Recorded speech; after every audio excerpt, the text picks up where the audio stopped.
Good morning and welcome everyone to our 2022 Virtual Accounting Professions Day. We have an exciting lineup of firms and professional bodies here to speak with us today with lots of prizes up for grabs.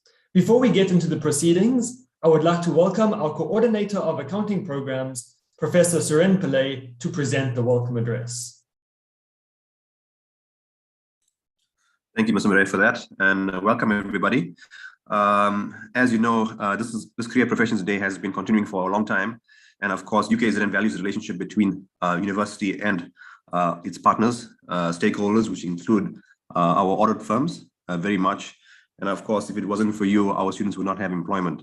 So definitely from our side, we're really, really grateful and thankful for the firms who've decided to enter this function today and grace us with your presence and actually do the presentations today for our students, because it is for student benefit as well. I, from my side, am personally grateful to all the firms today for coming through, and hopefully it continues in the foreseeable future as well. While I have the opportunity to actually speak to firms as well, I'd like to highlight a few areas that we feel, or I feel rather, that could actually improve our relationship with the firms. I want to assure you from our side that we are doing our best to ensure that our graduates are fit for purpose and there to add value to your workplace. So I want to guarantee you that we are trying to create value for you as well, not just value for our students, in the sense that we've been making continuous improvements in our program almost every year, I would think, because of self-reflection and going through our processes continuously, just to see that we're trying to meet the standards of SICA, the standards of the university, and overall the standards of the firms. So in terms of our output level and in terms of our actual pass rates in the ITC, we've been improving that. We're now over 80% in terms of our ITC throughput. Our PGDA, postgraduate diploma in accounting, is also successful. We had a very, very good year last year, and that's because we also implemented some new controls in there to try and actually improve our pass rates. So that's improved rapidly as well. In terms of UKZN, in terms of our staffing level, we have one of the highest qualified staff, I would say, that in the country. The reason being is that most of our staff have a master's and a chartered accountant or equivalent CIMA qualification to their names. And I would say as much as over 95% of staff have CA and masters, which is not apparent in every other university. So we have highly competent staff here who are trying to do the best. We also have highly experienced staff. Many of the staff members are experienced. We do have vacancies as well where contractors come in, but apart from that, the permanent staff are quite experienced and have been here a long time. So we know what we've been doing. We're trying to improve our program continuously all the time, and the staff members are committed to success of the program, and that's the reason why we're still at a level 1 accreditation with SICA. The other thing that I'd like to mention at the same time is that we continuously reviewing our curriculum systems. So in terms of our actual curriculum that we look at, we review that every year, and we had a CA 2025 project that occurred about 3 years ago, and of course implementation occurred last year when we had the first year of CA 2025 coming in. And just in a nutshell, I'll tell you what's happened in the program, and just to get the graduates that come out of our program to be more fit for your program when they do enter traineeship, is that at first year level, what we have done is introduced more mathematics and statistical courses into the program to improve their acumen in terms of decision making. And we've also tried to improve the digital acumen as well, which will come through also in second year. So at first year level, we've included Statistics 140, Statistics 130. Statistics 140 in particular is quite exciting because it involves data analytics. So data analytics at first year level is coming through in the course. And then at second year level, we've also included corporate finance, which is pure finance, both at first semester and second semester. We've also included integrated business studies, which is an entrepreneurship course, and this will increase the students' overall understanding of entrepreneurship and business. So this will help in the overall contextual understanding when they do go into audits as well. We've also included a report writing course, which occurs in first year as well, which we also feel will add value in terms of accountants being in business and be able to write those letters and reports out there. So we've facilitated an English course, an English writing course at first year level for CA 2025. And that, of course, increases the relational acumen of our students. So we've done all these changes to try and improve the competency level of the students. Another area that we've done is provided an elective at second year level for students. So they have the option to do programming at second year level, which will improve the digital acumen. We also have a machine learning module, SAS 243, which can be elected at second year level. And of course, that is also something that relates to CA 2025 and will also increase the digital acumen. So we've done all these module changes, etc., to put them into the program so that the students themselves actually have a much stronger acumen and competency level, so that when they do enter the firms, they are much more ready. And at any given point in time, we're always open to suggestions from the firms themselves to look at how we can improve the program. There's the Accounting Professions Advisory Board that we have. You're welcome, if you are interested in joining that industry board that we have, meet twice a year, you're welcome to contact me, and I can try and include you in if possible. If the mandate allows me to do so, I'll do my best. Otherwise, we can still have these conversations offline. And I encourage you to participate with us, because we see the relationship as being a synergistic one, where we work together to actually provide mutual benefit to each other. So that's, in short, is my message in terms of what I have for the firms. In terms of the students, my message to students is that today you are blessed in the sense that you have so many firms who are interested in taking you on. Do your best in terms of your studies. Watch all the presentations carefully. I encourage you to actually contact the firms if you have any queries, not just queries, but if you're interested in them, to get understanding and feel for the firm's culture. Because for some people, some firms' culture actually suit them better. I would think, look at all the presentations carefully. All of them are good firms. Do the research if you want to. Go into the websites, look at what they're about, and then make a decision. And also remember, at the same time, that you have a commitment to try and pass the modules that you're in, to try and get to those firms. To all the panelists today who are presenting today, I wish you all the best and all the success. From my side, thank you very much, Mr. Mere, and good luck for today. Thank you, Professor Pillay. Before we begin, I would like to remind all attendees to make use of the Q&A section to engage with the firms if you have any questions during the proceedings. Also, for the firms, if you could please make sure that you respond to Q&As that are directed to you. Our first firm for today is VHA Accounting. I hand over to Bongamusa Zondi, who will be presenting. Thank you. Thanks, Alistair. Greetings, everyone, UKZN staff, students, and fellow accounting firms. I would like to thank UKZN for once again hosting this wonderful event. My name is Bongamusa Zondi, and I'm a final year trainee accountant at VHA Accounting Solutions. So today I'm going to be presenting VHA Accounting Solutions. Last year we did a presentation using PowerPoint slides, but this year we chose to do something a little bit different. So now I'll ask Stintuli to play a video where all the information regarding VHA will be based on.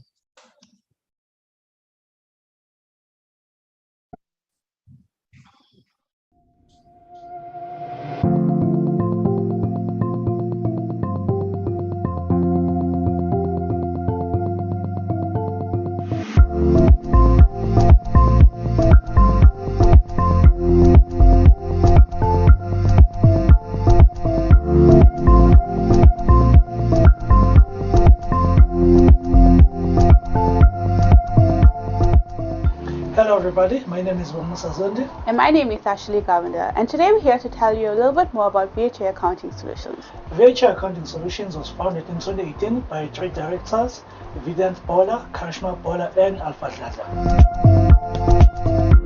We currently have two offices, with our head office in PMB Athlone and our secondary branch at Westville. At VHA Accounting Solutions, we offer the following services: preparation of annual financial statements, bookkeeping, and tax advisory. We are also an accredited training center and offer cyber articles.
high-paced environment, but also welcoming. We are a group of dynamic individuals who not only get the opportunity to work independently, but also in a team. In order to be a good member of VHA, you need to be dedicated, forward-thinking, and positive attitude is a must. Here at VHA, we seek to not only employ individuals who have currently graduated, but we also seek to equip and empower those who are currently studying towards their degree. So visit our website today and apply.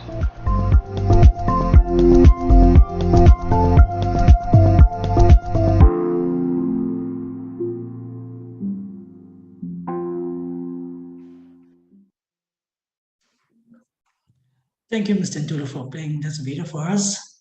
So now I'm going to go straight into the questions because all information that we wanted to share with you guys was on this video. All right. Okay. So now I'm going to name our prizes. So our prizes, we've got some, what you call this thing, Alcatel tablets. We've got Showmax voucher, and we've got some iTunes voucher. Okay. So now I think this is going to be the process. I'll just ask a question, and whoever knows the answer to the question can raise their hand. Then I'm going to call out their name, and then they can answer the question. Okay, the first question is, please name the locations of our 2 branches. And this one, the winner will get the iTunes voucher.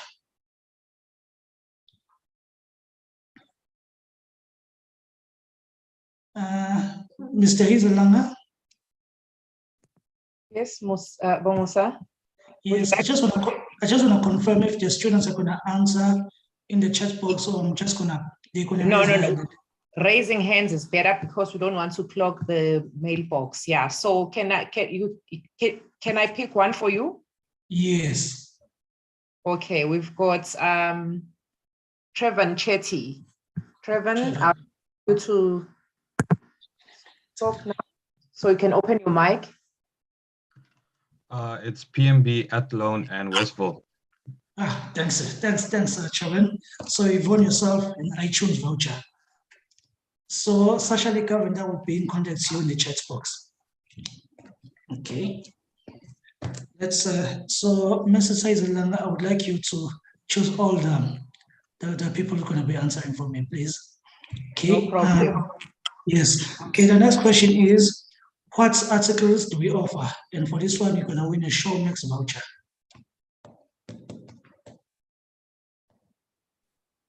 Let's take Ayanda Gupega. Ayanda, go ahead.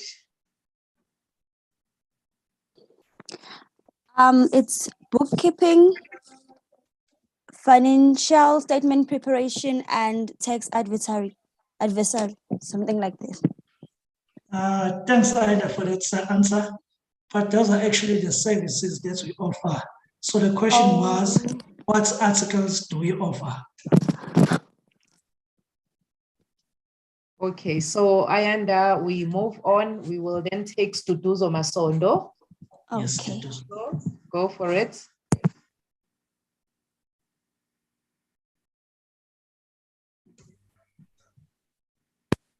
Psych articles. Sorry? You also take psych articles. That is an incorrect answer, sir. Sorry, Studuzo.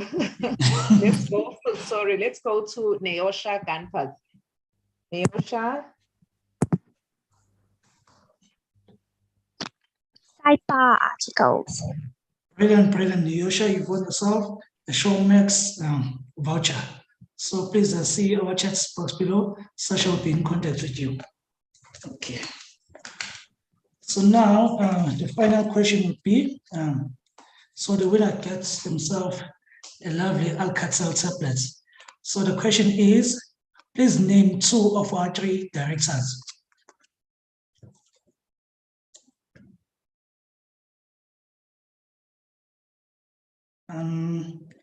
Ms. Hazelanga?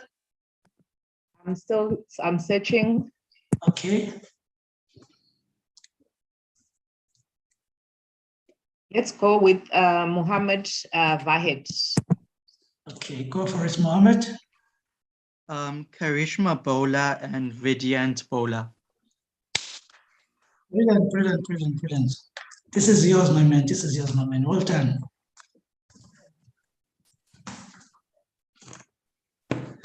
Okay, I think from my side, we are done. If any of the students or anyone has any questions, they can ask us on the chat box below. Thank you so much.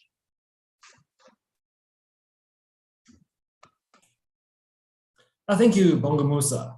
Please don't forget to use the Q&A section if you have any questions. If you are directing your question to a specific firm, please make sure you specify that firm's name in your question, just so that they know to respond to your question. Our next firm is not an accounting firm, but rather South Africa's largest bank by Tier 1 capital in 2021. I hand over to Mohammed Mansour from Standard Bank.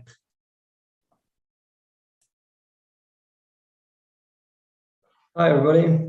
Nice to meet you guys. So we are Standard Bank Group. Just to give you guys some background on myself, I actually studied at the University of KZN.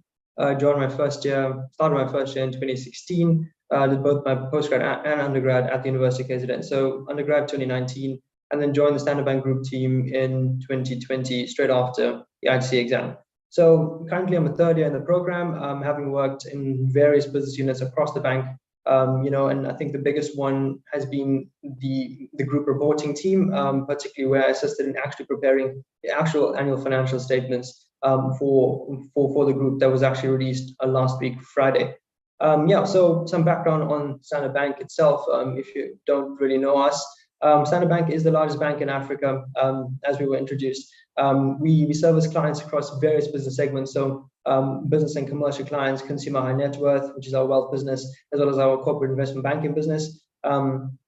We have possibly one of the biggest or one of the most significant African exposures compared to our competitors out there. And in my opinion, it's probably one of the best places to actually work for in South Africa. Wonderful corporate culture, wonderful people, supportive environment, and obviously I'll delve more into the actual program as I move on in my presentation. So essentially, the Standard Bank CA program is not your conventional. It's not a conventional program. It is more than what you would find out there. We are a bank, so it is a very banking focused program. It is structured in terms of a psycho competency based framework.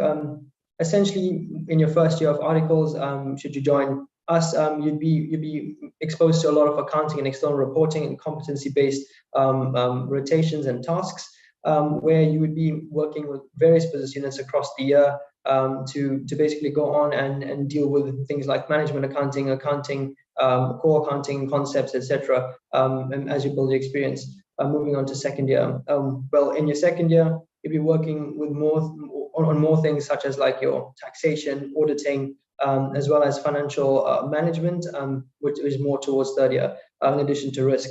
So essentially, our program is structured in such a way where you would join the program in your first year, and you would rotate across various divisions throughout the period or throughout your articles. So your 36 months, you would rotate, say, every 3 to 4 months into a new business unit. Which I think is quite wonderful because it gives you the exposure across the bank such that when you leave the program at the end of your 3 years, you can actually say, I've been into almost every place in the bank, and you have a holistic understanding of the banking system and what each division in the bank actually does and how they all contribute to basically this big well-oiled machine. So experience-wise, I think it's a wonderful experience. Personally, I've in my 3 years, I think one of the biggest highlights was actually working in the group reporting team, as I mentioned earlier. Last week, Friday, we released the results, and I actually prepared, in addition to a lot of other first and second year trainees, we all put out the group results. So at Standard Bank Group, you're coming and joining our articles, you get to do stuff that I think is very important from a market participant perspective. It is something that, well, it's a program where you're joining in and you get responsibility from day one. Obviously, we're not going to throw you in the deep end. We're going to teach you, nurture you, and get you to a level whereby you are able to do these high level things. At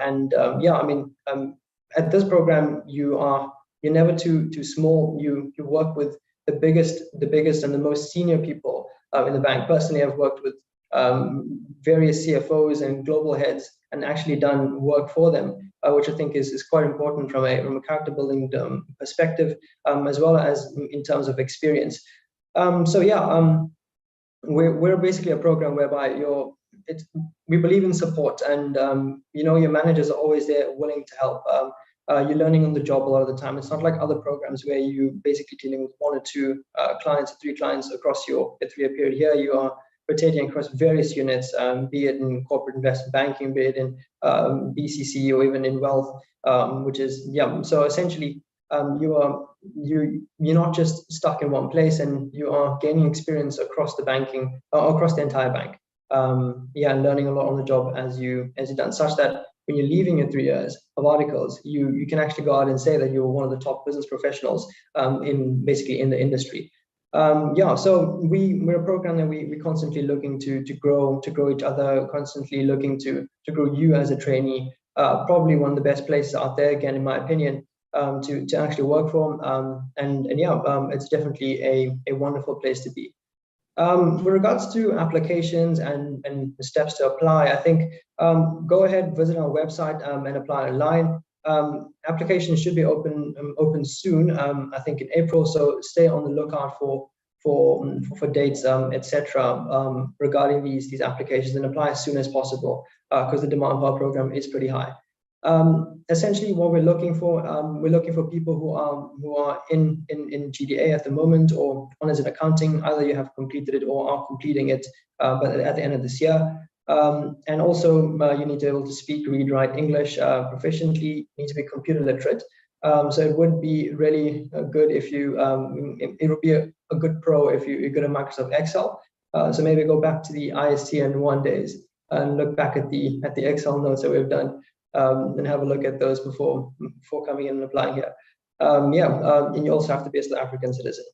But I mean, those are essentially the prerequisites that we're looking for. But the other things that we're looking for is passion, desire, hunger to succeed.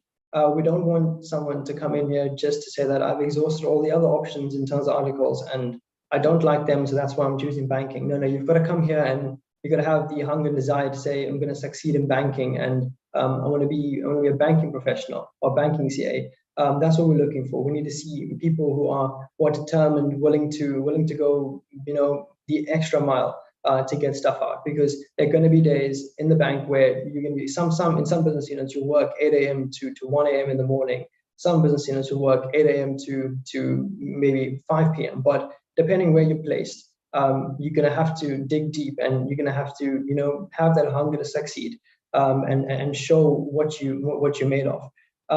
That's also, you need to be a critical thinker.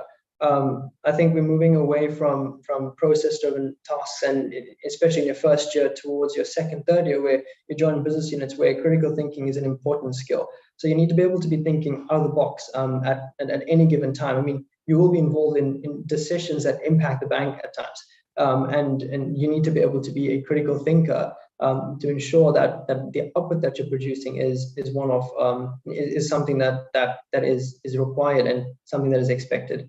Also regarding adaptability, those are the type of people that we need. Very adaptable people who are very positive minded, and who wouldn't just sit back in a slump and stay negative. It's always good to be positive, always good to be constantly motivated. So those are the type of people we're looking for. But most importantly, we're looking for hunger, desire, and passion. Come into banking, come into Standard Bank, and show us what you're made of, essentially. With regards to interview processes and etc., we're basically dealing with in this process, in this interview process, you have a series of interviews. So in addition to assessment centers where you'd basically come into a group with a group of other candidates, and we'd basically assess you in action, in other words. As in addition to various other psychometric tests to see, your fit and the type of personality type, etc., the type of person you are, etc., when you're actually applying. So I think in conclusion, before I end off, I think just be mindful that across the Standard Bank graduate programs, we receive thousands of applications throughout the year, but only around 10 to 12 people actually make it on the CA program. So in order to stand out, you need to be someone who is honest and someone who is dedicated and someone who will put their true self forward.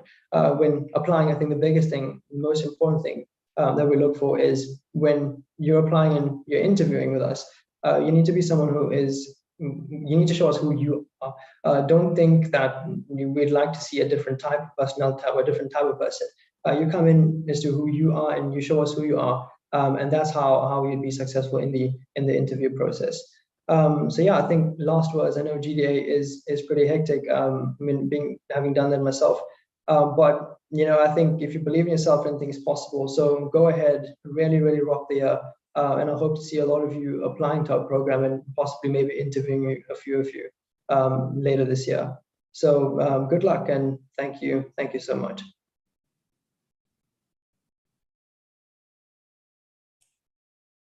Thank you, Mohammed. Our next presenter is Zama Buthelezi from SNG Grant Thornton. SNG Grant Thornton is the South African member firm of Grant Thornton International.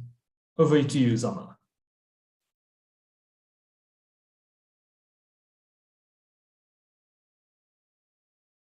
You may need to unmute yourself. Sorry, Zama.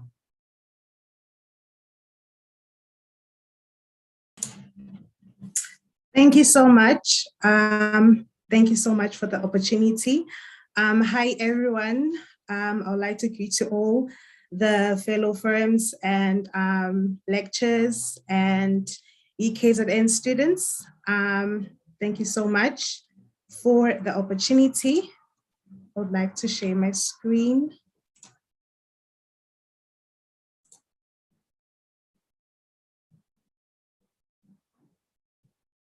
Please kindly confirm if you can see.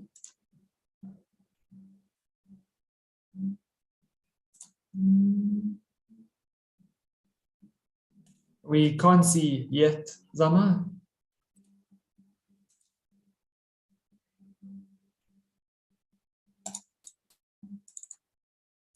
Okay. Perfect, we can see it now. Okay, thank you so much. Firstly, I would like to introduce myself. I am Zama Buthelezi. I am a second year audit trainee at SNG Grant Thornton, and I am also the UKZN graduate. I graduated in 2019, and I joined SNG Grant Thornton last year, which is 2021. So I have the National Graduates Recruitment Manager, who is Sinetemba Hlongwa, and he will be responsible for answering the questions. Should you have any questions with regards to my presentation, he will be the one who will be answering the questions.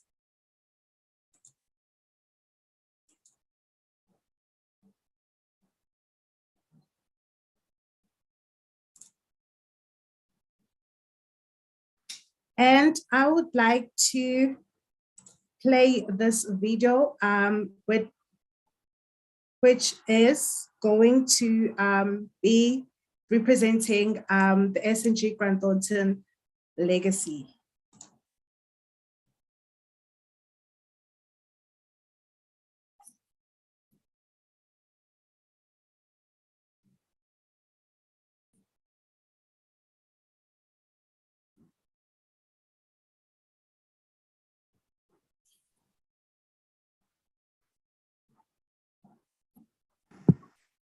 Zama, could you please share sound? In 1985. Zama, could you also perhaps just put your slideshow into the presentation mode? Okay.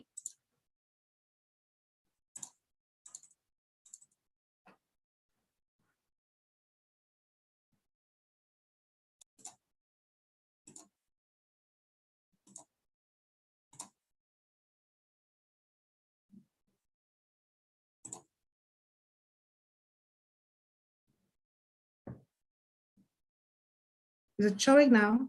Sorry. No, not yet. If you just at the bottom right-hand side of your screen, there's that little slideshow button there.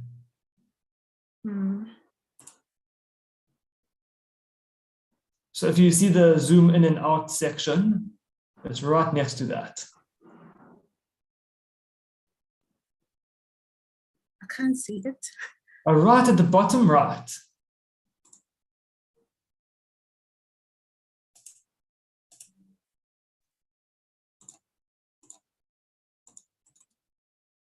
Okay, can see. Perfect, thanks.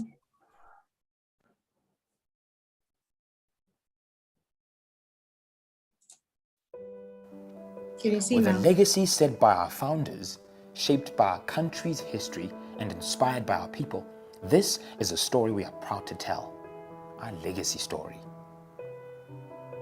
In 1982, Junius Lekgetla, an astute businessman, established Ebony Financial Services, an advisory and consulting firm. Determined to grow his business, in 1985, Junius joined forces with the late Zakhele Sithole, who was a chartered accountant, to form Sithole and Company. Sithole and Company became the auditing wing of Ebony Financial Services. Due to the erstwhile apartheid laws, the client base of the firm was limited to non-government organizations, township entrepreneurs, and black professionals. Stirred by his passion for creating opportunities for black accountants, in 1992, Sango Nzaluba, a renowned businessman, joined Sithole Inc. The firm was later rebranded to Nzaluba and Company, with Sango at the helm as managing partner. In 1996, Sizwe Nxasana, the founder and CEO of Sizwe and Company, as well as Cindy Zilwa, the founder and CEO of Nkonki and Nkonki, joined forces with Nzaluba and Company to form the largest and then only black-owned national firm, Nkonki Sizwe Nzaluba, also known as NSN. Sizwe Nxasana was then appointed as the CEO. In 1998, when Sizwe Nxasana left the firm to become CEO of Telkom, Victor Sekese, a dynamic young leader committed to the growth of young black accountants, was appointed as chief executive of NSN. The firm rebranded in 2002 to Sizwe Nzaluba VSP following the departure of Zilwa. Under the leadership of Victor Sekese, in 2011, Sizwe Nzaluba VSP merged with Gobodo to form Sizwe Nzaluba Gobodo. The merger catapulted the firm to be the 5th largest accounting firm in Southern Africa. SNG invested significantly in its infrastructure to enable it to perform large, complex audits on its own.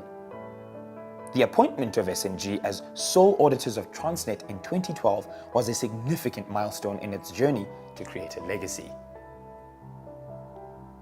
In 2018, SNG became a member firm of Grant Thornton International.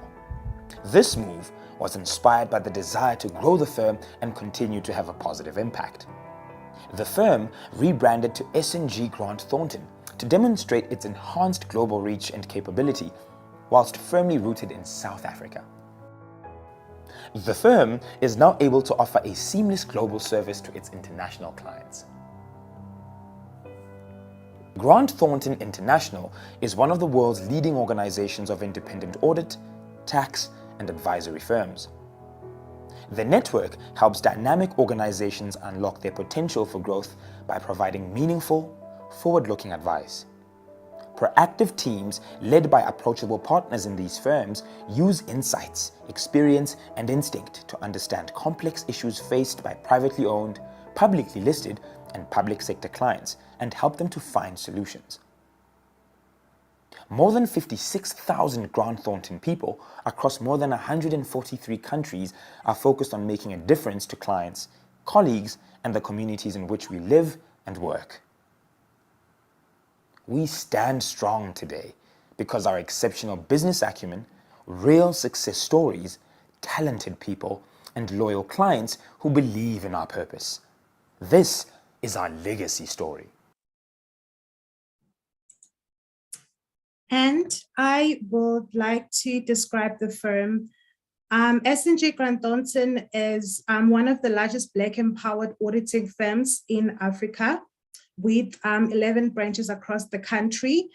SNG is delivering a quality work in their clients. We are all about delivering consistently high quality, and we are all about delivering professional standards and also committing to the excellence of the work that we deliver into our clients. And I would also like to introduce the values.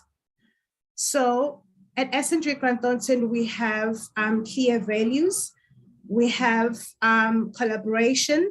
We ask for help and we give help. So wherever we work in a team, we work together in order to help each other. We ask questions in order to help each other. If there is something that someone did not understand, we ask and then we get help. There is leadership. We have courage and we inspire others. So we challenge each other to be the best that we can be. We have excellence. We find a better way every time. We never get complacent. It means that each and every work that we deliver in our clients, we make sure that that work is excellent. We have respect, we listen and understand. We create also honest relationships between us and our clients and also with our colleagues. And we have responsibility. We use influence wisely. We take responsibility for our own actions. Our office locations, we have locations on the 9 provinces in South Africa. We have location in Cape Town, Kimberley, Bloemfontein, East London, Durban, Polokwane, Nelspruit, Pretoria, Rustenburg, and Mafeking. We have over 1.3 thousand employees, and we are also participating on taking responsibility to build a better community. We also take responsibility in growing our own communities. And these are the goals that we are committed to achieve: zero hunger, quality education by providing the bursaries to the learners who cannot be able to fund their own fees, and also sustainable cities and communities. This is our career progression.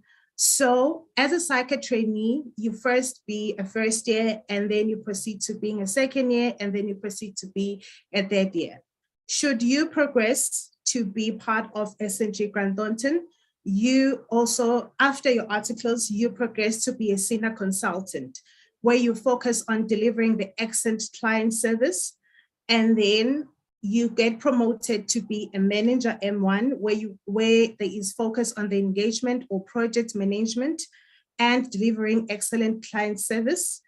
And then you progress to be a manager M2, where your focus is on managing the relationships between the clients and teams. And then you progress to be a senior manager, where the focus is on leading the clients, relationships, and teams. And lastly, you become a director. At SNG Grant Thornton, there are so many opportunities. There is a job secondment opportunities, which is called Global Mobility Program. That is where you get to achieve an international exposure, where you get to work with clients from globally, where you get to work at US, UK, Australia. At SNG Grant Thornton, there is a mentoring and coaching with you in every step of the way. There is a mentee-mentor allocation. As a trainee, you get your mentor, you get allocated to your mentor. So the role of the mentor is provide guidance to a trainee, provide support. It can be academical, it can be in terms of work, and it also can be personal. Also, you can treat your mentor as your vent buddy, whereas if you have problems personally, you can be able to talk to your mentor. So your mentor is going to be with you throughout the way. There is an on-job mentoring and coaching. You get that from your mentors, and you also get that from your AICs or your seniors. There is a continuous feedback when you have engaged with the client or when you have performed your work. There is a continuous feedback that you get from your mentor and also get from your seniors. And there is a regular touch point engagements with your mentor, which is quarterly. However, you are required or you are allowed to schedule a meeting anytime with your mentor when you feel like you need to speak to your mentor. And there is individual development plans. The development plans is when after the meeting with your mentor, quarterly or every after 6 months, there is an individual development plan that you get from your mentor, where your mentor is able to see where you lack and also help you, how can you improve on those areas. Gender diversity. So at SNG Grant Thornton, we also participate in the gender diversity. There is participation of women in global leadership programs. We take responsibility in making sure that women are also participating on the global leadership programs. There is events that is called I Am Woman. The I Am Woman event, they happen in each and every year, especially on the International Women's Day, where we encourage the women to be the best versions of themselves, and also to encourage them to take responsibility or take part in each and every opportunity that comes in business and that also comes in the audit environment. We also have a program that is called Take a Child to Work program. Transitioning from university to audit. So at SNG Grant Thornton, we make sure that before you start working or before you start your articles, you are going to be involved in a 2-week induction where you get an experience and where you get used to an audit environment. And then after an induction, you get to participate in a 2-week work readiness program where they train you to be ready to serve the articles and also to perform work to the clients. So if you want to be part of our firms, you can apply by visiting our website, www.grantthornton.co.za, and then you can upload your CV, you can upload your academic transcript, you can upload your metric results, and also your ID. For contact details, you can contact us on our website. You can also follow us on Instagram, SNG_GT_grads. And you can also like our page on Facebook, which is SNG Grant Thornton, our Twitter, SNG Grant Thornton. Also, if you have questions with regards to the presentation, or if you need any clarity with regards to our graduate program, you can email Sinetemba Hlongwa. This is an email address, sinetemba.hlongwa@snggt.com. Thank you so much.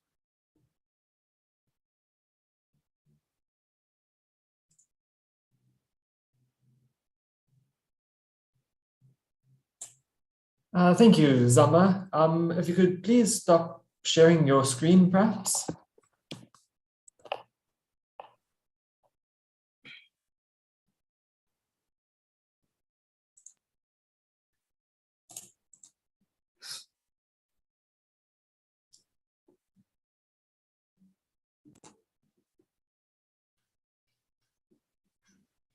Great, thank you, Zama.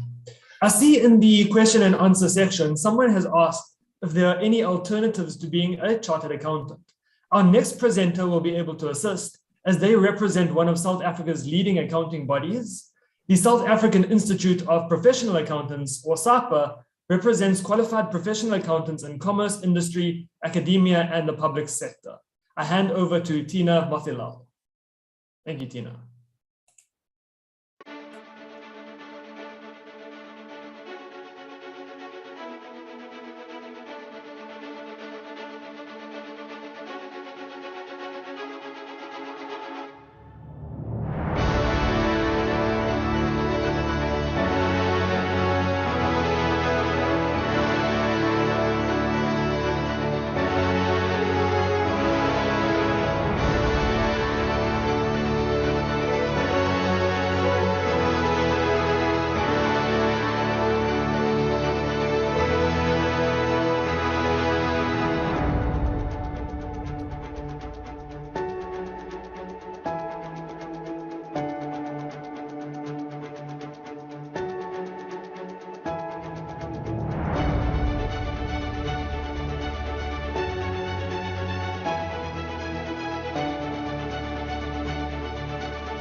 Sorry, Tina, we can't hear you there. Good morning, Programs Director. I think Musa has got another video to play before I come on. Perfect. Thank you, Musa. If you could play the second video, please.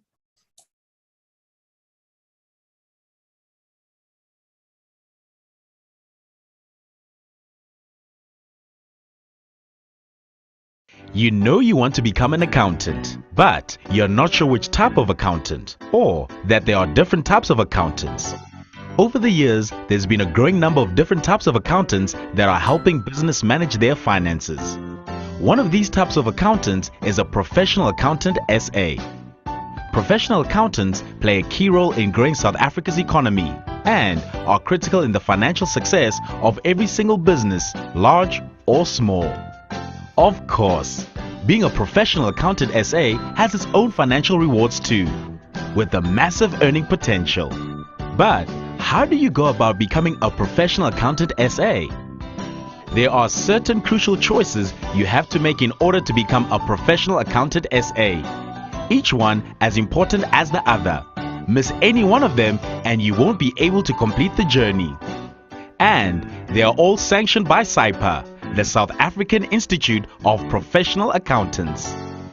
First of all, you need to ensure you're taking the correct subjects at high school, so that you can go on to study for a Bachelor of Commerce degree.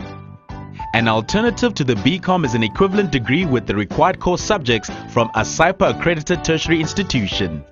Once you have your degree, there's the practical element, which can be made up of either 3 years supervised training at a SAIPA approved training center, or 6 years relevant, verifiable experience in an accounting environment, or completing a minimum of 3 years training at another professional accountancy body.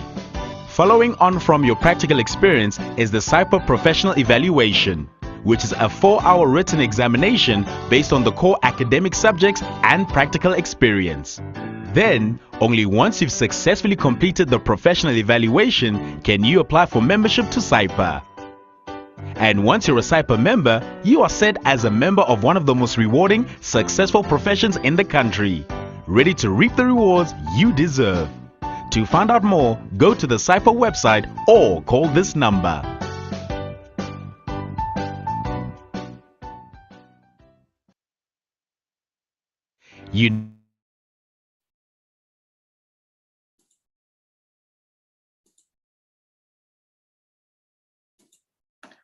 Hi, good morning, Programs Director. Just give me a second while I get my slide on.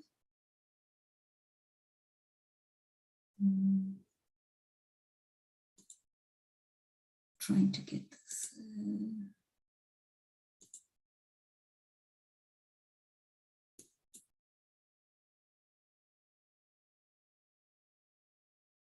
Okay, can you see my slide?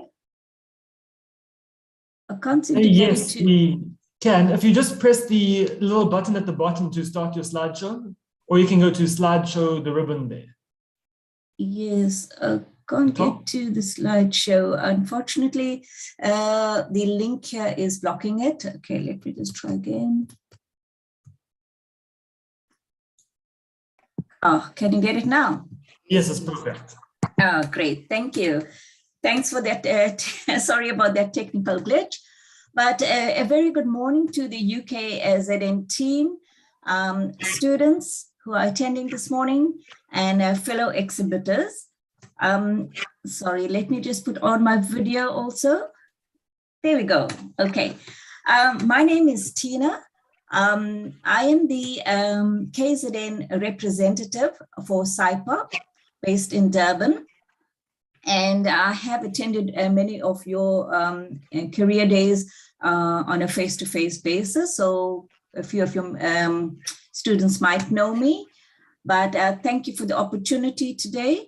I see I have played 2 videos, and hopefully you have now got a grip of who SAIPA is and the requirements to become a professional accountant. But let's just test your attentiveness or your attentive skills. I've got 4 prizes up for grabs this morning. So let's start. If you could put your name down in the chat group with your email address, that will help us because the prizes will be couriered to you directly, okay? So let's move on to the first one. So how old is Saipa? Do you have an answer there? Younger? Norma? How old is Saipa? We have enough now, Tina, so students. Okay, yes, we proudly celebrate. We're proudly celebrating 40 years this year. And so we'll say, and there's also another prize for who is Saipa. Okay, we have got an acronym. Saipa is the acronym. What is the full name?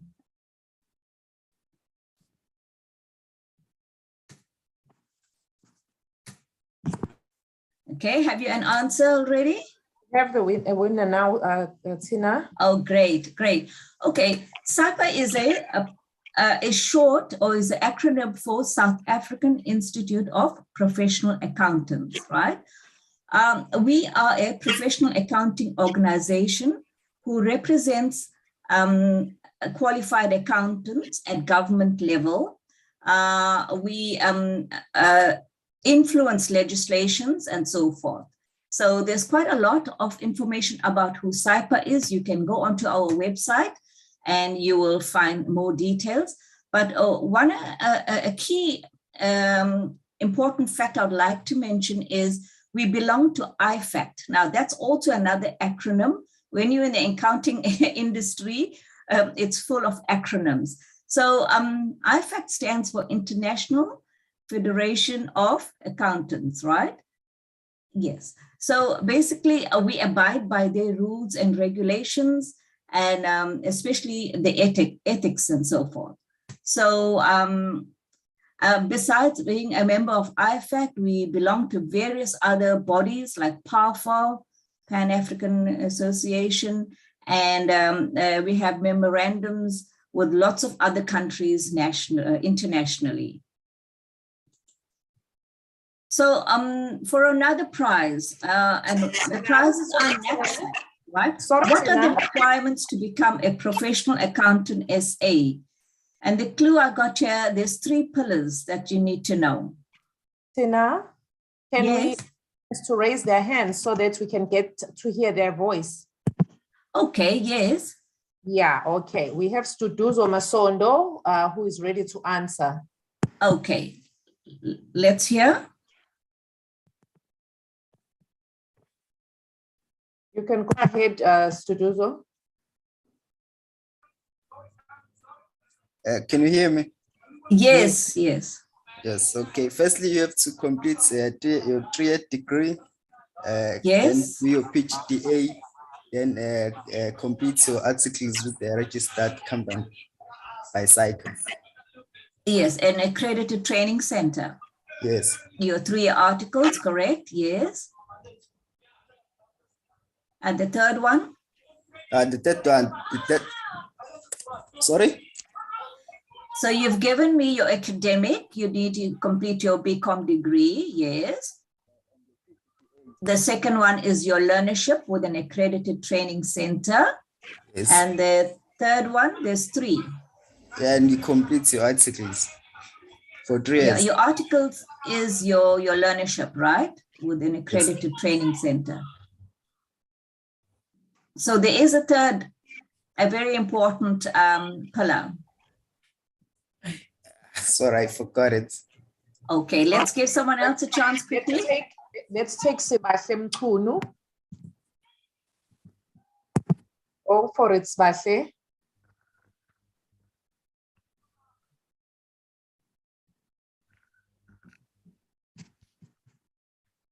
Waiting.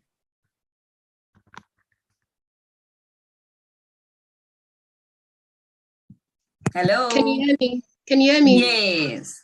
Okay, so you must first do your academics, and then after Yes. academics, you must do your practicals for like 3 years.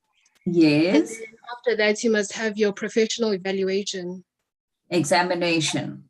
Yes. Yes, okay. So I think that is correct, but I was actually looking for this. So you need to complete your BCom degree in accounting with the following subjects, right? And I suggest those who are keen on becoming a professional accountant, take a picture of this, but I will also have some brochures in the question and answer chat or the chat box, right? Financial accounting 3, taxation 2, auditing or internal auditing 2, or internal controls and ethics, corporate law or commercial law 2, management accounting 2. And then the second pillar is your learnership, 3 years with an accredited training center. And we just had Grant Thornton present earlier. They are one of our accredited training centers. And the important one is your professional evaluation examination, which is a 4.5 hours examination. Currently, it's online. At this point, I'd like to state that SAIPA has launched a project called Project Achiever to assist students, providing them with the tools and how to equip this examination, because it's not an easy examination. So we have 2 examinations a year. We have 2 Project Achiever where you attend while you are doing your learnership. You attend on a Saturday, a full day on a Saturday, and until the examination. So it's like a 4-month attending of these Project Achiever sessions, where they give you the tools and how to write this examination. Right, so thank you very much. The next one for a nice prize of a knapsack. Where can you find a list of your accredited training centers?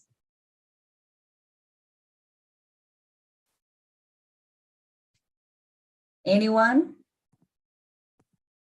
I'm trying to find someone. Anyone has given an answer to that?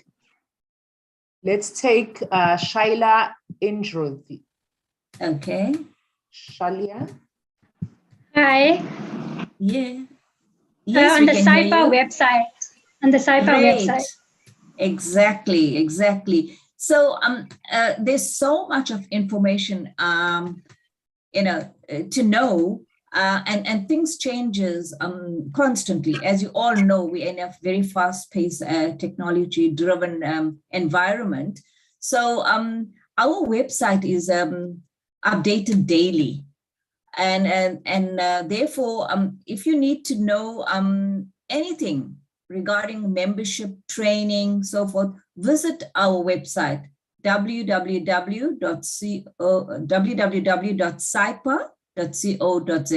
SAIPA, right? And you will find it, just click on the tabs and all the drop downs, how to become a trainee, how to become a member, how to join Project Achiever, which is free, because excuse me for saying it, but we are promoting Black accountants in the industry. So it is a free for Black, right? So let me move forward.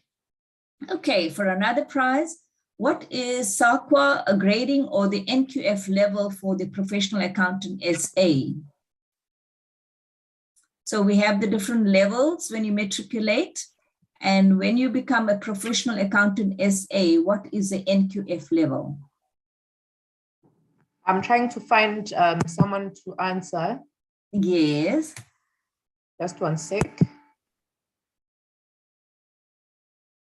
Let's take Mayuri Pillay. Okay, yes. Hi, could you hear me? Yes, yes, we can hear you, Mayuri. It's an NQF level 8. Excellent, that is correct. Thank you very, it's a very prestigious NQF level 8 with a lot of hard work. So, and it opens lots of doors for you, because from becoming a professional accountant SA, you can further study and also become an independent reviewer, a business rescuer, and so forth, business advisor. So yeah, there's lots of doors that can be opened. Okay, we move on. Okay, so we move on to the last slide here where I say I will post, I'll paste the brochures on there giving you more information. This is my contact email address. If you got any further questions you want, you can contact me at any time. And I just want to wish all students every success in your career choice, whatever it is. And a thank you to the UKZN organizers for the excellent teamwork and also for giving SAPA the opportunity to promote our brand here. So is there any other questions that you want me to answer?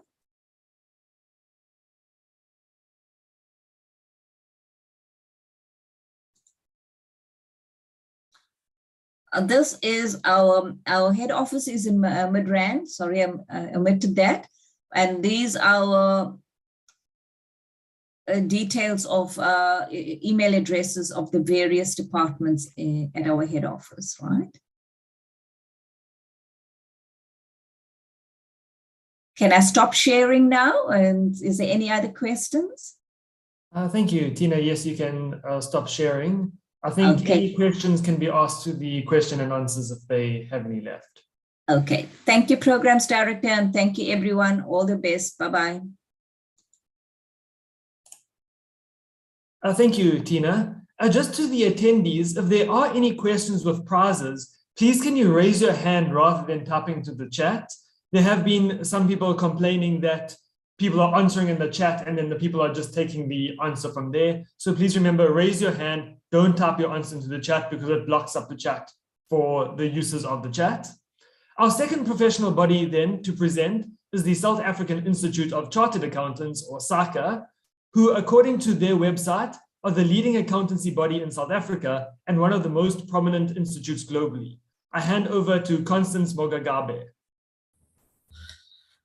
Good morning, Alistair, and all the panelists. I'm standing on behalf of Constance. I'd like to apologize for her. She couldn't be able to make it, so I'm going to be doing her presentation. We want to thank you for the opportunity to share with the students the session that we are having today. Last time when we were here, the main questions that were coming through were specifically relating to the designations that SAICA offers and the various pathways. My name is Lituthula Mkhize, project manager within the Eastern region, or we can call it KZN, responsible for all your pipeline initiatives, high schools, or schools, university, through to your trainees. All right, so I'll go straight into the presentation. I don't know, Alistair, you can give me an indication if you can be able to see it, my presentation. Yes, thank you, Lefty. All right, okay, thanks, Alistair. All right, you also forgot to say that you're a chartered accountant, but let's leave that for some other time. I'll go straight into it. So who we are as SAICA, we are a professional body. We're the largest accounting professional body in South Africa. You're talking about 48,000 plus membership. 20% of that constituted overseas. We have a responsibility of promoting and developing, amongst other things, accounting standards within the profession. We've got 3 designations that I'm going to be speaking to you about. It's the CA, the AGA, and the AT. We're also an ETQA. That means an education and training quality assurance. So we have a responsibility to accredit institutions, organizations, entities that want to role play and contribute in the production and the supply of chartered accountants. So we have that responsibility that we do as SAICA. We accredit institutions, we accredit organizations and firms that want to contribute within the value chain or the pipeline of producing or supplying chartered accountants and meeting the relevant competencies of a CA at an entry level. So that's the long and short of SAICA. So these are the 3 designations I'll be speaking to you about: the chartered accountant, the associate general accountant, and the AT South Africa. So these are the 3 designations that you can be able to have to professionalize your skills, your competence within the accountancy and or auditing profession. Okay, right. I'll just start with the AT, and this is just very brief, and I don't think most of you guys would basically fall under this. So normally SAICA has got a model. So Our model in terms of designation has got the theory side in terms of the educational part, and there's a training part, and then there's assessment. But normally it's a three-form part model that we have for all our designations mainly. We adopted something called a GUI system. So we've got an AT, an accounting technician. So this is more at your level of a bookkeeper, if I use a word like that, or your technical financial accountant, right? So this would be a person who's got an NQF level 5, high certificate in accounting, or you have a degree or a diploma, you're working and you've got a level of experience and you just want to professionalize your competencies. So as you can see here, there's 1A, 1B, higher certificates in accounting, N6 financial accounting or a diploma. If you have a 12 months learnership, so you've got that qualification, you've done 12 months of learnership, so that would be a CETA program, a FASET, Bank CETA, NCETA, whatever, but it's a registered 12 months learnership program as per your Public Service Act. You can then, after completion of that, applied SICA, then there's an assessment that we do, something called technical or professional competence, mainly looking at your understanding at an introductory level in terms of your IFRS and so forth. So you would be your financial, so it would be your higher certificate in accounting, it could be a financial diploma in financial accounting, 12 months learnership, or you've got 24 months working experience and then you can apply SICA, and then there's an assessment that we would do. So this is for a person who's probably completed their degree, they are working and might want to just professionalize themselves. It's a level that mainly works at a level as a technician, right? So I'm going to pause this because none of you guys are affected by the slide. Then there's the other designation known as your AGA, your Associate General Accountant. I say many people, when they look at this designation, they think about AG. No, it's Associate General Accountant. Again, here is, you can have the first model, 1A is an accounting degree from an accredited institution. So in this case, it could be UKZN. You then finish, you complete your degree, you go and work for 36 months, or you go into a SICA training program, articles, right? You complete your articles. You don't need to do an assessment. You directly apply SICA. So you complete your degree. Upon the completion of your degree, you then do a training. You get taken by a firm.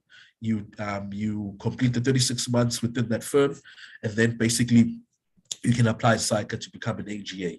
The other route that you can be able to do is you can complete your degree at UKZN, go and work for 48 months within the relevant field of your studies. So you work in either an accounting company, you go and work in either municipality. I'm making an example that's non-SICA accredited, but it has to be relevant towards your qualification. So you complete your BCom accounting degree or your advanced diploma that is SICA accredited, work for 48 months, then after that you would apply to SICA, and there's an assessment that you would be required to do, then you can be able to register with SICA. So the first model would be a degree, SICA accredited, you go into training, you do a training, you get taken by a firm, you complete that training, you complete your 36 months, there's no need for you to assess, you apply to SICA, you register. The other model, or the part B of that model, with a SICA accredited degree, 48 months working experience, apply SICA, and then you'll have to do an assessment, and then upon that assessment you can then register with us as an AGA, right? The second part model of that is, currently now SICA has introduced an AGA SA SICA accredited program. So just like you've got a BCom accounting CA program, or BAC CA program, or BComta CA program, SICA has introduced an AGA accredited program. So so you complete that. So it takes the same format as your CA degree or BCom accounting SICA degree program. So you complete that, your firm takes you, you do your articles, you complete your 3-year articles or 36 months of articles, there is no need for you to do any assessment, right? Then the part B of that model, you've got the AGA accredited degree, so BCom accounting or BCom general accounting, 48 months working experience, you apply SICA, and then there's obviously going to be assessment for you to register with us as an AGA. The third part model that we also have for the AGA is that you can have an accounting degree that in an institution that is not SAICA accredited. So it's BCom accounting degree that is not accredited by SAICA, you can be able to complete that degree. Or let's say, for example, you do the BCom accounting or BCom financial accounting UKZN that is not SAICA accredited. You go and work for 48 months, right? 4 years. Then you can be able to apply at SAICA, and then there's an assessment that you would do to assess in terms of your competence. And then after that, through various verifications that SAICA would do, you can then be able to register for the AGA. Or you can do the advanced diploma. Again, it depends. That is non-SAICA accredited, and this normally would apply to your universities of technology. So just introduced advanced diplomas, right? So advanced diploma in QF level 7, it's an accounting degree, 48 months working experience, and then you would then do assessment, and then upon you completing that assessment, verified information, you can then register with SAICA for the AGA. Right. Then the CA route, which I think probably most of you might be aware of, is as you can see in the top part, there's the degree. So this is a SAICA accredited institution, right? So degree, example, in this case, UKZN, you do your BCom accounting, you go and do your PGDA or your honors, that is CA or CTA or CA route. You complete that, and then you do ITC, which we call it the initial test of competence. So this is a professional examination. Formally, we used to call it people would say board 1, board 2. So this is your board 1, where it's where we're now assessing your technical competence. And then you would then do your training, ideally 36 months. You are eligible within the period of 20 months of your training to be able to write the APC, formerly called as your board 2. So your ITC, after that, your training, 20 months, within your 20 months, you become eligible to write your APC, and then you would spend about 36 months in terms of your training, or 3 years. So it's your degree, your PGDA, sorry for that, your degree, your PGDA, your ITC, you do your training, and then you do APC, right? Or you would then, before the APC, have a professional program that you would do, and then you do your APC. The other alternative that does exist, that SAICA allows, you can do a degree. And again, depending you complete your degree, and the firm might take you, and whilst you be completing your PGDA, whilst doing your training, it's possible. Complete your degree, do your training, or get taken for training. Whilst do your training, you can do your PGDA, that's your second level. Then upon your completion of that, ITC, APC, depending how many months that you have in training. The other alternative that does exist for a person who's probably listening and saying, what, I wanted to become a CA, but I realized probably I took BCom General, for example, or I took a BCom Accounting, non-SAICA accredited, right? You can have a degree that is non-SAICA accredited, but then your next program would be to do a bridging course. So then, and that would depend on the institution. So you've got one institution that can provide an advanced diploma, another one provides a 6-month short learning program. There are various institutions that do that. So it's your degree, non-SAICA accredited, you would do your bridging. After that, it takes you straight into your PGDA and or CTA, and then ITC training, APC, and you continue like that. Another route that does exist would be that you can become an AJ. So you complete your degree, you have 36 months of training, or you complete your degree, you have 48 months of working experience, you become an AGA. 2 years with the AGA designation, so 2 years of working experience. So have your AGA, and 2 years plus with your AGA working experience, right? And with you getting a PGDA, and with you having a PGDA. So you got your degree, undergrad, SAICA accredited or non-SAICA accredited. Let's say you become an AGA. So in this case, a person who's got SAICA accredited would then, after that, go into a PGDA. There's with the non-SAICA accredited, will have to do a bridging course to take them into the PGDA. You do the ITC, and then directly to the APC. There's going to be no need for you to do any training. So with the AGA, 2 years working experience with the AGA designation, then get your PGDA, then you, after that, do your ITC, and then that very year can be able to do your APC. Right, second, we've got different types of in terms of your training programs. We've got a 36 months, 3 years. We've got a 48 months, which would be 4 years, and 60 months in terms of 5 years. So in terms of the requirements, normally that we give for our training officers or those that we accredit would be for 36 months would be that either the requirement be having a PGDA or your honors CTA, your degree, psych accredited. Again, it depends on the firm. Some firms say no, what's a student to have a CTA or to be working towards a CTA or an advanced diploma that is psych accredited, right? So those would normally fall in terms of your 36 months training program, right? Your 48 months would be either those who've got a non-psych degree, so they've got a BCom accounting, but it's non-psych or from an institution that is not psych accredited, right? Or they've got an advanced diploma, again, from a non-psych accredited institution, or they've got a diploma or an advanced certificate, right? They would normally fall in your 48 months of training. Then 60 months would be those either directly coming from your matric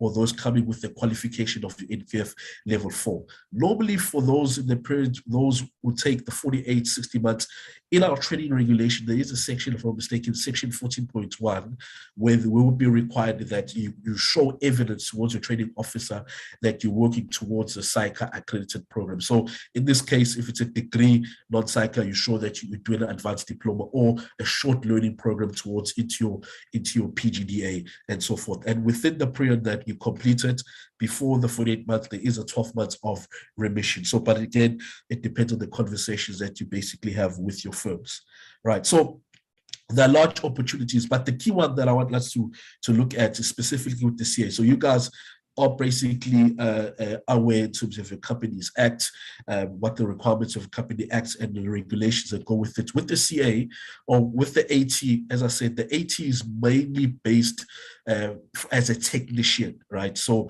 they are more your technical part, they're more doing financial accounting, they play more of a better role than your accounting administrator because they can be able to interpret some full information and compile certain information and that. So they're more around the clerical work, right? In the AGA, you're looking more around your operations. They can do independent review. So an AGA is almost equivalent to what my former speaker spoke about, to a professional accountant, right? So if you look at a professional accountant, you're looking at the AGA, right? So the advantage with the PSYCA is that there's the association that comes with that, and also when it comes to updates, technical updates that we give our members, you are at the same level as a chartered accountant. So it really puts you up into that particular level if you become an AGA. With the CA, it's even more of an advantage. Besides the prestige that comes with that, is that when it comes to your independent reviews, for example, you are able to sign off from entities, organizations, or companies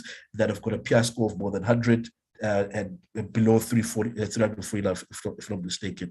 So you are a CA and the AGA, the key difference is in terms of your sign-off, right? One, and secondly, another key difference is obviously with the CA, they've got that advanced applied accounting comparative to what your AGA would have had. So these are the things that we offer as opportunity.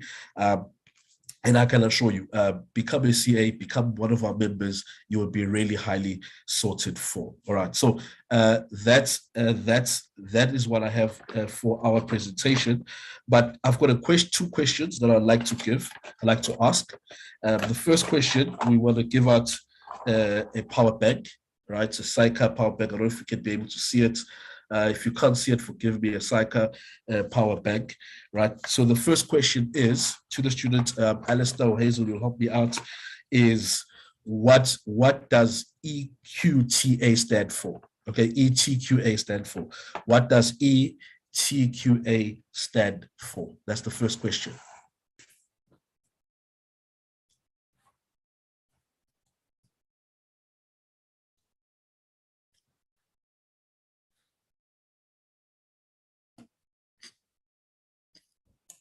Sorry, Hazel, have you identified someone to answer? Please hold on. Just one sec. We can go with Nompilo Buthelezi. Hi, can you hear me? I can hear you, Shenge. Okay, ETQA stands for Education and Training Quality Assurance. Yeah, it's all right. ETQA stands for that. I will, Sister Hazel, I'll liaise with you in making sure that Ms. Mthelezi be able to get her gift. Right. And then the last question that I have, it's a Saika, I don't know if you can see it. I'll try to stand still. I don't know. Okay, right. I don't know what's happening here. I'll try to move the background so that you guys can be able to see it. Right. This is a Saika Factor. It's a nice briefcase. It's a nice bag that you can use as a briefcase. You can use it as a bag for your laptop, right? The question is that I have is what's the main difference between the CA and the other profession? What, according to the Companies Act, what is the key difference of the chartered accountant comparative to the other professional accountants from the perspective of Companies Act? Or independent reviews, they use that word.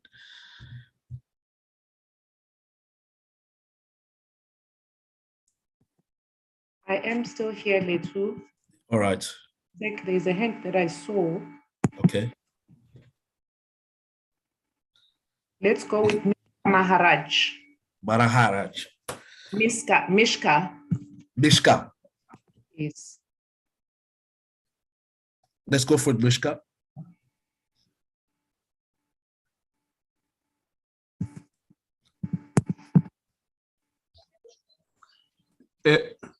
Mishka.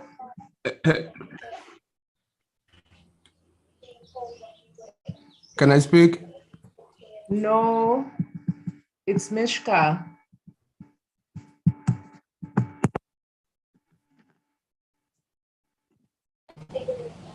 Head, Mishka. Hello? Yes, we can hear you, Mishka. Go ahead. It's the public interest scores to do with the independent reviews. What about it, Mishka? For the CASA, the public interest scores is less than 349 and greater than 100. And for EGSA, it's greater than 100. Greater than 100. No, not exactly. You nearly hit it, but not exactly. Okay, sorry, Mishka. Let's go to another student. Let's go with Skona Dlamini. Skona Dlamini. Hi, can you hear me? I can hear you, Skona.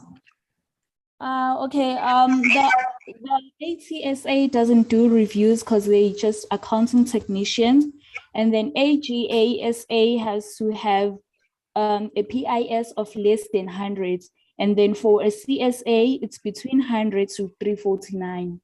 All right, you got it right. So for the chartered accountant, anything below 349, they can be able to do. With the AGA, they cannot do more than 100. So all right, I'll make sure that this becomes yours. It's very new, as you can see. It's still got it's got everything here, so it's very new. It's not touched. If you want us to sanitize it, we'll do that. If you want, Hazel, it means our lies with you, and then we'll communicate. So if there are any other questions, Hazel, that you would like me to take, I can be able to take them.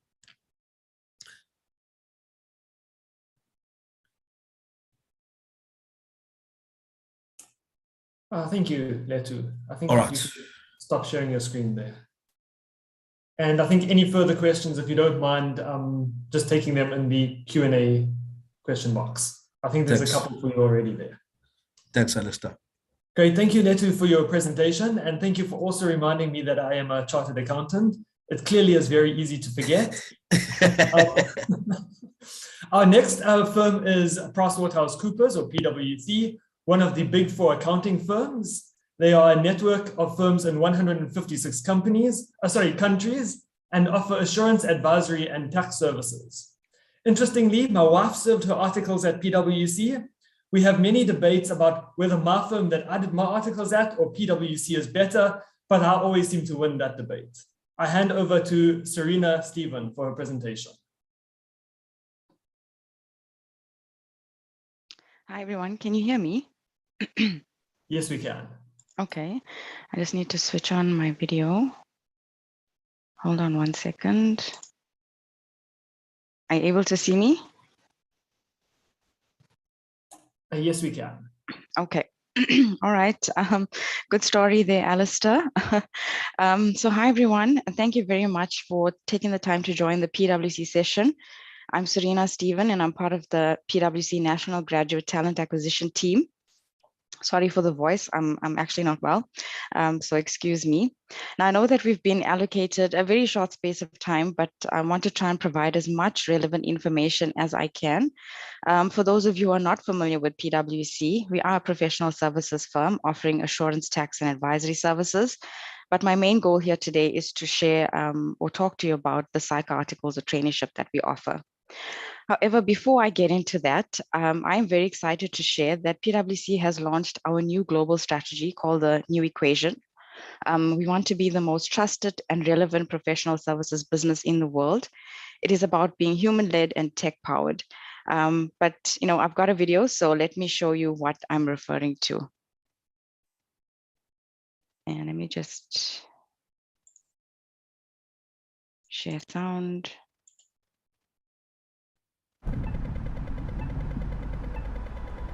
We're taught that 1 + 1 = 2.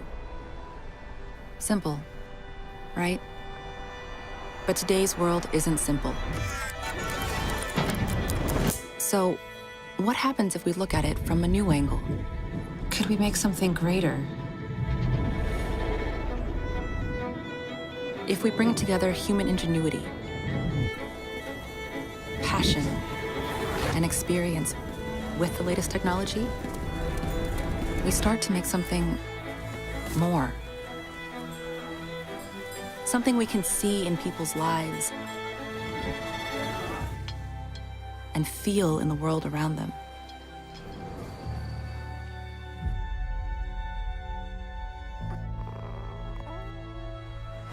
Building trust for today and tomorrow. And that's the thing. We all know the math, but we need a new way to put it together. Which means we don't just find answers. We never stop looking for them. A passionate community of solvers, coming together in unexpected ways, creating new solutions for a new day. That's the new equation.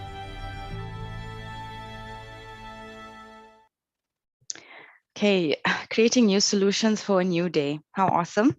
Very exciting times at PwC. But if you want to know more information about our new global strategy, please visit our website. I will be sharing those details a bit later on as well. But yeah, very exciting stuff. I just want to quickly touch on our values as well. So PwC's purpose is to build trust in society and solve important problems. Our purpose and values help keep us relevant, so people feel that PwC is the right brand to be associated with. This sets an expectation of the experience someone will get with PwC and helps us to build the image we want to have in the market. PwC is built on firm values that all employees show commitment to every single day. What I love about these values is that it doesn't just relate to work in our professional lives, but it also resonates with our personal values. So our values are: we act with integrity, we make a difference, we care, we work together, and finally, we reimagine the possible. Okay, now to why I'm actually here. I actually have a question for all of you, and maybe you can use the chat function or unmute if you'd like. But I'd like to know, or you can share your thoughts on, what do you think audit trainees do? We will take hands so students can raise their hands. Yeah, we'll take a few. Thanks, Hazel. Maybe who's brave enough? We have Mbile and Tle. Okay, let's hear it. Bilenhle Gazu. You can unmute Bilenhle and go ahead.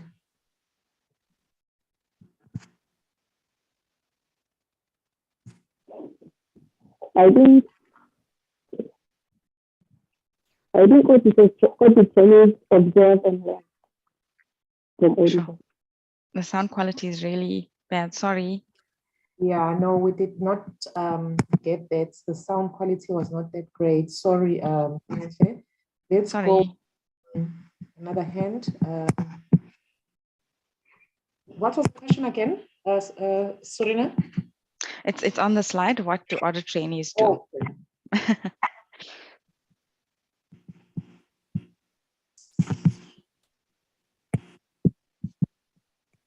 Are there any answers on Yes, the chat? I'll tell you now. Sure.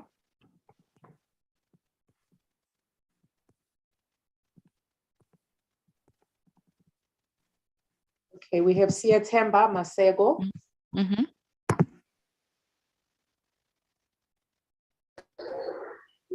Hello, can you hear me? Yes, we can. I think they provide an unbiased analysis of the client's financial record and test this record in accordance with accounting standard or applicable framework. Okay, all right. Great stuff. Thank you. Anybody else? Or just one more person maybe?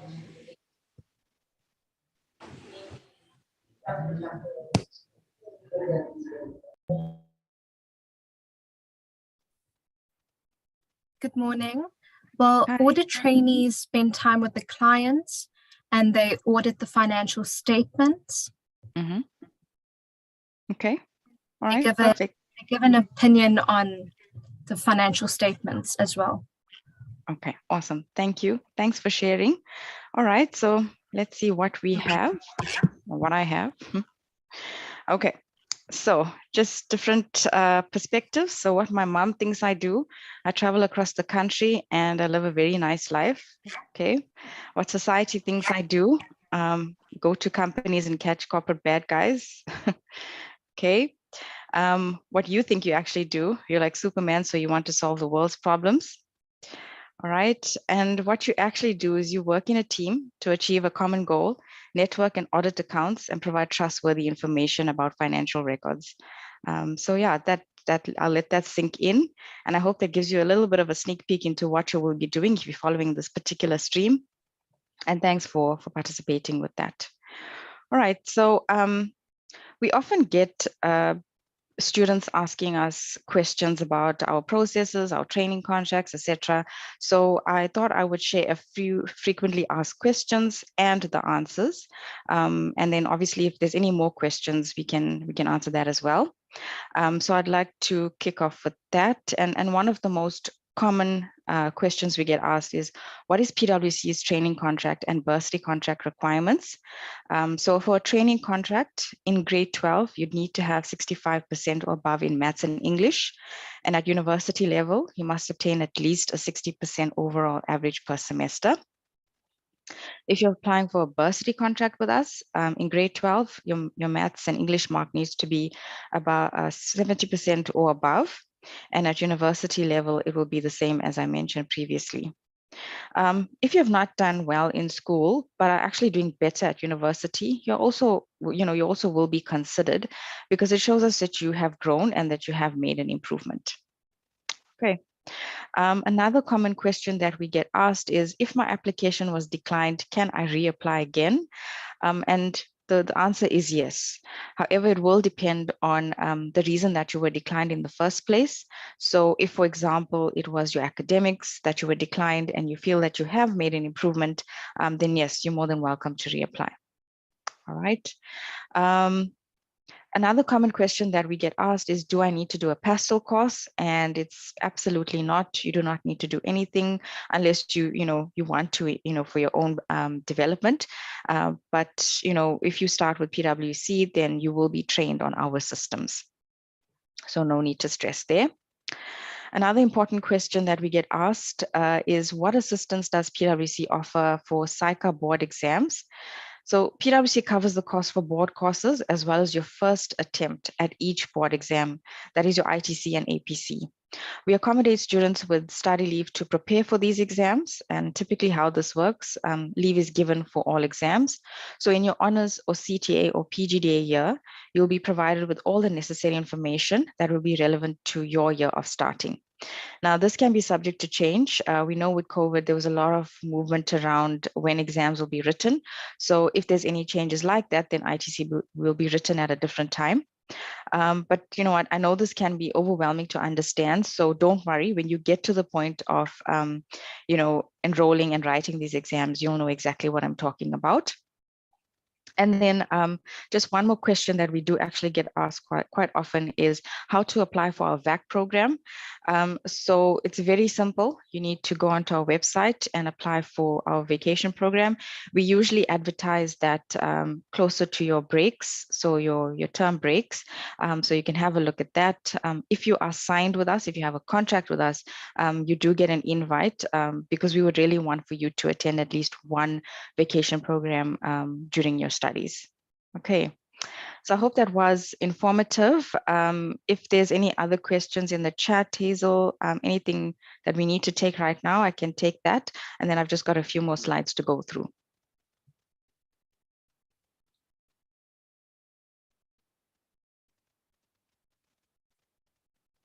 Or if anyone wants to unmute and ask a question. So a student you can raise your hand and then we will unmute. Okay. If you have a question that you'd like to ask, it would be nice to hear your voice. Yes, it would.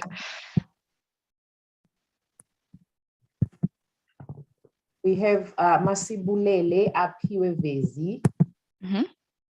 Go ahead.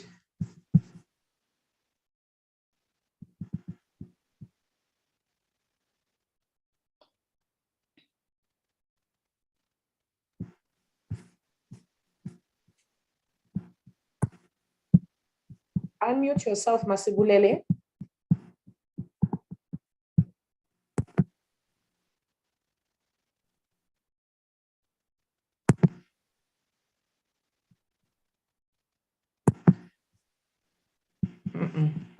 Okay, we can come back. Anybody else? Or you can put your question in the chat and I'll get to that after I'm done. Yes. Anybody else, or we can move along? Let's move along so that we save time. Yeah. Okay. All right. Perfect.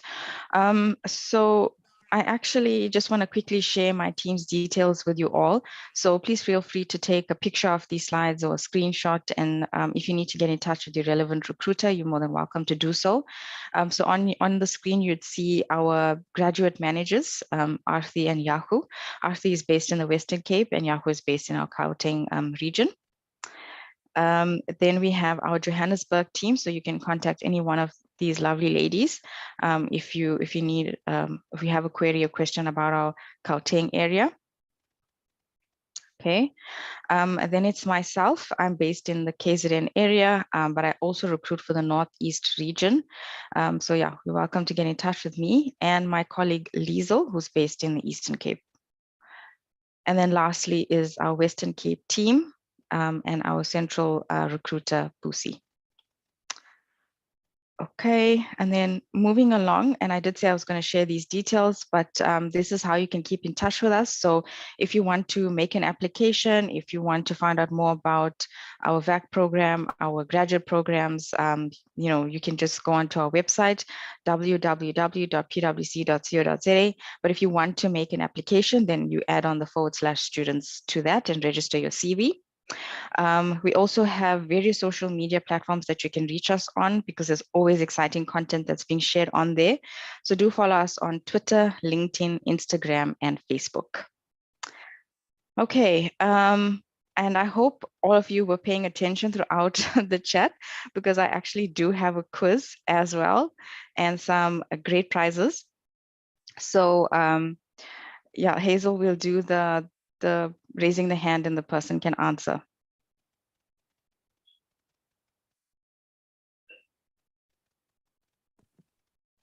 Go ahead, Serena. Okay. I've just got three questions, and I will tell you what you won after you've given me all the correct answers. So the first question is, can you name the PwC values? All of them.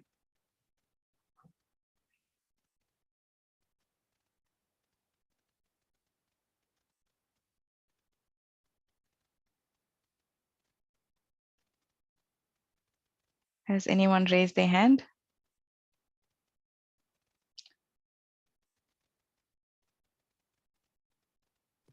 I'm seeing. I was trying to get new hands.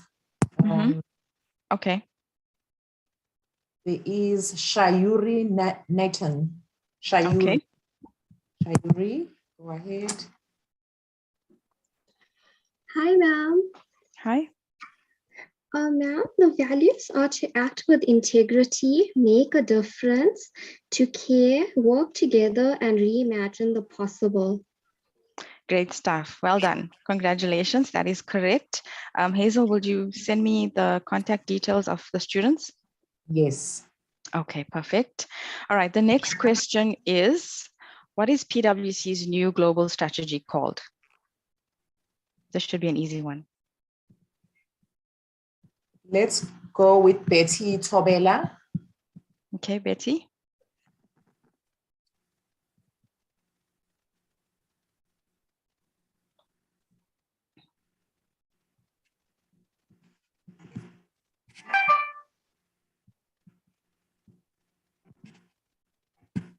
Unmute yourself, Betty.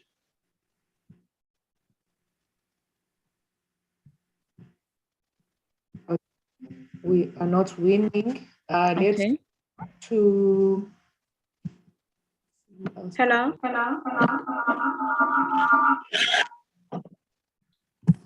Okay, Betty, go ahead. Can you hear me? Yes, we can. Hello. Hi, we can hear you.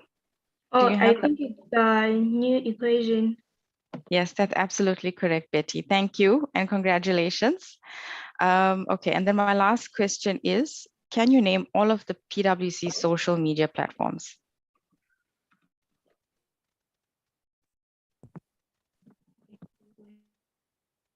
I'm trying to get new hands. Some people are quiet and not participating, so you don't want. Don't want prizes. Oh, I'll take it then. Let's take Nirvana Rampasad. Nirvana, go ahead. It's Twitter, LinkedIn, Facebook, and Instagram. Awesome. Hi, Nirvana. Hope you're doing well. Nirvana is signed with us. So that's awesome. And yes, that is correct. So congratulations to everybody. And you've actually won yourself a Take-A-Lot voucher worth 1,000 rands each. So enjoy, spend wisely, and thank you for participating there. Yeah, that's it from me. So thank you so much again for joining the PwC session. Thanks to UKZN and the team for allowing us opportunity. As always, this is great. And to the students, I want to wish you all the best. Work hard and stay safe. Thank you very much. Thank you, Serena. I see that there are still quite a few unanswered questions in the Q&A. Please can the presenters just check in case any relate to them. Our next presenter then is Ali White from PKF, one of the largest mid-tier accounting firms in South Africa, who offer services in audit, accounting, tax, and business advisory. Over to you, Ali.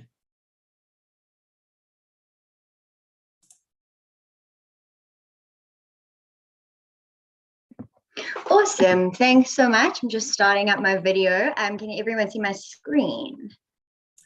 Yes, if you don't mind just putting it into presentation mode, thank you. Awesome. All right, thanks so much, Alistair. And I actually first off just want to start off by thanking all the organizers in UKZN for giving us this opportunity. It's so great to be able to chat to our students, and I hope that we can chat in person soon. So I'm just going to dive straight on into it. My name is Ali. I am in charge of graduate recruitment at PKF Durban. With me today, I have two of my colleagues. I have Renee, who is our HR manager at PKF Durban, and Bridget, who is in charge of graduate recruitment at PKF Octagon, which is in Johannesburg. They're going to be manning the Q&A and the chat box. So throughout the presentation, if you have any questions, just pop them in there, and those two lovely ladies will answer you. Awesome. So getting straight into it. So PKF is a global firm. We have over 480 firms that comprises of 20,000 staff members, and we're based in over 150 countries. We're in the top 14 accounting network brand globally, and this means fantastic worldwide PKF Go secondment opportunities for you. Zooming in a bit into PKF South Africa, where we are now. So we have 9 firms in the 5 provinces that comprises of 950 employees, of which we have 70 plus partners and directors and over 370 accounting trainees. And we're hoping that you might be one of them. And then why PKF South Africa? I think this is probably one of the big questions that you're asking yourselves today. So firstly, as I said, we're a national team. We fully embrace our values and we try to live by those day to day in our workplace. Again, we have fantastic secondment opportunities all across our firms worldwide. And then we have lots of training and development. We really realize the importance of learning and growth, and that's why we put such an emphasis on that. And then you are easily able to complete your competency hours. And that's because we have a vast array of clients that vary in different industries and in different sizes, which also means when you are finished with your 3-year articles, that you leave very well-rounded. And that's because you've just had such fantastic exposure to all these different clients. Then our firm locations, as I mentioned earlier, we've got 9 in PKF, South Africa.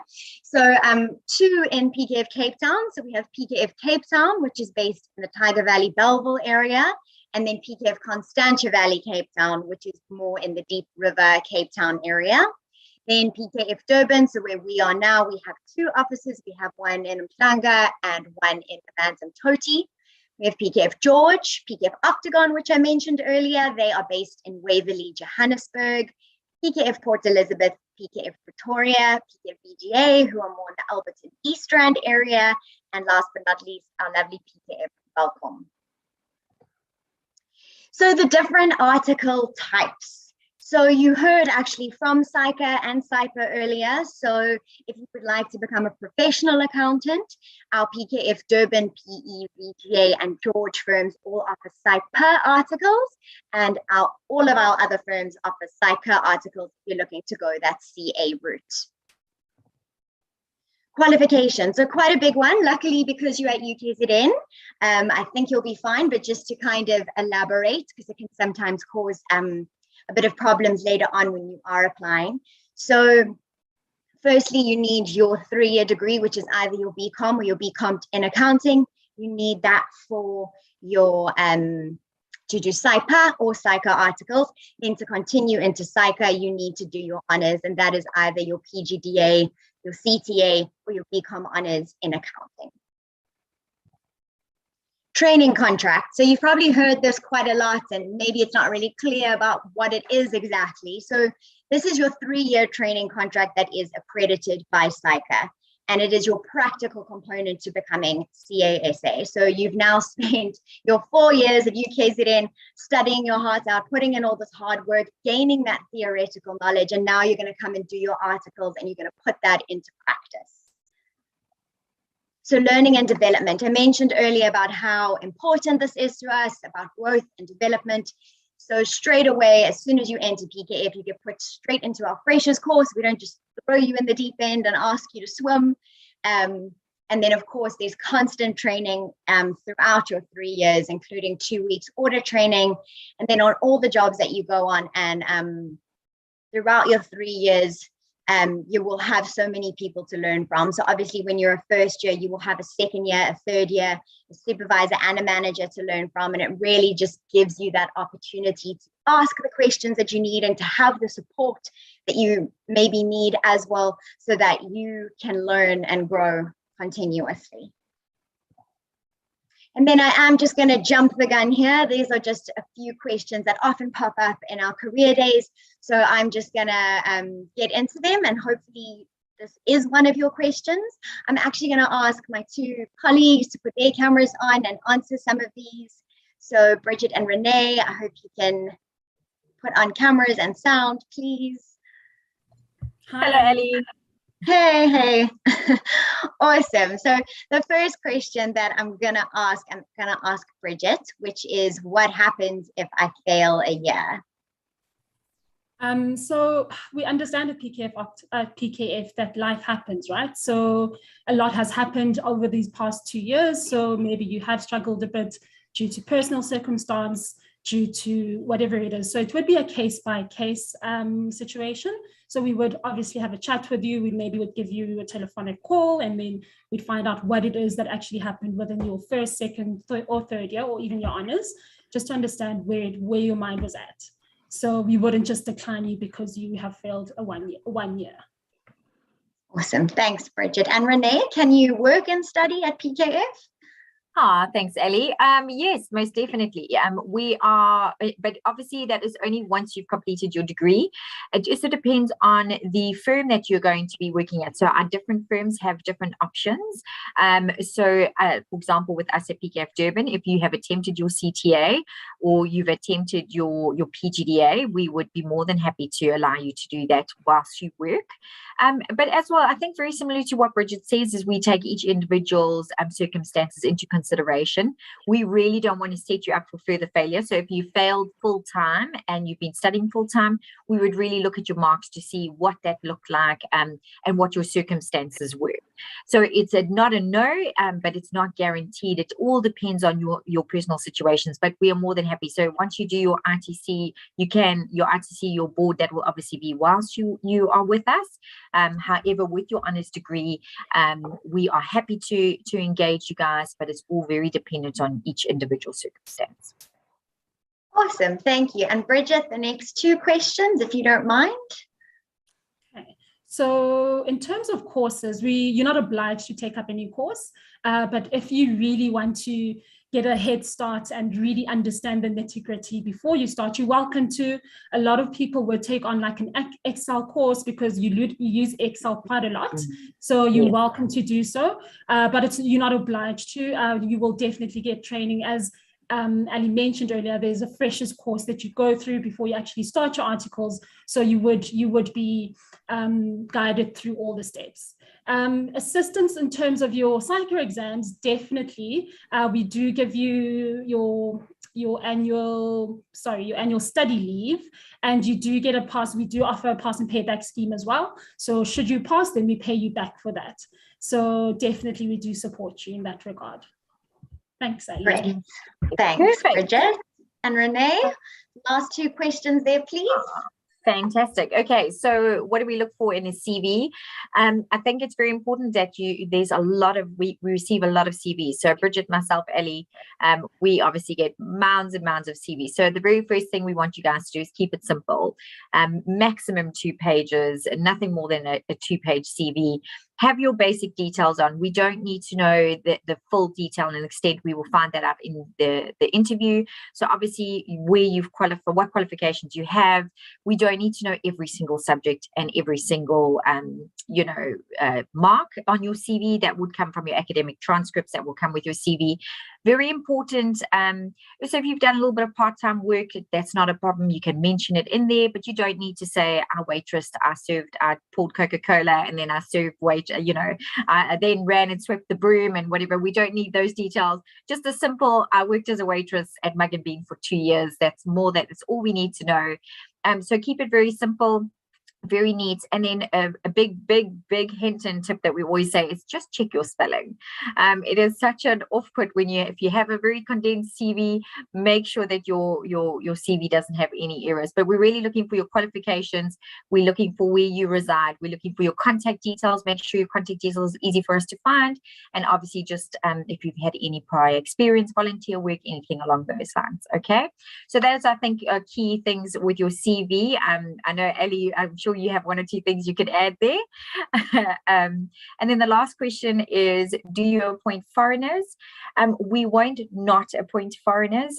We just, from the perspective of if we are considering a foreigner, they will need to have the proper visa to apply for the position.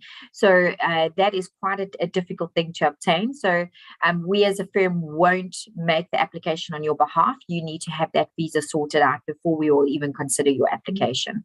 So it's very important that any application before you then come through to PKF is make sure you have all your documentation in a row, and that you are actually permitted to study and work in South Africa. We aren't able to consider you unless those documents are in place. So that just sort of clears up that foreigner question for you, Ali. Awesome. Thank you so much, Bridget and Renee. They're going to head back to the Q&A and the chat box and answer your guys' questions that you might still have there. You've heard quite a bit now from us. Sorry, it's not going to the next slide. There we go. So now you've heard a bit about us. You're keen to apply. What do you do? So you need to send your CV, a copy of your ID, and then your full academic transcript. And this does include your matric certificate to the appropriate email address. So what I would maybe advise doing now is taking out your phone. You can take a quick pic of this, just so that you have all of those email addresses on hand, and that you also remember all the fabulous firms we have across South Africa, so that you can research and pick the one you think is going to be best for you. And then, of course, there is another way to apply, which is also just going onto our website. So you can also apply online, which is pkf.co.za, and then you'll see our careers tab, which is in the top right corner, and you can click on psycho training contracts, and then you can apply online. And then all of our socials are also listed here at the bottom. I really recommend following us on all of them. It's just a great way to stay in touch, keep up to date with what's going on for things like VAC work, for example, which I think a lot of our firms are hoping to do in person this year. So the best place to find out first about that is by following our socials. Awesome. I'm going to bring back that other page in case you need it, but I don't know if there are any unanswered questions, or if anyone is feeling brave enough to put on their mic. You're more than welcome, but if you are shy, you can keep them coming in the Q&A and chat box. There are those email addresses again.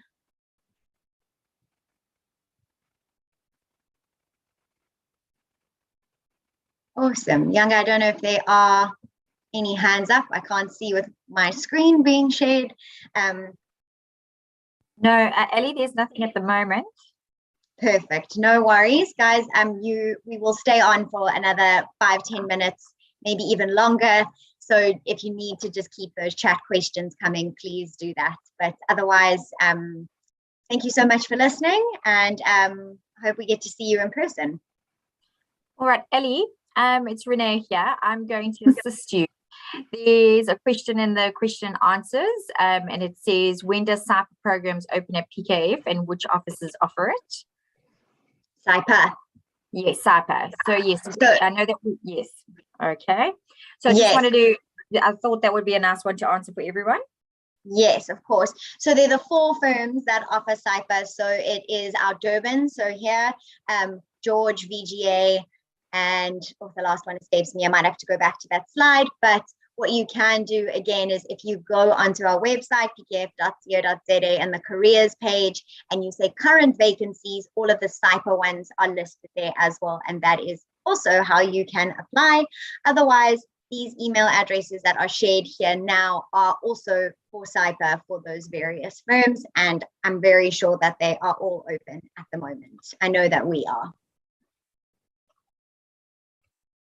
Okay, and then Ellie, I think this is a nice question. It says, what does dedication mean to your candidates? Dedication.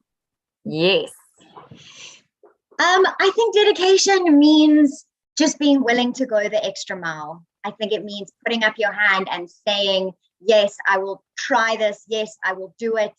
Kind of being what I call like a yes man or a yes woman, which is just getting stuck in there and doing everything that you can. I think dedication in terms of your studies means never giving up. I don't downplay how hard it is, this career path and your studies. So dedication is to just keep going, keep pushing, and getting that under your belt.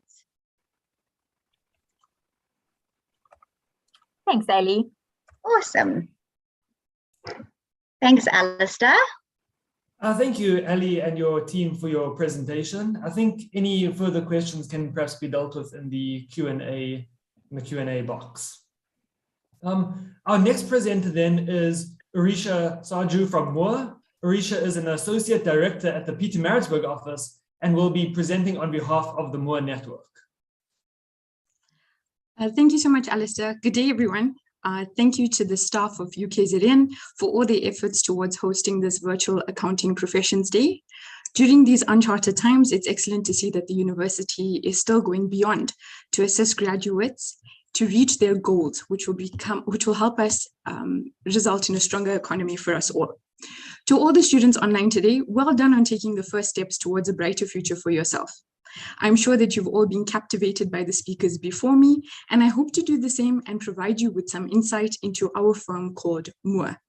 My name is Arisha Sarju, and I am an associate director at MOOR Midlands. Available on our chat forum today is my fellow colleague, Salisha Bridgelal, who is the head of human resources and recruitment at MOOR Durban. Salisha is available to answer any questions that you have and provide you with any guidance that you may require. She also has 2 500 Rand take-a-lot vouchers that is burning a hole in her pocket. She has spiced things up a little and is waiting to hand out these vouchers to any 2 students who are either the most interactive with her on the chat forum or a student who asks her the most intriguing question.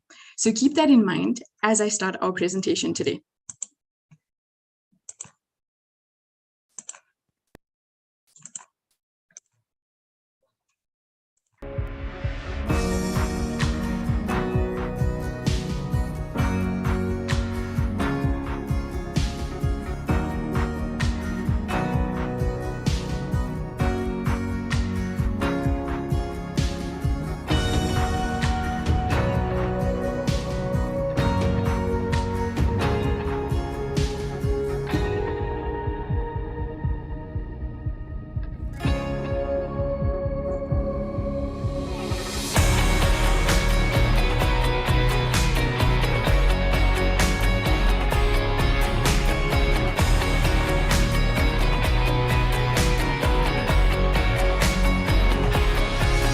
You're going to change the world here.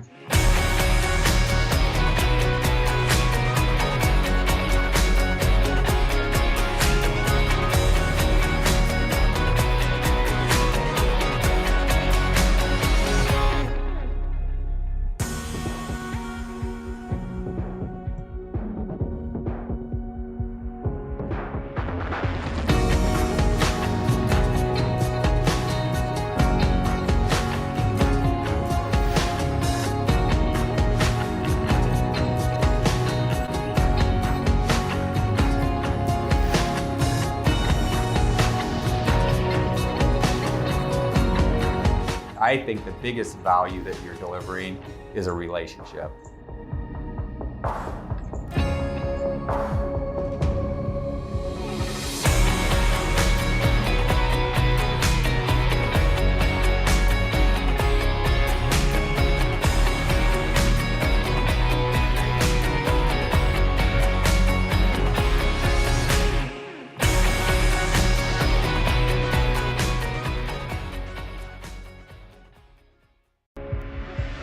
We form a part of MOOR Global and have 240 independent firms and 547 offices in 113 countries. Our network has been operating in South Africa since 2003. We currently have 13 member firms and 16 offices that form a part of our MOOR South Africa network. We are one of the top mid-tier accountancy and consultancy networks on the African continent. Not only do we manage audit, but we also deal with tax matters for multinational operations, and we support entrepreneurs, high net worth individuals, and SMEs with all their audit, financial, tax, and business advisory requirements. Our services range from audit and assurance to employee support and payroll, forensic investigations, corporate finance, and wealth management, to name a few. as previously mentioned, we have 16 offices across South Africa. The offices based in KwaZulu-Natal are Moore Durban, situated across from Ushaka Marine World with the beautiful harbour views. And secondly is Moore Midlands, which is nestled in the scenic Victoria Country Club estate. Each of our 13 member firms situated in South Africa have listed our career opportunities for trainees. My fellow colleague Salisha will be posting this up on the chat forum along with the link to our portal where you are able to see the vacancies on offer and you have the ability to apply directly, making our application process simple and easy to navigate through. We take the idiom straight from the horse's mouth very literally and have asked Taryn Pedler, a partner from our Moore office, to give you a little insight into articles at Moore Durban, followed by William Squires, who is a psycho trainee at Moore Midlands, to give you his experiences thus far in articles.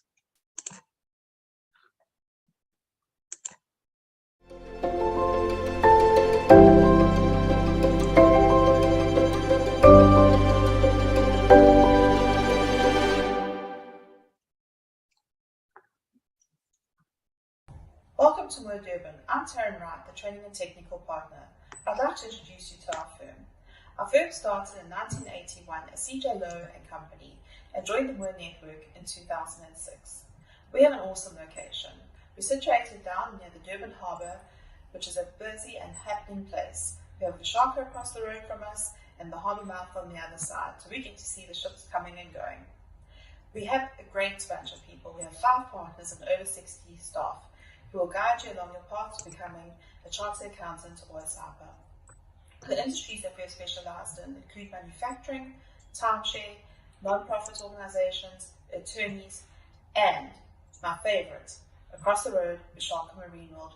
We are the registered auditor for SAMBRA, which stands for the South African Association for Marine and Biological Research, which means we get to count dolphins as a stock count. How awesome is that?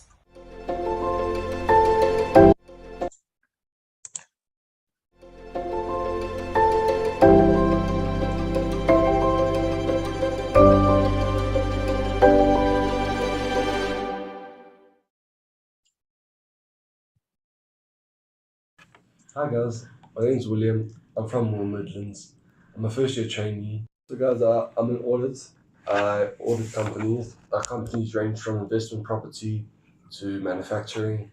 We have a great team. Everybody's encouraging and motivating. It just makes you want to be a better part of yourself. Our managers are really supportive, helping us in every aspect that we need. What makes it even better is that we sit with the most breathtaking views, making it one of the more serene environments to work in. I've really enjoyed my time at the firm this far, and I'm really looking forward to what the next few years hold for me. Some benefits of joining our Moore family. Our departments consist of smaller groups of trainees, thus training and development is geared more towards a one-on-one basis. Our firms invest in our employees' personal and academic well-being, and this is through our own learning and development platform called Campus Central. This has assisted us tremendously during COVID. We've been working from home, but our staff are still able to participate in training as all training sessions are online. We pride ourselves on an open door policy, which allows employees at any level to approach partners, directors, or managers and communicate directly with them. We create an environment that allows our trainees to gain exposure to many other areas, not just limiting them to audit and accounting experience. We have a diverse client portfolio, therefore our trainees have greater exposure to different industries, which is advantageous post-articles. We recognize the efforts and dedication made by our trainees, which creates opportunities for rapid career progression. We interview so many wonderful candidates yearly, and we understand that our interview may be the first that you've ever been for. So here are some tips to get you through the daunting process. One of the most important aspects of an interview is to carry yourself well. Therefore, body language is of vital importance. Firstly, don't forget to smile at us. We're excited to meet you and eagerly awaiting to assist you in your progression up the corporate ladder. Make eye contact with us. This shows us that you're engaging with us. It shows us that you're interested in the opportunity to work with us and be a part of our Moore family. Sit comfortably, no slouching, just be comfortable. It helps show us your confidence. This provides us with affirmation that you are ready to embark on the next step in your career journey. Research your career choices. Chat to your fellow chartered and professional accountants prior to your interview. Come prepared with questions that you may require clarity on. This shows us that you have initiative. It shows us that you have passion and drive and that you invested in your future, which will encourage us to hire you and invest in you and your career development. With that being said, try not to come across as being too rehearsed. I know it feels like there's no winning with me, but too rehearsed comes across as you being a bit fake, and you always need to be true to who you are. So back to my previous point, just be comfortable with us. You'll be spending the next 3 years with us, so be yourself from day one. In closing, I would like to quote the late President Nelson Mandela and leave you with a few encouraging words to help you through your academic career. We've all been where you are today and understand the struggles that you experience. Hold on to these words and fuel your engine. Education is a great engine of personal development. It is through education that the daughter of a peasant can become a doctor, that the son of a mine worker can become the head of a mine, that a child of a farm worker can become the president of a great nation. It is what we make out of what we have, not what we are given, that separates one person from another. Thank you for your time. Our floor is now open to any questions that you may have. Thank you, Eurisha. I think any questions can perhaps be directed to the Q&A box. We have 2 prizes to give away. I just want to check with my colleague Salisha. Perfect. Hi, everybody. Thank you so much. The chat box has been blasting with questions. We really appreciate it. My team that's on Lisedi and Melo, 2 of our trainees at MER Durban, have kindly selected 2 students who will be receiving their boxes or gifts from us from MER Durban. I've put my email address into the chat, so please, could we ask Mr. Trevor Chetty and Humera Musa to please drop me an email. Humera was the most interactive in our session, and Trevor asked the most interaction question. So we congratulate the both of them and we thank them for participating. Great, thank you there, everyone. Thank you very much. Bye, everyone. Thank you. I see that there are a few questions in the Q&A for Standard Bank and S&G Grant Thornton. If the presenters are still here, please can you just have a quick look and address these questions. Our next firm then is Colin Brander. Colin Brander is a medium-sized firm based in Hilton, KZN. They are a SACA and SAPA training office. And Heather Chovelos, our next presenter, is the Training and Technical Director at Colin Brander. She joined the firm in 2014 after completing her articles at a Big 4 firm and was appointed as a director in 2016. Over to you, Heather. Thank you, Alistair. Hi, everyone. As Alistair mentioned, my name is Heather and I'm the Technical and Training Director at Colin Branders. I'm a UKZN graduate. I graduated in 2010, I think. Yeah, 2010. And I learned a lot when I was at UKZN. I then went on to do articles, and now I'm in this role.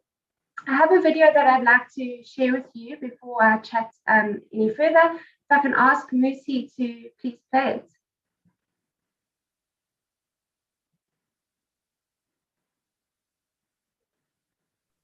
Hello. Which one you want me to play first? I have 2. The 10-minute one, please. That's the only one I need you to play, please. Okay. Thank you, Messi.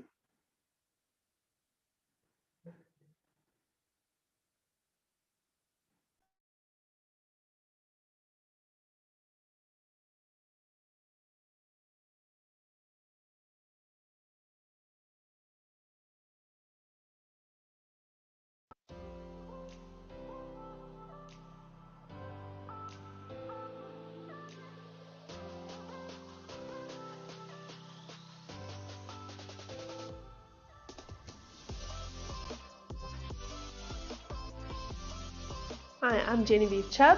I'm a director at Colin Brander. Colin Brander is a chartered accounting firm based in the Midlands. Colin Brander offers various services to our clients: accounting and bookkeeping, auditing and assurance, tax services, business advisory, estate planning and executorship, and BE compliance. Colin Brander has a diverse set of clients. We have individuals with just small sole props, all the way through to big multi-million rand businesses, and across different spectrums of businesses, from agriculture to manufacturing to attorneys to doctors. My name is Steve Colenbrander. I'm the founder of this business. We traded on our own from 2000, but I've been in the profession since 1986. We have an amazing quality of people that we deal with, an amazing variety of people, and I often consider myself privileged to have met the people that I have in this business simply because of where we are in the profession. We're allowed to meet with people, we're allowed into the front room, and we're allowed to discuss their affairs where most people would not even get close. In many ways, it's like a journalist, you get a front view. Essentially, it's really about being honest and open. Our client affairs are secret, but we don't have a lot of secrets about what we're doing. It's very simple. There are no covers that have got to be peeled back. It's something that we've had all along, and it's something that I think has become embedded in our practice. And it's not only the people we deal with as clients, but it's also the staffing that we have. People are honest and hardworking and have integrity. Colin Brander is also a dynamic firm with opportunities of growth. While we are large in numbers, we look at people on an individual basis. So for trainees that join Colin Brander, we offer bursaries. We pride ourselves on our training. Training is given on a daily basis across all the staff, and we keep not only our directors up to date, but all the staff at the cutting edge. The directors of Colin Brander are always willing to share their knowledge and experiences from years and years of experience. As a trainee / accountant / tax consultant walking into Colin Brander, you will be suited for life with all of these skills that you will learn. What makes Colin Brander unique? I think it's the way we approach things. Nothing is too difficult for us, and we can do anything if we apply our minds to it. We've got the skills within the company, and we pull on those resources, always trying to develop ourselves, and we try and share that with everybody in the firm. And if we can do that, we all as a group are better. I'm often asked, why should I become a CA? Often people look at accountants and think of them as boring bean counters that sit behind a desk. There is a place for that. Some accountants do actually sit behind a desk and crunch numbers, but a lot of accountants actually, most of my work on a daily basis is done with people. We develop skills that allow you to operate under various different degrees of business. So you can become an accountant, you can become a tax advisor, a business advisor, estate planner, an auditor, a CEO of a JSE listed company, a lecturer. You could work from home if you'd like. There's massive global mobility. Our CA is recognized internationally, which gives us the ability to work anywhere, to either develop your family life or to actually adjust your hours and to possibly work early in the morning or late at night and spend more time doing a hobby that's important to you. That flexibility is invaluable. Straight out of high school, I came to Colin Brander to start my articles. And as a junior, there's always people willing to help you. You just put up your hand and they will come assist you as quick as possible. When you come to work, you know that you have a family. Colin Brander has really paved a path from when I started my articles straight out of high school, where I was very fresh. They've given me the leadership skills and the knowledge to be able to grow, and it's definitely been the building blocks to my future.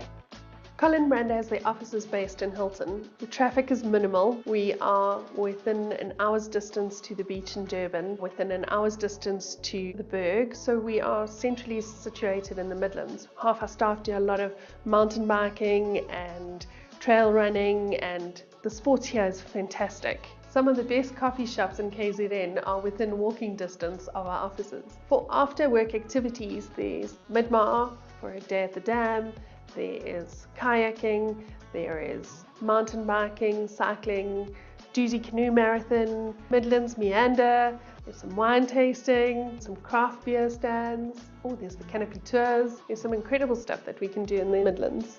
As a company culture, we find it important to develop our staff inside the workplace and outside the workplace. And we have sponsored hockey teams and cycling teams, and we really, if it's a passion that you have, we would like to develop it. Colin Brander does have a very strong social side to it. We have indoor cricket teams, indoor soccer teams, which consist purely of Colin Brander players. Colin Brander sponsor us. Why would I suggest you come to Colin Brander? Well, we offer incredible training for our staff, and every step of the way through your articles, there's someone there to help you and guide you. So as you're going along, you build these skills. skills that we look for in somebody when we're looking for an article clerk is someone that's a good leader, that's very good with numbers and is logical, someone that's got good communication skills and that's passionate about people. The SAICA training contract is designed to enhance and draw these skills out of our article clerks. Colin Brander offers SAICA and candidate auditors training contracts. In order to apply, Colin Brander offers 2 routes to becoming a chartered accountant. For the 5-year training contract, you would do it coming straight out of school, and you would need a 60% pass rate in core maths and English. For the 3-year contract, you would need at least a BCom degree in financial accounting. We offer bursaries for our staff, for those that are wanting to work and study, and for those that are wanting to go to varsity and then come and work at a later stage. You would have a guaranteed training contract when you graduated. My name is Matthew Black. I'm one of the directors at Colin Brander. We have article clerks. There's approximately 30 at any one time in the office. Some brand new people straight out of school. We'll have some straight out of varsity. We've got others that have been around for 2 or 3 years and have got good experience who help mentor the guys. And then we've got our managers, of which some of them are CAs themselves and have been through the process generally quite recently as well, which helps a lot. We meet with them on a regular basis, go through the work progress and how they're going, give them help with their studies. We do a lot of training with them. The guys also set up good sort of study teams. I actually live in Hilton for the purpose of being able to come to the office after hours to study and on the weekends, and there's usually someone here that can help me if I am stuck. They are very, very supportive and want you to succeed, and they do give you the tools to be able to get to your end goal. My road to becoming a CA was quite different. I actually started at varsity just doing a general BCom, and when I realized how difficult it was to get a job with just a piece of paper and not much experience, that's when I decided to possibly get my CA. I started as an article clerk with Steve Colin Brander in his old firm, and I moved with him across to Colin Brander's when he started that in 2000. I was in my 2nd year at the time, did a 5-year articles with him, so we started right at the bottom from having a small team of about 10 staff in total to now where we sit with 160 odd staff in the firm. I stayed on for a couple of years as a senior before I did venture out for a little while. Got offered a management position in the firm and then grew from there and became a director about 6 years ago. We've moved through 3 different premises and it's been our growth over 20 years. Where do I see the business going? I do believe that there's a lot of potential in our business simply because we're very well placed. We've got a great target market. If anybody joins our practice as an article clerk, they're going to get experience that they could not get anywhere else in the world. And I say that honestly. Simply because they get chucked in the deep end quickly. We've got very good systems, we've got very good structures, we've got very good discipline, we've got good leadership, and the experience is wide, offered from tax and accounting. But at the end of the day, you can have whatever skill you want. The critical thing is to be able to deal with people and to deal with clients. I believe our training is world class, and I say that confidently. I don't think there's a better place to do articles, and obviously I'm biased, but that's the place to be. Everything is done in detail. From drafting of the financial statement to the tax comps, you get to see things in a different way and you get to also integrate what you learned in school in practice. I'm often asked when interviewing people what the strengths are between a larger firm and a small medium firm. I did my articles at a medium firm and I walked away with a very broad knowledge. I could complete a tax return for an individual all the way up to a full audit for a company. We're a small medium firm, which means that we are not small. You're not going to arrive here and battle to make friends. We have 160 staff, but we've grown to that quite quickly, which means we've managed to keep the family-orientated feel with us. There's a very open door policy between the directors and the staff and across the board, and it's important for us that this becomes a home away from our family. For me, at first it was difficult because now I had to juggle work and school at the same time. But you actually don't feel alone because at the end of the day, you know that Colin Brander promotes growth. They always want you to ask questions because that's the only way that you're going to learn and grow and develop all the necessary skills so that you can be a great chartered accountant. If anybody is thinking about doing it, I would encourage you to jump on the bandwagon and give it your all. And if you can do that and you put your heart to it, you can accomplish anything.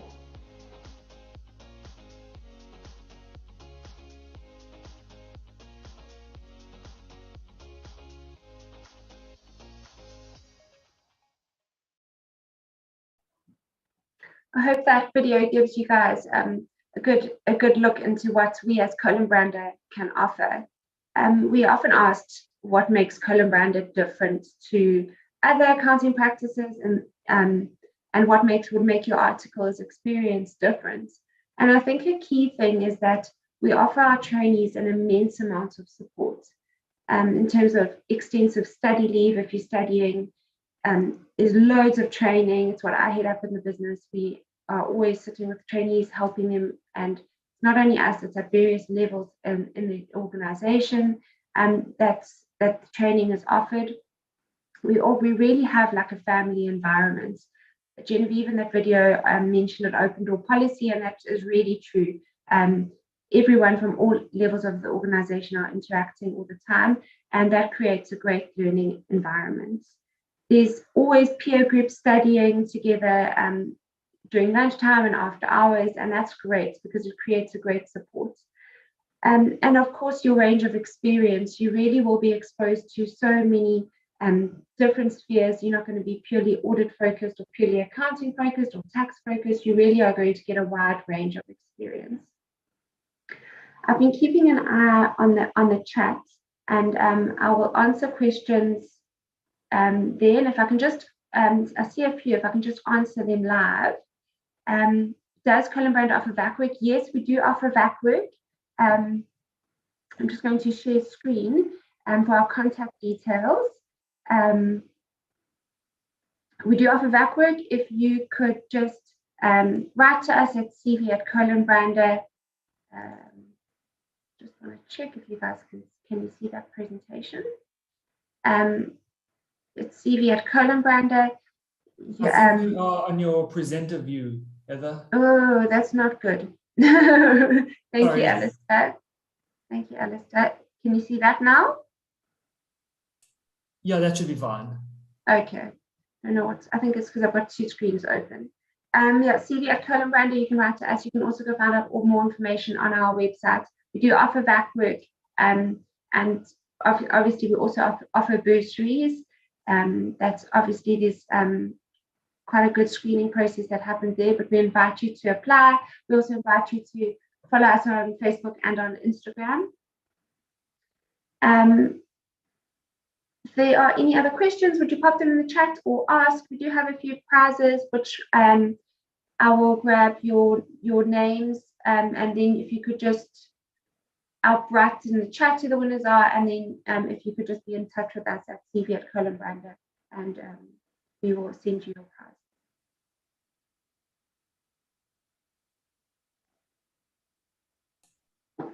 Thank you, Heather, for your presentation. Thank you, Alistair. Finished? Great. And a very big thank you to all our presenters so far this morning. It has been a very interactive and informative session so far. Please don't forget to the presenters to check the Q&A section and answer any questions that might relate to your firm. As we enter the afternoon session, I would like to hand over to my co-facilitator, Kerry Lee Goer. Thank you, Alistair. And so I am a chartered accountant and I lecture financial accounting at UKZN. I will be your director of proceedings for the second half of our careers day. Next up, we have KPMG. The origin of KPMG in South Africa go back to 1895. Through organic growth and strategic mergers, the firm has grown into one of the largest audit, tax and advisory firms in the region, offering a wide array of services to clients within the public and private sectors. I now hand over to Crystal Bishop from KPMG. Thanks so much, Kerry. Nice to meet everybody. I wish we could have done it in person, but thank you so much to UKZN for putting this on. I welcome any questions in the Q&A or in the chat box. Please feel free to ask the questions. On the line with me is Tamara. Tamara heads up the HR and recruitment for the PE office. So we've got a bit of PE with us today, and then myself, I head up the HR and the recruitment for the Durban office. So Musa, we did send you a video. Are you able to play that first, and then we can continue with the presentation, please? Yes, sure. I'll play it shortly. Thank you.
Thanks, Musa.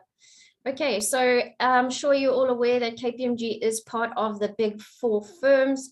We're a network of professional people offering audit, tax, and advisory. We were established in 1895, so we have been going for quite a while. And as you can see, we're in 152 countries. In South Africa specifically, we've got 4 offices, Joburg being the hub. Then we've got Cape Town, we've got PE, and we've got the Durban office. Not to say that the smaller offices being Durban and PE are any less interactive or not allowing you that freedom. We do have, because of the remote working that we see ourselves in, our science students in the Durban, PE, Joburg, and Cape Town office have the exposure to all industries. So although you might be based in the Durban office, you could see yourself on a mining client in Joburg, and assisting the Joburg clients. So that remote working, we've really taken that a step further and embraced the technology and helping our trainees get the most and the best out of their training contract. As you know, it is a 3-year training contract with the Big Four, being audit, tax, and advisory. This is specifically an external audit professional day, but the other offerings that we do offer are internal audit and risk management. We offer digital consulting, forensics, which is more on the not your CSI, but definitely in the forensics, in the documentation side of things. We offer tax, technology advisory, etc. So we do have an array of offerings at the KPMG offices. We also offer to our 3rd-year trainees opportunities for secondment. So in that video, you would have seen offices in Toronto, New York, Australia. Those are all the offices that you're going to have experience in working with. It's nice to have that opportunity to have the different cultures. The timeframes, they do obviously make lenient for us being in a different time zone, but it's just a fantastic opportunity. With COVID, it hasn't stopped us in any way. Like I said, we've embraced the technology side of things, so you are able to work digitally with those countries. And then because COVID protocols have lifted and in certain countries are allowing South Africans back into the countries, so some of our 3rd-year trainees are actually doing their secondments in those countries. So that's something we really look forward to embracing again. With regards to training contracts, we look at students from grade 11 all the way up into CTA. So we do have a very broad recruitment outlook. We target the schools in our areas. We also look at universities, not just, you don't have to be in the province that you're applying for. You can, if you're a UKZN student, but you want to do your articles in Cape Town, you can apply to any office. Having said that, should you sign with one of the offices and feel halfway through your training contract, you know what, I actually have signed with the Joburg office, but I would prefer to stay in the Durban office, we do offer that option of transferring your training contract, so you don't have to start the whole application process again. We're very interactive. We are all about our people. We have a diverse array of people. Our culture is very, very much a fun but hardworking environment. And yeah, it's just a great place to work. We work hard, but we play hard too. We have a lot of cultural events. We have a lot of CSI initiatives that we get involved in. It's just a wide variety of things to do within the KPMG business units. With regards to VAC work, we are offering VAC work coming into the office as of this year. The last 2 years have been virtual, so that's very nice to know.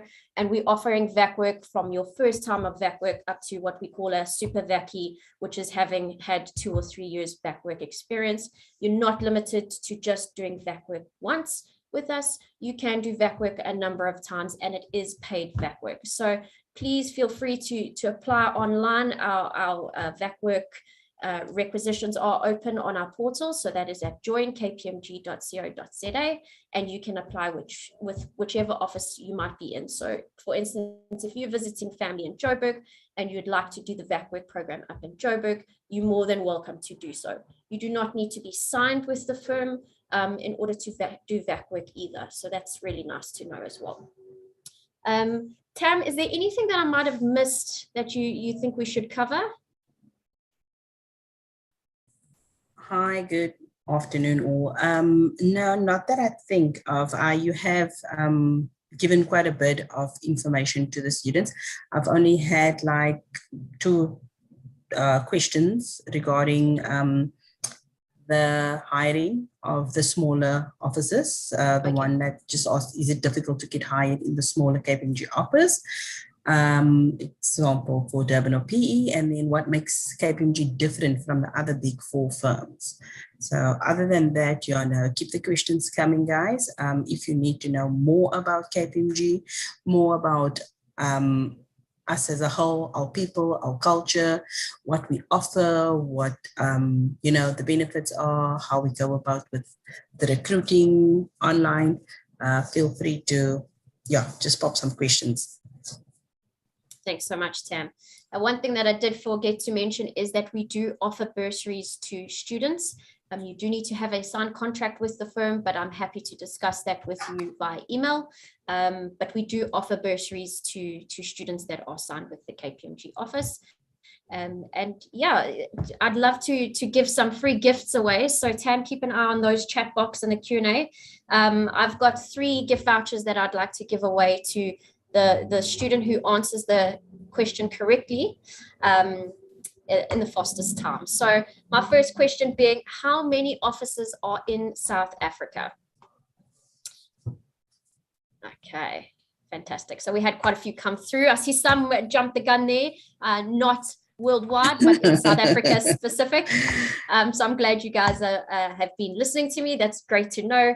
What other services do we offer besides your CA external audits?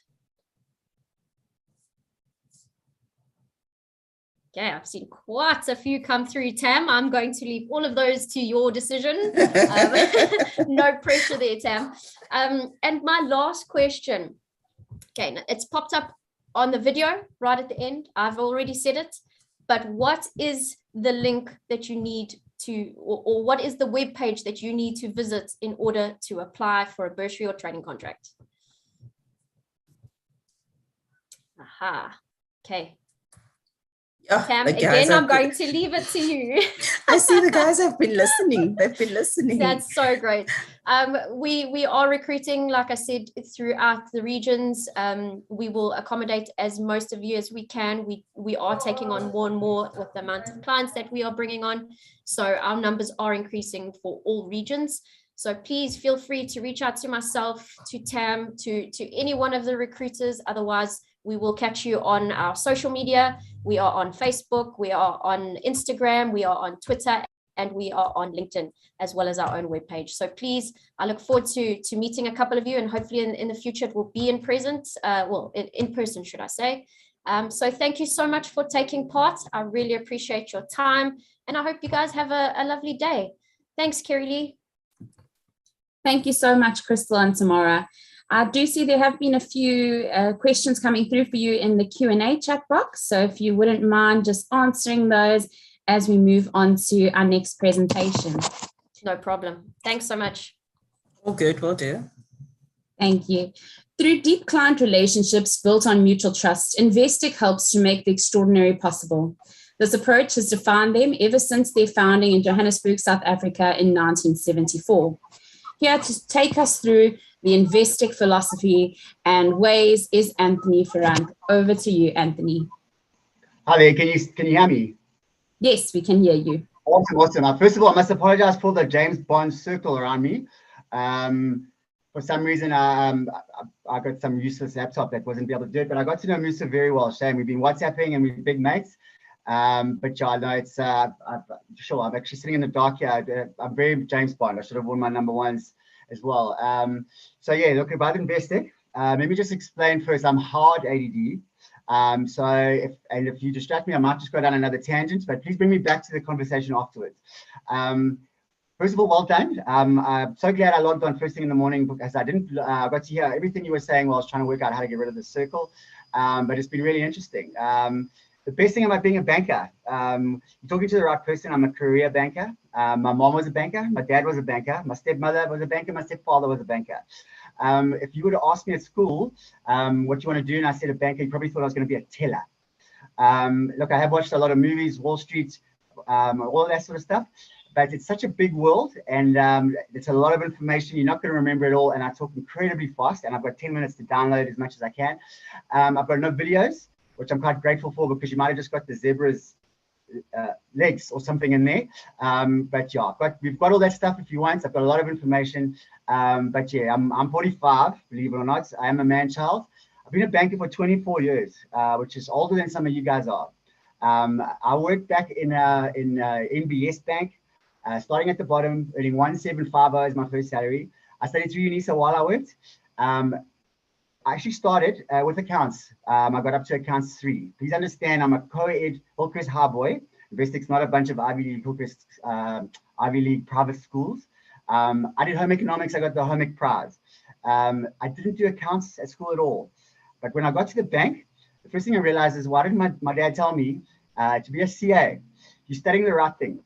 It's the way to go. You become a doctor of business. It's amazing. Working for Investec, sorry, let me just digress. I've went down another rabbit trail. I started working in the dealing room at BOE Bank, which is no longer have gilt trading floors anymore. That's how old I am. A gilt trading floor is like New York Stock Exchange. We buy, sell, buy, sell. You know, that's sort of in the movies. There's only 2 left in the world. That's New York and Hong Kong. It all happens with Reuters and computers and stuff down. I have institutional knowledge that is priceless. I know everything about every bank.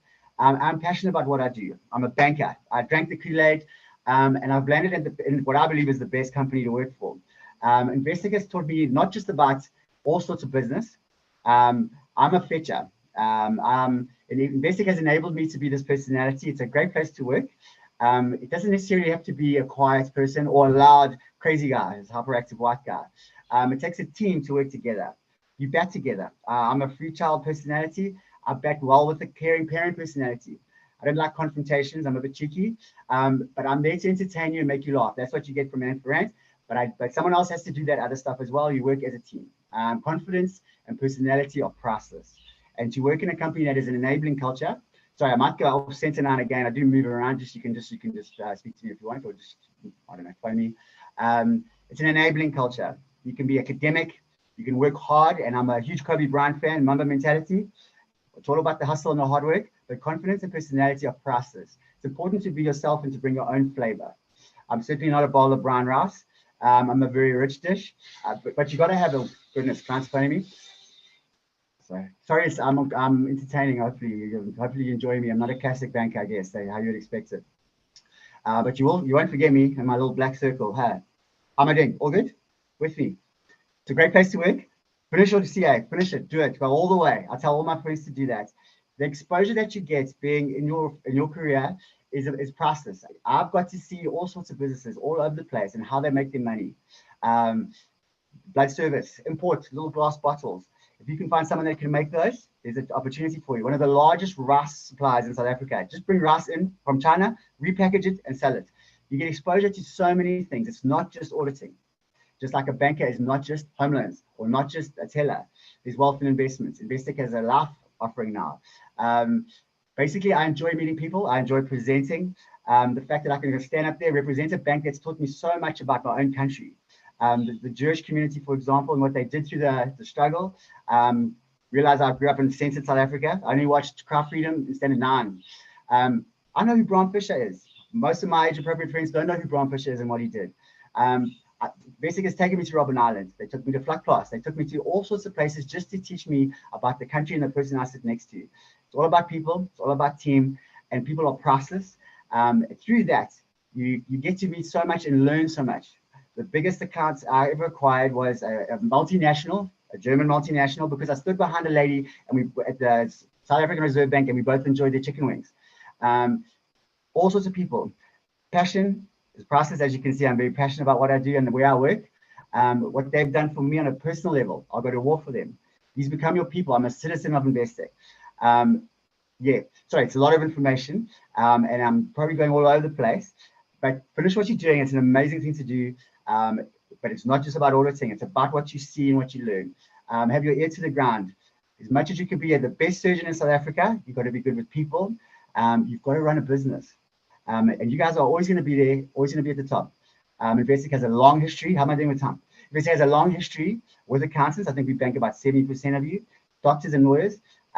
You're the only guys that we bank as a young professional, earning what you earn. We're just a private bank. We are completely autonomous. We're not owned by anybody else. We have less than 1% bad debt as a group. Everyone in Investec is a degreed individual. You never have to go to a bank again. You never have to stand in a queue. We come to you. You might know the zebra, but you might not know what we do. We do everything. Think about that director of that company. We bank him, his trust, his wife, his kids, his offshore trust fund, everything. We can do it all. We come to you. We're just a private bank. We are the only company in South Africa that is listed on both the London and Johannesburg stock exchanges. So at one time, we were the only top 40 JSE, top 150 company. We had the longest standing CEO in South Africa. At one stage, so from a career point of view, it's a great place to be. At one stage, the top 20 directors in South Africa, 11 of them were Investec. But look, if you do take your company and you list it on a stock exchange, and then you listed in London, you are going to be well. And the CEO wasn't even the highest paid guy. You can change how you do business here. You run your own business. It's a self-motivating place.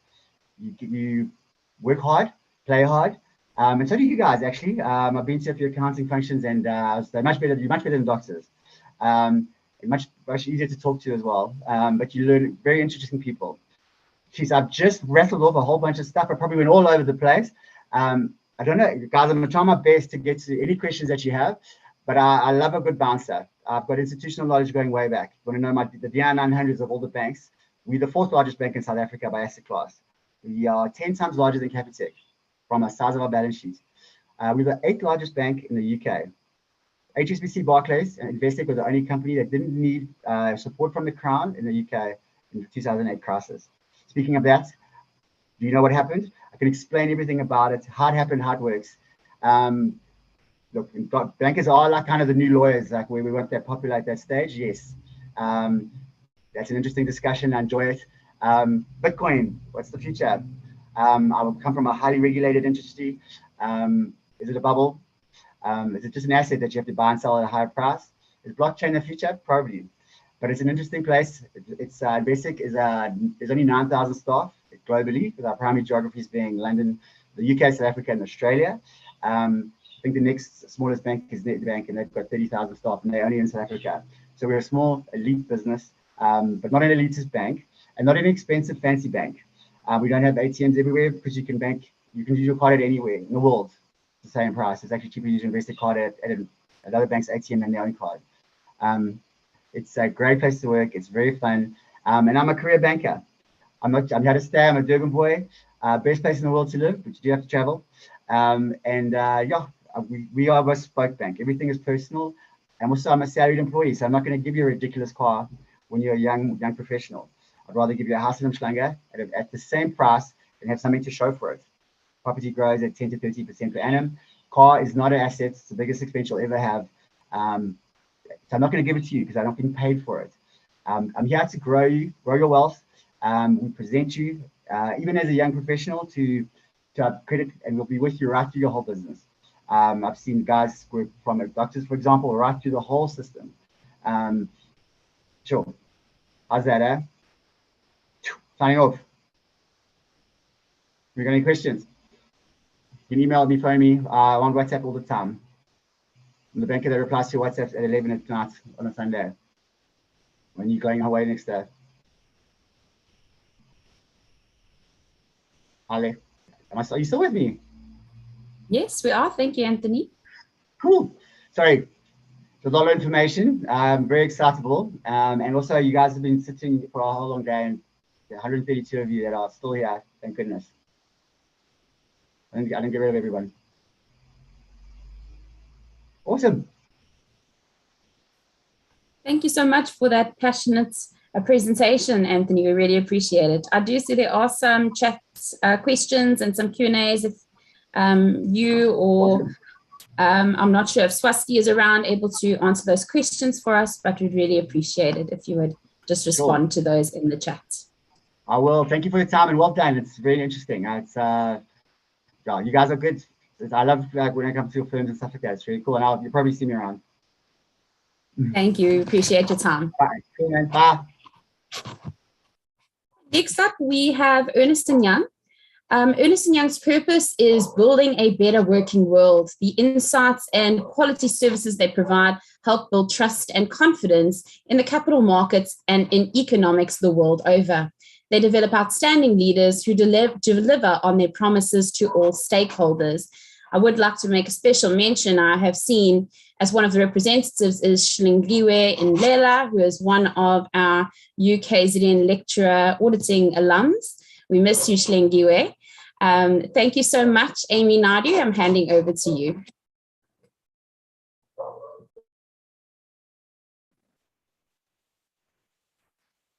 Hi, Kerry. Can you hear me? Yes, we can hear you, Amy. Thank you. Perfect. Thank you so much, Kerry.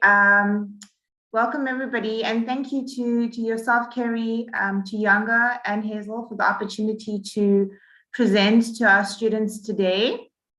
So yes, you are correct in saying Shlingiwe is our MSL, obviously in Durban, and she was one of the lecturers in UKZN.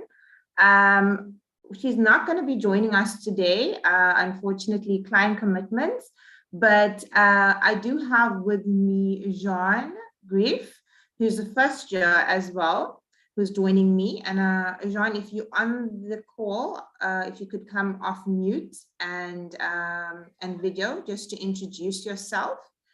So like Kerry said, I'm from Ernst & Young. My name is Amy Naidu. I am the HR manager in the Durban office.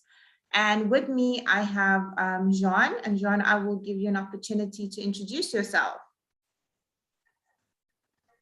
Hi, everyone. Thanks, Amy. Again, thank you for having me. My name is Jean, like Amy said, and I'm a first-year trainee at the Durban office in the assurance service line. Perfect.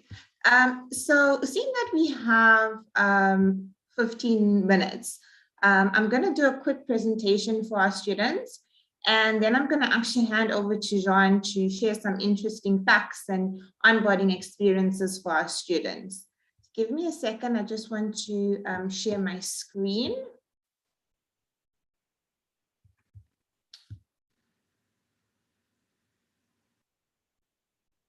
Please let me know if you can see my screen. Yes, we can. Okay, perfect. Okay, so like the introduction did say from Kerry, thank you for the lovely introduction, Kerry. We are a global firm. We actually operating in 33 African countries and 22 sub-Saharan countries. We've been around for over 164 years. And we have about 190,000 staff worldwide, and we're operating in around 150 countries. Specifically in South Africa, we have an office in Durban, and obviously that is the office that I am based in, but we have a Johannesburg office, Cape Town, Bloem, and PE office as well. So a little bit about our purpose. So our purpose is building a better working world, and that is in line with our next wave strategy. We've got 4 pillars in which we execute the strategy, one being client centricity, data and technology, global integration and teaming, and exceptional and diverse people. The recruitment pillar actually falls under this. So our aim here is obviously to ensure that we create exceptional service, as well as we recruit diverse people into our organization. And with that being said, EY is committed, and obviously committed in creating a better working world for their clients, for the social environment, and for their people.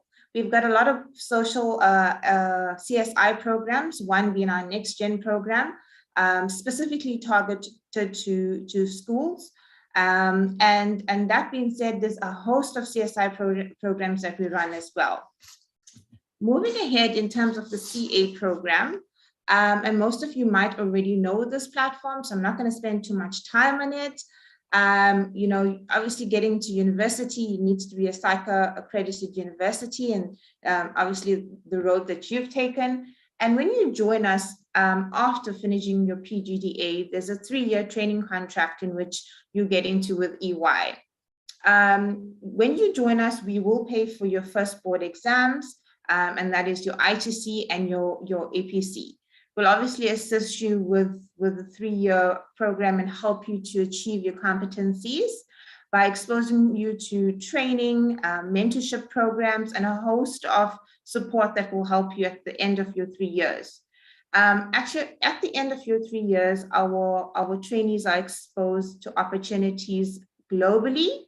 So you'll have an opportunity to obviously apply for secondment, as well as to stay on manager levels, not only in the Durban office, but the applications actually open up to the different regions as well. If you are interested, obviously, in applying to a training contract, you would need to go to our careers website, and you would need to upload your ID, CV, matric certificate, and current academic transcript.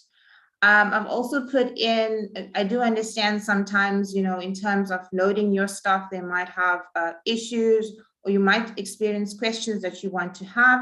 I've put in the email for you to actually contact us, which is the EYSAgraduates@za.ey.com. And if you have any questions around, you know, the application or around the system, you're welcome to email us on this website or on this email address. Aside from the training contract that we offer, we do offer a VAC work as well as various graduate programs at EY. So one being our business experience program, which is run twice a year. So the business experience program gives the students opportunity to know EY. So as much as we would like to recruit you, it's also very important for you to understand the culture and the firm that you're going into to ensure that you have a correct fit. This program will expose you to the different service lines that we have, namely consulting or advisory, your tax service line, assurance, and SAT, which is strategic and transitions as well. It will also allow you to better understand the career path that you're taking as well. You'll be exposed to leaders in the business, and also there's, you know, fun opportunities and team buildings that we build in as well in this program. It's really an amazing program, and it's run twice a year. Our VAC work will then expose you to, you know, on-the-job training. You'll be based at clients, you'll be exposed to auditing, as well as the staff at EY. So these are amazing initiatives and programs that we run, and it really assists our staff as well as us to get to know our students. If you are interested, like I said, pop us an email and we'll obviously get back to you. Our posts are online, so please apply as well. And these posts are usually advertised closer to the mid-break. So around the December and around the June time. So please look out for this post that comes through. Some of the very exciting grad recruitment initiatives that we currently ran or are running. So we ran a MyFitness class for all students to join. And this is where we had a instructor coming through, and we ran a social media campaign around this year. We also believe that it's really important to keep in contact with our science students. So we have our TLC calls where we check up on our students, you know, in terms of assistance and how they're doing and how we can provide more support to them. During COVID, it was a real difficult time, not only for us, but everybody else. And we needed to obviously integrate this to our science students and not only the staff at EY. So we created online sessions for our science students, you know, to help them with cabin fever and stress that they might be feeling during the hard lockdown. We also have WhatsApp groups where we keep our staff updated on what is happening. And we host sessions where we invite our partners as well as leaders and trainees to actually tell our science students what they don't know about articles and what to expect before they join EY. Some of the engagements that we run across universities is Project Diamond, Project Alpha, Platinum, and Ethical Ambassador, as well as guest lectures. So some of you might already attend some of our guest lectures that is being hosted.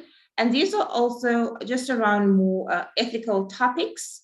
So how it actually works is we would give the universities the topic, and then we'd have students obviously working on this topic, coming up with solutions, and they would be invited to EY to present to our leaders and spend a day with us in the firm as well. So that's a lot that I've actually spoke about, in terms of the initiatives and who we are as a firm. I have Jean with me who's a first year, and I'd like her to actually share with you her onboarding experience and what her experience has been with EY thus far. Thank you so much, Amy. Just confirming that you guys can hear me. I can hear you. Okay, awesome. Thanks, Amy. So I know you did say onboarding experience, but before I started, I just wanted to attest to all of those things that Amy mentioned that EY does before you actually join the firm as a first year trainee.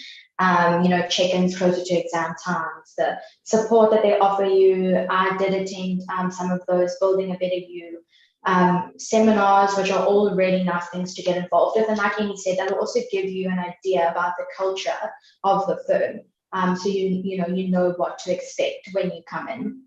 But in terms of onboarding, that's where I'm going to focus a little bit more today.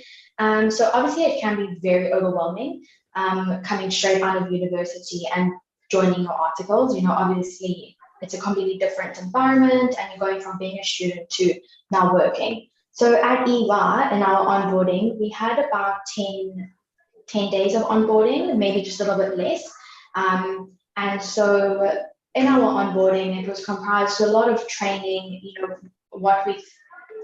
things we're going to be doing or would be doing on a day-to-day basis, training on the software. So you're really not left in the dark, and we're not just left to figure it out for ourselves.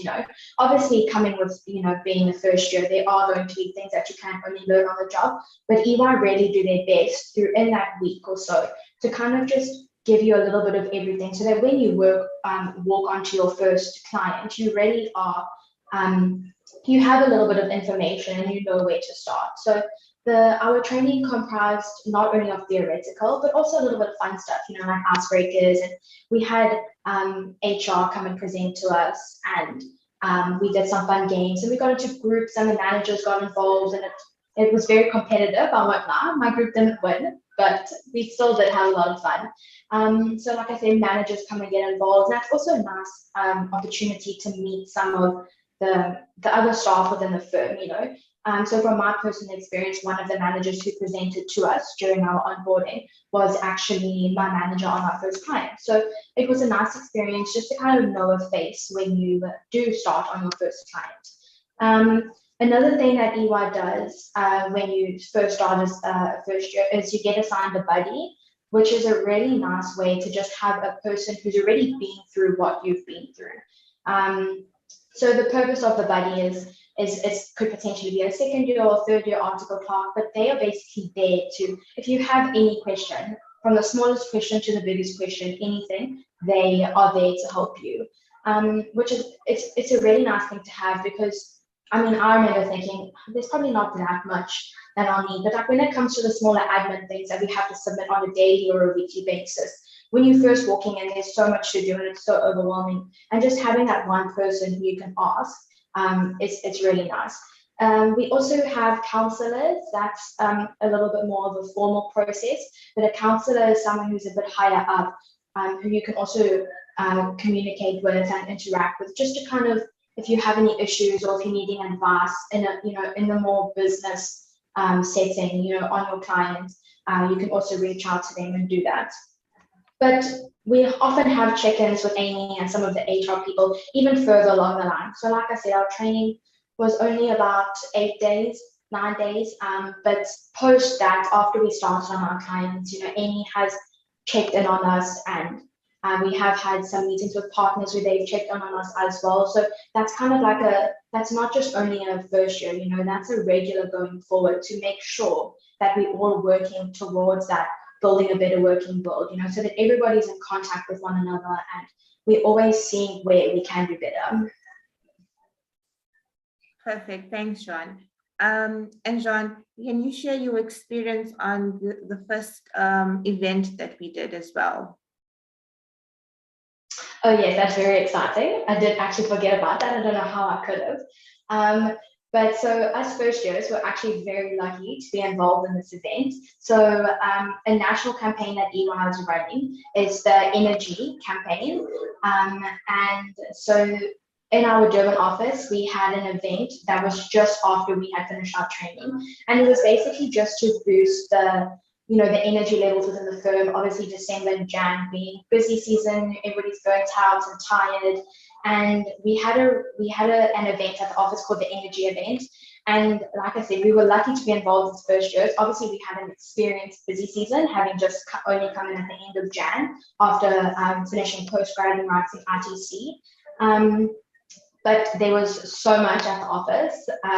We had Sugarlicious, we had waffles, there was cupcakes, we had a photo booth, and it was just a really nice networking experience for everybody in the office to just kind of take, I think it was like 2.5, maybe 3 hours, just take a little bit of time off. We get to know everybody. It was networking for us first years to meet the second years and the third years and some of the partners and the managers, but also for everybody to kind of reconnect post-COVID.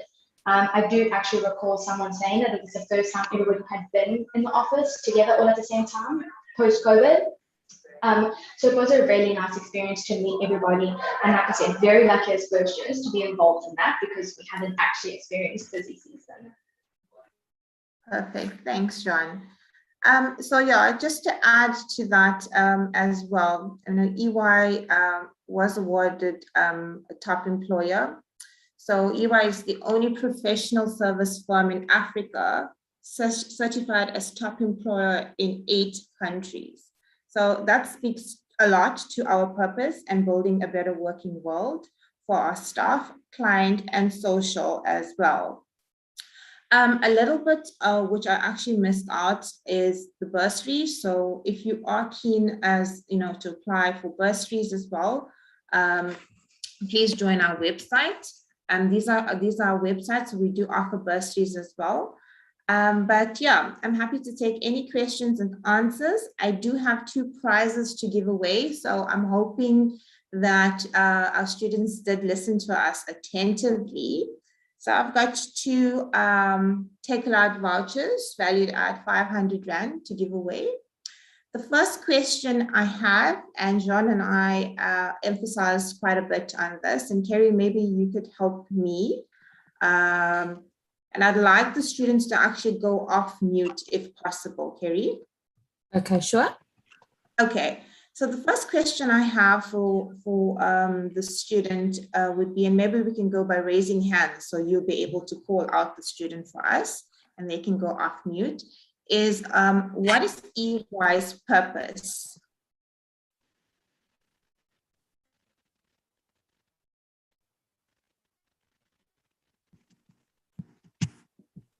Let's take Sibahle Mchunu.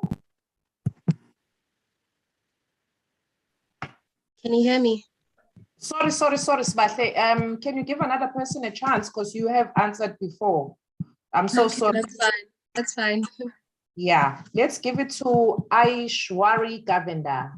Thanks for understanding. Aishwari, go ahead. Hi. Aishwari. How are you? Good, and you? EY's purpose is building a better working world. Perfect. Thank you. So Hazel and Kerry will obviously send me your details and I'll be in contact with you for your take-a-lot voucher. Thank you. Thank you. The next question I have for you is, earlier on in my presentation, I'd actually put through our email address for queries for applications and any queries that you might have pertaining to questions. What is the email address that you need to email if you have any queries regarding applications or systems or just questions as a whole? Okay, let's give Tembelihle a chance. Tembelihle Mthuli.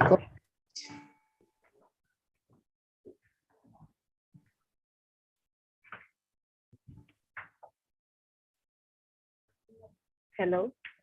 Yes, Tembelihle, go ahead. My name is Pobega Zunj. Okay. The email is eysagraduates@za.ey.com. Correct.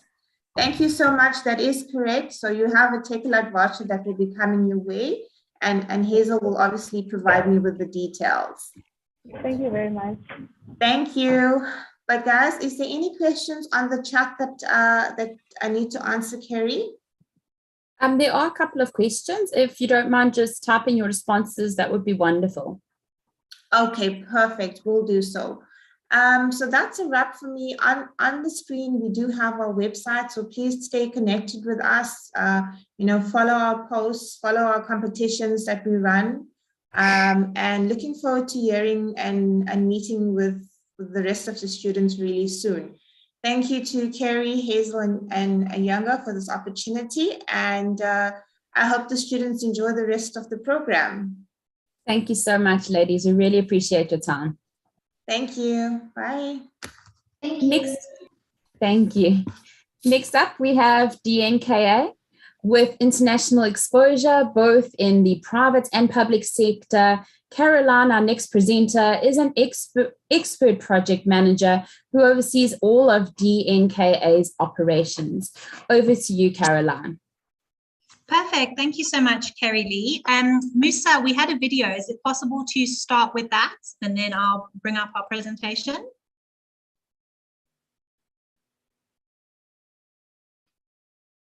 If not, I can share. Oh, there we go. Perfect.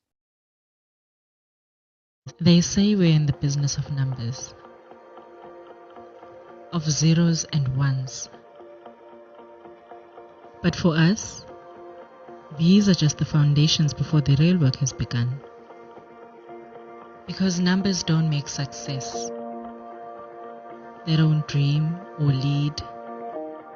They don't strive or stress. Numbers show us where we are or where we've been. But people are visionaries. They define where we're going. They give light to the unseen.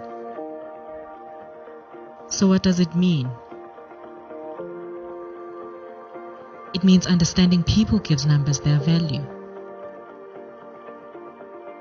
Digits and decimals make us good, but our connections are what make us professionals. They say we're in the business of numbers.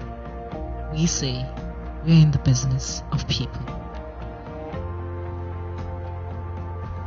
We are DNKA.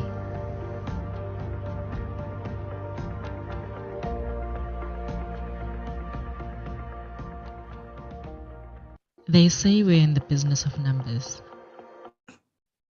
Perfect. Thank you so much. Okay, I'm just going to share my screen with you guys, and then we can get started. I'm just going to look to Hannah to tell me that you can see it. Just one moment. It's also stuck in presentation mode. Just give me one moment. Otherwise, I will just forget the presentation. Can you see it there, Hannah, or not? Oh, there we go. Perfect. Okay, so it's quite interesting for us as a small firm to come in between the likes of Investec and EY, and I know after us Deloitte. So you guys will know a lot about those firms and companies. But what I wanted to do today was just to make you guys aware that we exist and that DNKA is around. We are a firm based in the Upper Highway area, and we would love to attract top ambitious graduates into our firm. So just in terms of how this is going to work, if you've got any questions, just keep typing them into the boxes, and my colleague Hannah is going to answer as many as we can as we're going along. So as I say, just to introduce you to us, so we are a small firm, and as a result, we are offering slightly different things to some of the others that you would have heard from today. So we were formed by Nasser Kader, the gentleman you can see on the screen there, in about 2012, when he separated from a partnership that he had been in with a previous boss of his, actually. And since then, we've grown into a full service firm, but with a focus on assurance. Assurance is still our biggest service line, and that is the SICA articles that we offer. The management team is run by Nasser, and he's our registered auditor and managing partner. Then you've got myself, Caroline. I fulfill the role as Chief Operations Officer. And then we've got Stembiso, who is we call him our Chief Technical Officer. But basically, he's responsible for anything non-assurance related in the practice. I say we're a full service firm. Like, what does that really mean? You know, we do all the basic stuff you guys know that accounting firms do, from people's bookkeeping and their payroll, financial statements, audit. But we also go a little bit above and beyond that and kind of go a little bit into the consulting space as well. So things that we do, for example, we have partnerships with experts in other fields. If our clients require maybe a due diligence, maybe they need wealth management services, maybe they need deceased estates help, trust administration. We also partner with other firms sometimes. We often get requests from our clients. And sometimes we think, okay, we need some really specific expertise. And then we look to the wider SICA firm community to assist us with that. And I think that's what's quite interesting, is that we often get approached to do bigger and better things than maybe potentially a traditional small firm would do. And we keep growing and we keep attracting new clients. And we always said we would never, ever be a training office. Just being completely honest with you, we thought, nope, it's far too much administration. Graduates, they'll be quite difficult to deal with. They all bring, you know, their emotions with them, and it's not a space we want to partake in. And then we had a bit of a problem. We were hiring people post articles, we were hiring newly qualified CAs, but we were finding that the depth and breadth of experience that they had didn't suit the small firm environment that we have. We don't have a tax department. We don't have a company secretarial team. We don't have somebody who specializes in a specific industry. Rather, our team get involved in a little bit of everything and anything. And that means that you need to have quite a wide range of knowledge, but also some depth and experience to that. And people who'd been and done their articles in other firms who maybe had sat on body corporates for 3 years, when they came to our environment, they had a bit of a shock. It was quite fast paced, it was very varied, and we have really high expectations of our team, but more importantly, our clients have really high expectations of us. So we decided, okay, we need to do something. And that's when we decided to become a SICA training office. Now we are newly accredited. Our first trainees have just started with us on the 1st of March. And the whole purpose of this is for us to grow our own talent.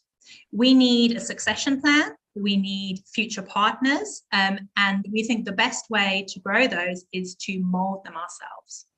And so that's really why we've made the decision that we said we would never take to become a SICA training office. And that's to then create some really fabulous CAs that are really well-rounded and can add value to our clients and meet their needs and expectations. So when I talk about that and I say kind of what we're looking for, so we are looking for people who want to do 3-year articles, who already have passed their BCom accounting degree or have done a bridging course.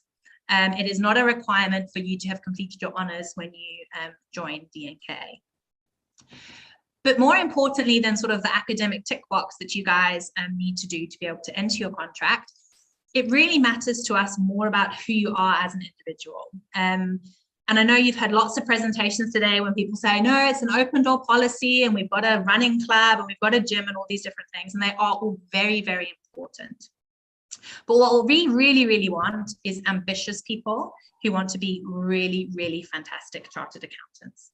So to do that, you need to be more than just academically strong. You need to have great communication skills. You need to be a problem solver. We need people who can self-manage, who can be team players, and actually just really want to do well for themselves.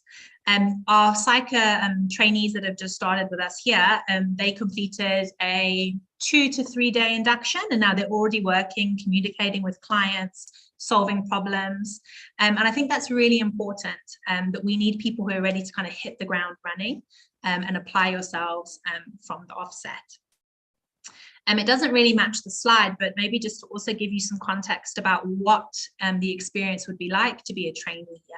So as I mentioned, we are a small firm which brings positives and negatives, and I'll focus on some positives. So for us, we are embracing the new CA 2025 program from Psycha. And when we were looking at what that meant, we got really, really excited, because the traditional Psycha sort of 2016 program was very focused on your elective and your technical exposure, and didn't necessarily have that connecting web that really you need to be a strong professional in this arena. So we absolutely adored the idea that we could start to create some really exciting training programs that, although as an assurance office, we could start to bring in some of these other fantastic services that we offer and give trainees a more rounded experience. So what we did is we sat down with our team, and especially those who have recently been through their articles in different firms, and said, what do you wish that you had done during your articles that you didn't? Or what happened when you came to DNK and you suddenly thought, oh my goodness, I didn't have exposure to this. I don't know what's happening, or I need to know more about this before I can be up to speed. And so we spoke to our team members, actually 2 of them are on the screen there, Mobile and Haylene. And they kind of spoke about what it was like to be an article clerk in different firms. One of those ladies you can see on the screen was in a very large firm, the other in a small. So they also had nice, valuable, different experiences. And I'm really proud of the training program that we've been able to create for our trainees now going forward. And I really think it offers a lovely level of exposure to all of our service lines and also all of our clients in different industries. So I kind of jumped ahead a little bit there. So in terms of what we offer, we've got generous study leave for our trainees. We really want you guys to do well. As I say, we want to homegrow our team. And one way to do that is to support you in your professional exams. Opportunity for career growth. We're looking to fill positions in the team that we have. We are constantly learning and growing. We have weekly audit technical meetings. We have monthly staff training meetings, and then various different annual events that we do to make sure that everybody is keeping up to speed with any changes and their CPD requirements. And we have quite a wide range of clients and industries. And as I say, because of the way that we've grown, when NASA founded the firm, he had some connections who then introduced us to other people, who introduced us to other people. And our clients have grown with us. And most of our clients tend to be owner-managed, medium-sized businesses in the greater Durban area. So we've got clients kind of as far north as Ballito, as south as Toti, and inland to kind of Westmead. Hammersdale, and the kind of industries that they're in are so varied, just to give you some insight. So you saw in the video at the beginning, that was us visiting some of our clients. We've got a large property development company. We've got manufacturing companies, some that make elastic, some that make plastic boxes, some that make cardboard goods. We've got NPOs, NGOs. We've got estate agents, schools. So what we do here at Body Corporates, I'm just trying to think who else we've got, financial services. So there's a really nice pool of clients for you to get to know. And because we're small, it means that you're not going to go from being a trainee and then you have to speak to your supervisor, you have to speak to your manager and go through all these different layers of hierarchy before you get to the point where you're going to start speaking to board level or directors of companies. Very quickly, if you're capable, you're going to be exposed to those boardrooms very, very quickly. And you're going to start communicating with some real industry players in Durban. And I think that's really exciting. So there's a cheesy picture of us recently at one of our clients, which is a driving range in the Upper Highway area. So if you are interested in learning more about DNKA and potentially applying, we actually are now full for this year, and we're going to be opening now for people who are looking to join in January 2023 and beyond. And you can register your interest at careers@dnka.co.za. And then what we'll do in September is we will notify you that the process has been opened and that you can then complete the online application, which is then shortlisted and followed by a recruitment day. I'm just going to have a little look at the box, Hannah. Is there anything that we need to speak about, or is it all okay? So Hannah's going to respond to those for you by typing. And that's kind of everything from us. But I suppose in conclusion, I just wanted to, one, let you guys know that we all exist. As I say, we're based in the Upper Highway area, a newly accredited psycho training office. We're quite small, but I think mighty. And we would really love to get to know some of you, and we would welcome your applications to join us from January next year. Thank you so much, Caroline. No problem. Thanks for having us. And next up, we have Deloitte, and they are a global leader in professional services, providing audit and assurance, consulting, financial advisory, risk advisory, as well as tax and related services. Having completed my articles at Deloitte, it holds a close place in my heart. Here to talk to us about the opportunities on offer at Deloitte is Aidan O'Connor. Over to you. Thank you so much, Kerry. I really appreciate that introduction. And good afternoon, everyone. First off, I want to say thank you so much for the opportunities to have a conversation with you today. Like mentioned, my name is Aidan O'Connor. And I thought before I just start professing the good gospel about Deloitte, I want to introduce who I actually am. So I think the first slide over here will talk to you. So my name is Aidan O'Connor. I'm a senior manager in Deloitte's audit graduate recruitment team. I've been with the firm for many years. Luckily enough, my camera isn't high def enough for you to see the gray hairs. But I also just want to take a bit about myself. So some of the skills I've learned during lockdown: I make a mean grilled cheese sandwich. It's probably about where my culinary skills stop. The weaknesses I've also identified is I have no upper body strength. And a little fun fact about myself is that I have run the Chicago Marathon twice. So just to give you a bit of an insight as to what makes me tick as a Deloitte professional. But I thought I wanted to give you a little bit of an insight as to what Deloitte is all about in terms of the new audit aspect. So we're going to play you a little video quickly.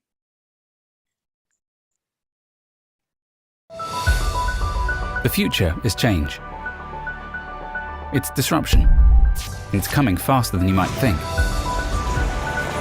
New technologies like artificial intelligence, machine learning, and cloud computing are transforming the way businesses operate. The audit of today is not the audit of tomorrow. That's why it's time to reimagine the audit. And who better to do it than us? It's our legacy. After all, Deloitte has been doing this for almost 175 years. Our founder was an innovator in the public accounting profession. Now, it's our time to innovate. This is not change as usual. This is about transforming to meet the challenges in this new era. It isn't going to be easy, and it isn't going to happen overnight. It's going to take a commitment to new ways of thinking and working. And most importantly, it's going to take us, all of us, working together to get it done. Because while we can't predict our future, we can create it. Just like William Deloitte did when he became the first appointed independent auditor. Working together, we can rethink our mindset, redefine our approach, recommit to our purpose, and reinvent our future. Together, we can reimagine audit.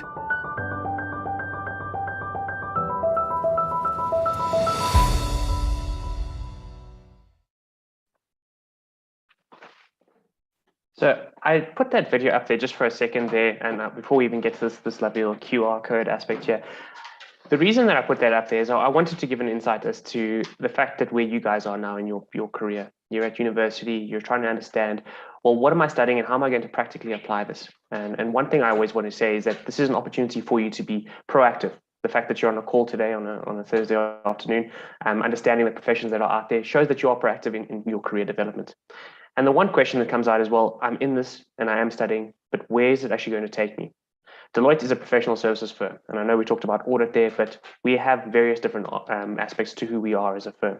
And one of the best ways to start understanding the different dimensions within a firm is to be involved with it. As a student, I ask the question, but now as someone in graduate recruitment, I often get asked the question as to why Deloitte is better than other firms, or why do I feel that Deloitte is better than a firm or another institution. And I always like to say the same answer. Deloitte isn't better than any other firm. We're just different. And I feel that our competition, and our leadership always say, our competition isn't any other firm or any other organization. It's actually who we were the day before. And Deloitte is always continuously striving. And I think that video kind of showed that in the sense of, we may not be able to predict the future, but we can actually do things and we can be proactive in the sense of creating the future. Now, you as a student are currently in a fantastic and advantageous position of being able to understand the different organizations out there that will align with who you are and your personal value set.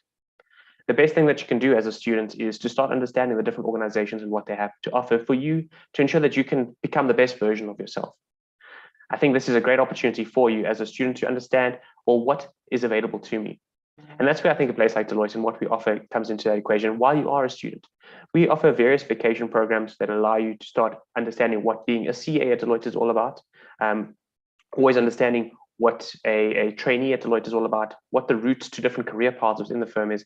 And as a student, we offer those to you during your vacation periods. So that's often during your June, July period, as well as your November, December.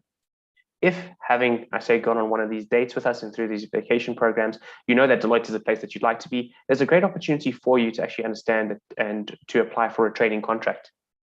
Charlia says that the QR code isn't scanning. I do apologize for that. We will, I'm hoping that we can get that sorted out. One thing that we do want to do is make sure that you get the opportunity to understand who you are. So if you do want to apply for a training contract, you can apply for a training contract at our website. We run everything online. So if you go to www.joindeloitte.co.za, we have an application process on there. And I always maintain you need to apply for a training contract when you know the organization is right for you. You have to understand that the organization is going to give you the best opportunity to be the best version of yourself. And often that'll happen through these engagements. But once that happens, you can start creating this relationship with your future employer. And I really do feel that this is a great opportunity for you as a student. If you have a training contract with a firm, is to start creating those engagements, those networks, be it with Deloitte or be it with anyone else. And you are able to do that. So what I want to do now is, because we also do have team members on the call here to take any questions, please start popping the questions in there. If it's about the QR code, I think it is working. I do see someone else say that it is working. But if you have any questions about Deloitte and what we offer, as I talk through a little bit more of my journey and the opportunities available.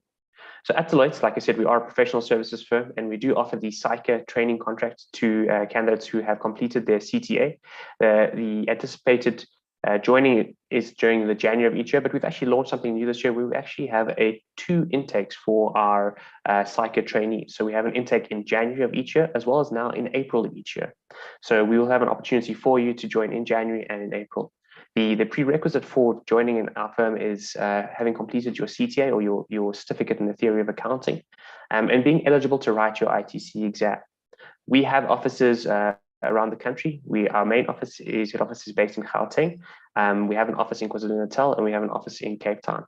So you have the opportunity to choose where to do your articles in one of our offices around the country.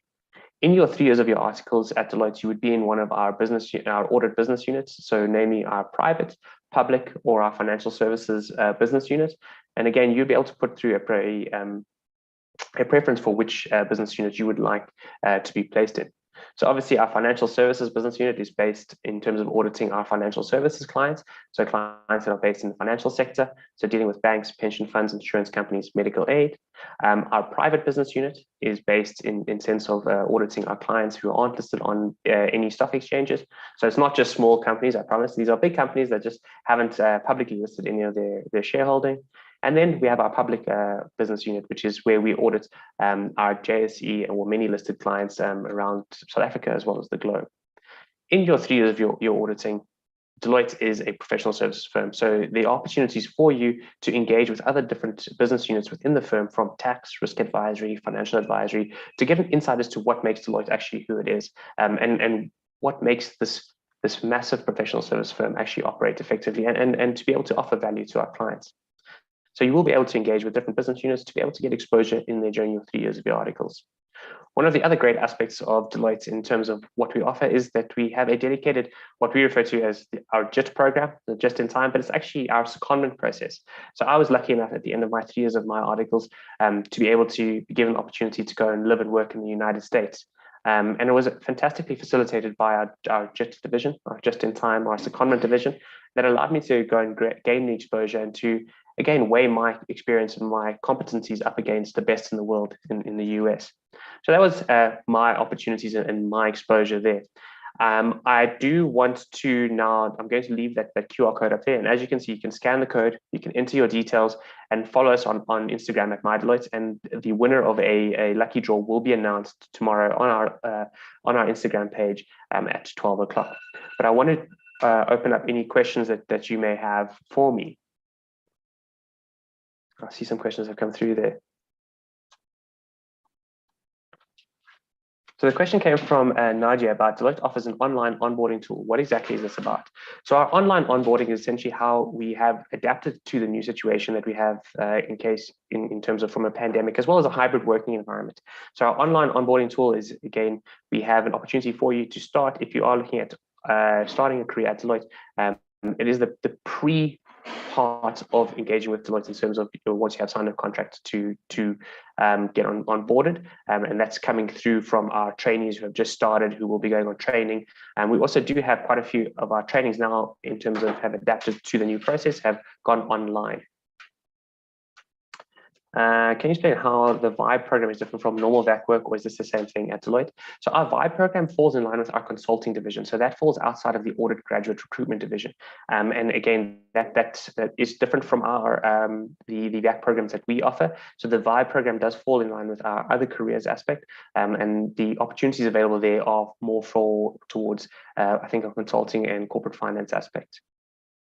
So an anonymous attendee asked, does Deloitte offer vacation work? Absolutely. So we have vacation programs that we do run. So we have an introductory as well as an advanced vacation program. Our introductory to vacation program for candidates looking at going the CA stream and the psych accredited route introduces you to Deloitte and what being a CA at Deloitte is all about. And again, this is facilitated by trainees who are currently in the process of gaining their competencies and learnings. You'll also be introduced to managers and partners within the firm, because again, at Deloitte, we don't sell anything. We actually, I think what we do say is we sell the most precious commodity there is. We sell time. So we engage with people on a time basis, and we want to show you who our people are. So our biggest asset is our people. So during these vacation programs, you get to engage with different people at different levels within the firm, from trainees all the way up to partners. Our advanced vacation program is also available to students, but this is often for students who have started auditing or corporate governance as a subject. And this starts showing you how we practically apply the theoretical knowledge that you're getting at university.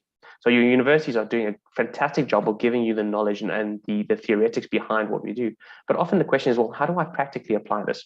So our advanced vacation program, again, is run in our offices around the country in the June, July, and November, December breaks, where we get to show you how we at Deloitte, using our methodology and our technologies, how we practically apply what you're learning at university. And I think the reason for that is because a lot of the times auditing can seem like, someone's asking you to bake a cake, but now you've never actually seen a cake, tasted a cake, or know where to buy the ingredients. And we're showing you how we can actually take the practical knowledge and the theoretical knowledge and apply it practically. So a question there from Abongo Kile was, can Deloitte fund a student that is already funded by NSFAS? Absolutely. So at Deloitte, we offer financial contributions. Now, the term financial contribution is different to what you've heard from other organizations and from other aspects, because some places refer to bursaries and scholarships, where at Deloitte, we refer to a financial contribution because we can contribute financially towards your studies if you meet certain criteria. But essentially, the NSFAS aspect is considered. At no point would we go above and beyond what is needed, but we can top up NSFAS funding if you meet our requirements. The only requirement would be that you would be eligible to start your training contract with Deloitte. So the question was there, and I see the heartbreak emoji there. So Deloitte, you're not interested if we don't have PGDA. So what we have launched in this last year, we have launched a new program that we are running where candidates are able to do their PGDA part-time while being involved in one of our delivery centers. Now, this doesn't form part of your psycho articles. It is often a one-year fixed-term contract where you will be involved in the auditing and assurance business unit, but not as part of your psycho articles. And it will allow you the opportunities to gain insight into Deloitte, but also while you are doing your studies. So you have to be registered to complete your CTA in that year or your PGDA in that year. And you actually complete it part-time while being part of our audit and assurance. Now, this is being piloted this year. So I don't want to say it's going to carry on because we're still, as we're going through it, we're continuously assessing the success and what we need to do to create a valuable and beneficial program for both Deloitte as well as the student. So I'm not going to say we're not interested. So please, we can close up that heart emoji, but it is something that will be advertised as we go through it. So the question from Yuri was, do we offer VAC programs? Yes, we do. But I think the other part of the question was, is it virtual or in person? So as the government guidelines are out, we adapt to the situation. So over the last year, we've been running virtual programs or in remote programs. But over the last, in January, we ran our first in-person program since December 2019. And again, we would, as the situations unfold in terms of regulations and what we're able to do, we will be running them in person as best as possible. One thing we have realized through our time in both a lockdown and pandemic and different regulations is the human interaction between people is really needed, but we need to make sure that when we do have it and offer it, we maximize that. Would Deloitte accept VAC work applications from students that are already signed by another firm? We would, and absolutely, and I know there are probably my colleagues from other firms on the call. And I want to say we do accept that. And one thing we want to say is that you just need to ensure that you're open and transparent with your current firm and just informing them that you are looking at completing a vacation program. And I would do exactly the same for any student that wants to experience a vacation program that is signed with Deloitte elsewhere. I'm all for the fact that you need to make sure that you need to do the best for yourself and make sure that you're giving yourself the best opportunity to become the best version of yourself. So I think the last question is so Mayuri asked, how can we apply for the VAC programs? So our vacation programs will run in June, July, as well as November, December. So the program applications are on our website. I think one of my colleagues is on the call. If they could just pop into the chat box there, our website, just so that it's easy to click on, joindeloitte.co.za. And the applications for our programs will open roughly around about 5 weeks before the programs run. So I think our next programs will be running in the June, July period. So the applications will be opening up in May. And so as the applications are open, they're open for roughly around about 4 weeks. Once you apply, you get through our process, we will then let you know whether you have been successful in attending that program. Another question from Tameshni was, do you have to have a contract with Deloitte in order to attend the VAC programs? Absolutely not. And I think the biggest reason for that is sort of what I alluded to earlier on, is that we want you to be able to engage with the firm to understand if the firm is the right place for you. And you can't do that if you have to sign a contract before you've actually attended or engaged with the firm. So the programs are absolutely open to candidates and students who don't have a training contract or have a training contract with another firm. We want to make sure that we're offering the opportunity to engage with who we are. Like I said, you need to understand, is this going to be the right environment for me? And I'm actually very okay that if someone does attend a program and they realize that maybe Deloitte isn't the right place for them, because it's not right for everyone. I've had many friends who've gone to the various different firms and completed their articles there, and it's been a good experience and exposure for them because it fitted their personality and it allowed them the opportunities to become the best version of themselves. So what are the requirements for a Deloitte financial contribution?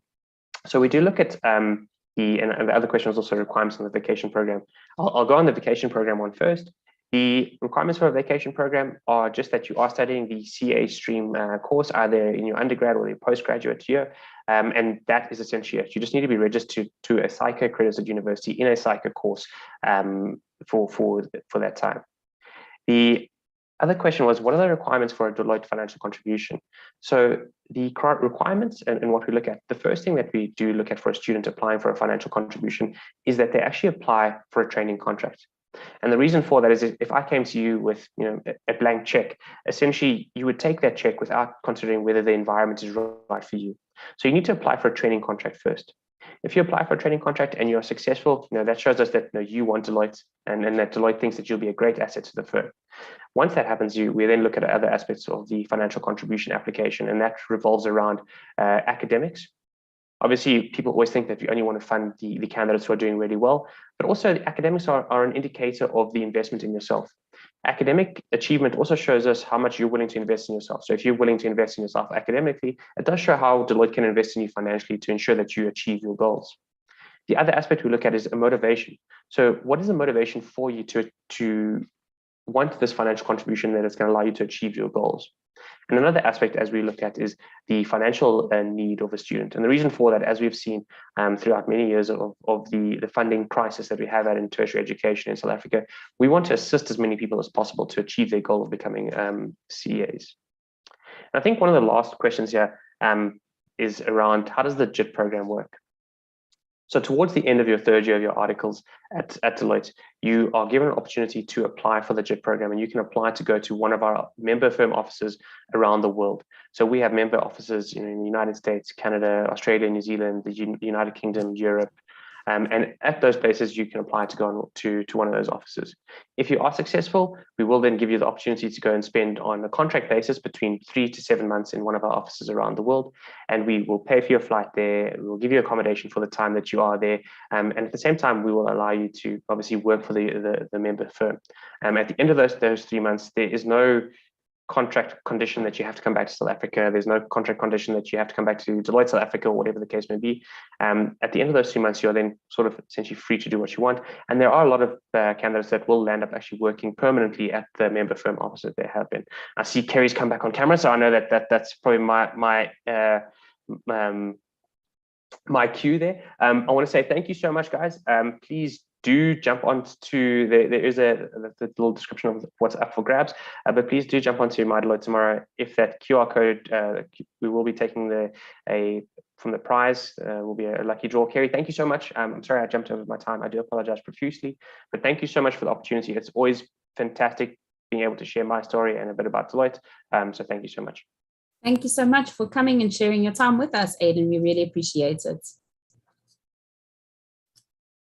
Next up, we have Mazars, and just a little bit of information about them. In South Africa, Mazars is a top 6 audit, tax and advisory firm by audit fee income, and one of Africa's largest audit firms.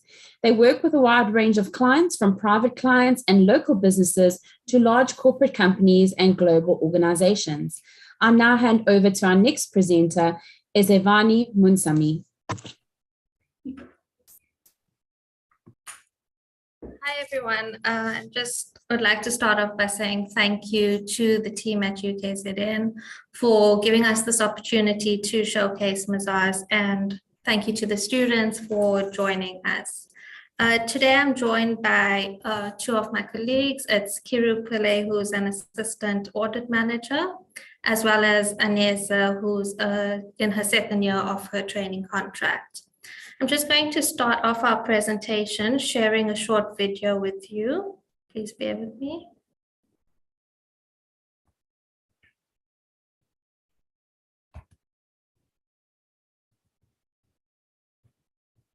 Life is about choices. Your career, your friends, and which organizations to work for do not happen by coincidence. You choose an organization that aligns with your values and can support your personal and professional growth. Mazars is a global school of excellence where you will be challenged to develop and grow. Our global footprint opens opportunities for our employees to create a world-class network. Sorry, I think your video is playing in the background. You can't see it. Professionals internationally.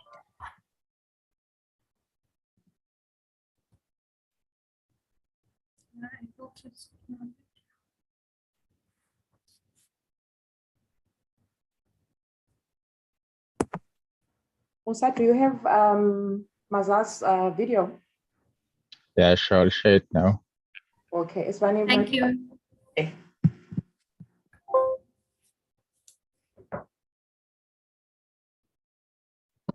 Life is about choices. Your career, your friends, and which organizations to work for do not happen by coincidence. You choose an organization that aligns with your values and can support your personal and professional growth. Mazars is a global school of excellence where you will be challenged to develop and grow. Our global footprint opens opportunities for our employees to create a world-class network, enabling them to contribute and leverage off of the expertise of our professionals internationally. We offer our trainees experience in a variety of sectors and industries, along with superior technical training and involvement in sporting and social activities. Our trainees develop essential business and interpersonal skills.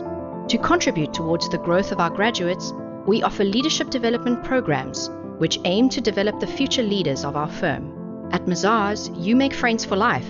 For us, work is meant to be fun. Mazars gives you the opportunity to work in an inclusive work culture that celebrates diversity and provides access to opportunities to explore the world as part of our annual secondment and international mobility programs.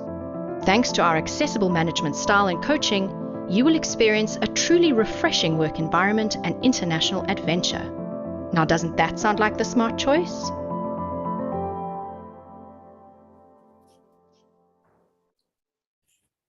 Thank Life you for sharing, Musa. I'll just share a short presentation.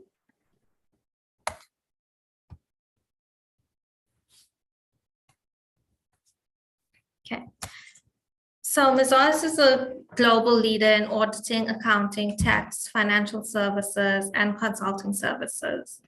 We have the advantages of being an international audit and advisory firm embedded in a local office, which gives our graduates access to a global network on home soil. Just going to skip to a slide about the presence we have globally. We have a presence in over 90 countries, made up of 42,000 staff. In South Africa, particularly, we're in 10 locations around South Africa, made up of around 1,000 staff. I'm going to pause for a bit, and Kira will share her experience and journey as an assistant manager, and then we'll continue.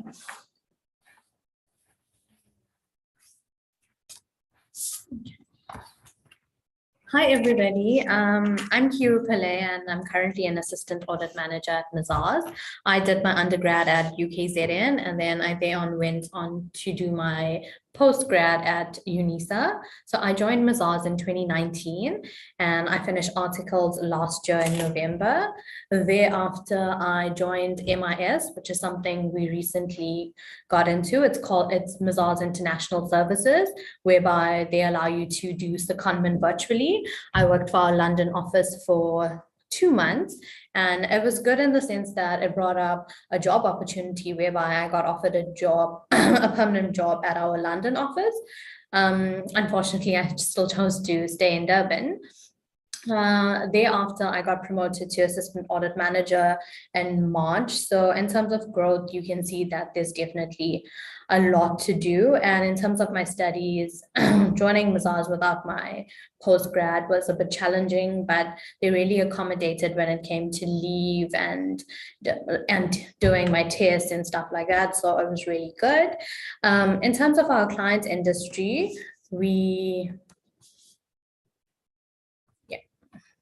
in terms of our client industry, we have a lot of clients in pharmaceutical, tourism and hospitality, schools, financial services, construction, manufacturing, real estate, and labor brokers, and so much more. Also, in terms of secondment, we're also doing the physical secondment if COVID allows for it. We allow secondment in our London, New York, Chicago, Netherlands offices. Yeah, that's about it from my side, guys. Thanks, Kiru. Okay, so at Mazars, even though we work with numbers, we are not numbers. So we are large enough to handle the big jobs, but yet small enough to have that sort of family culture. Aneza will share her experience as a first-year trainee, going now into her second year with us.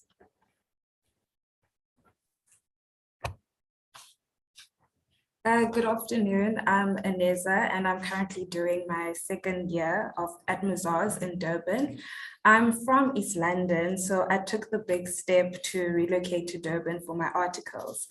The jump from studying into the workplace was a hurdle I anticipated to be challenging. The fact that I was moving to a new city away from family and close friends did not make it any easier.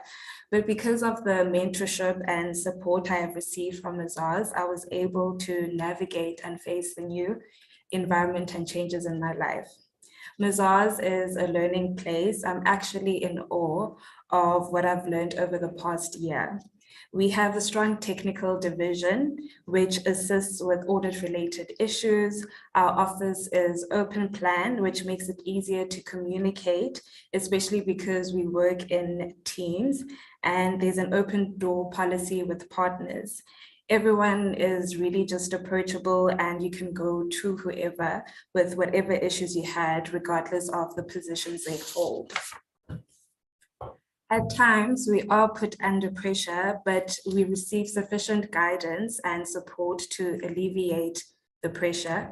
In the year that I have been at Mazars, who I was then and who I am now has evolved positively. I've been given the opportunity to work with different people. These interactions have added and assisted in developing my professional and general life skills. In a nutshell, my experience thus far has helped me move into the right direction to achieve my career goals. Thank you.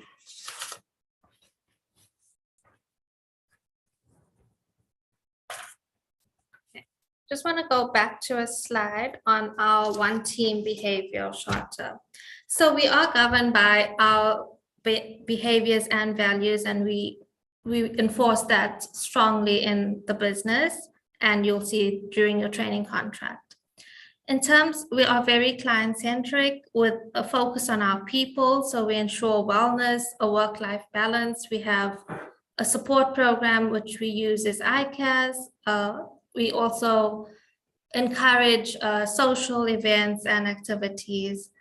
We have a strong mentorship program where we have development programs throughout your training contract and post training contract to just assist you with that transition to more senior positions in the business.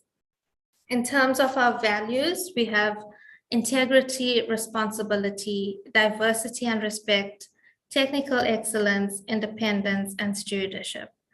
So we place quite a lot of emphasis on our values, especially in the industry and the time that we are in. Okay. We are going to leave the session open for questions. If you could just please unmute yourself and ask the question.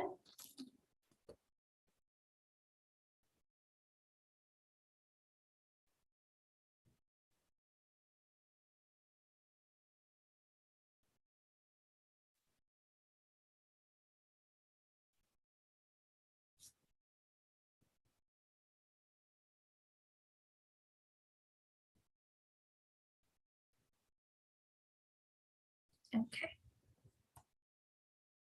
Okay, we're going to go on. We do have a prize giveaway, so we'll ask questions. If you can just raise your hand or unmute and answer the question.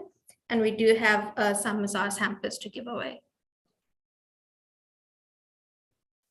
So first question, can you name 2 of the service lines that Mazars offers?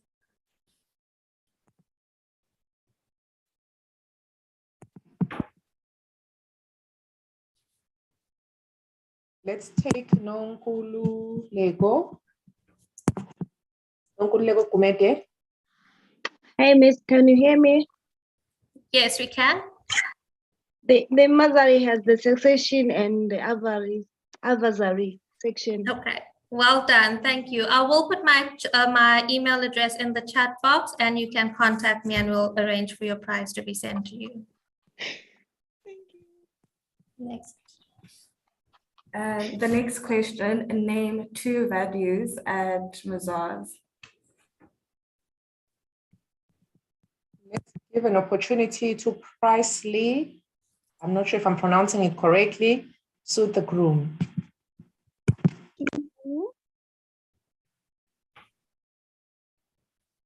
Hi. Hi. Okay, so 2 values will be integrity and responsibility. Well done. Thank you.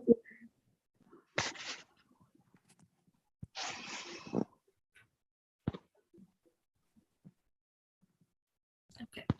All right. So let me just tell you about the application process. You are welcome to apply via our website, or you can email me your application. I will provide my email address shortly.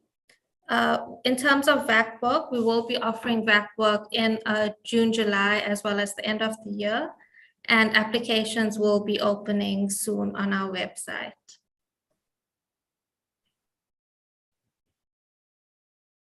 Okay. On the screen, you can see the different social media channels. Please follow and you would be updated on Mazars.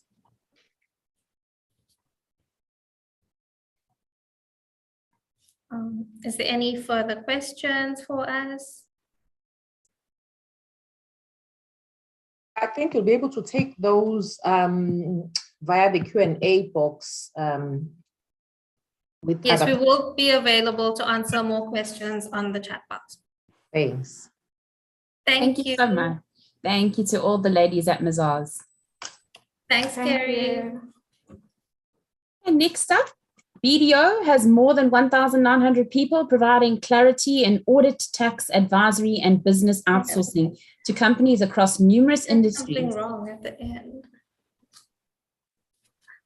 They have 7 offices in South Africa and 97,292 people in 167 countries around the globe. Here to talk to us about the opportunities offered by BDO is Ronnie Mudley. Thank you very much for the introduction. I really appreciate it. I just want to start sharing my screen. Saw someone else had this problem earlier. Give me a second.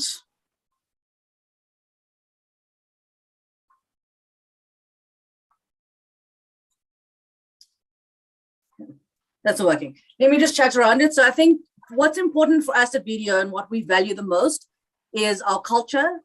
And in terms of who it is that we bring on, those are people who really truly relate to our culture and aspire to be like us.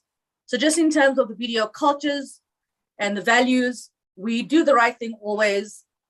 We are exceptional, we add value, we collaborate to win, and we are stronger together. And I think the best demonstration of our culture and our values would be to have some of our trainees from the KZN office just chat around their experience and what it has been like in terms of their BDO journey. So I'm going to hand over to DeGracia and to Nathan, and they will take you through their BDO journey.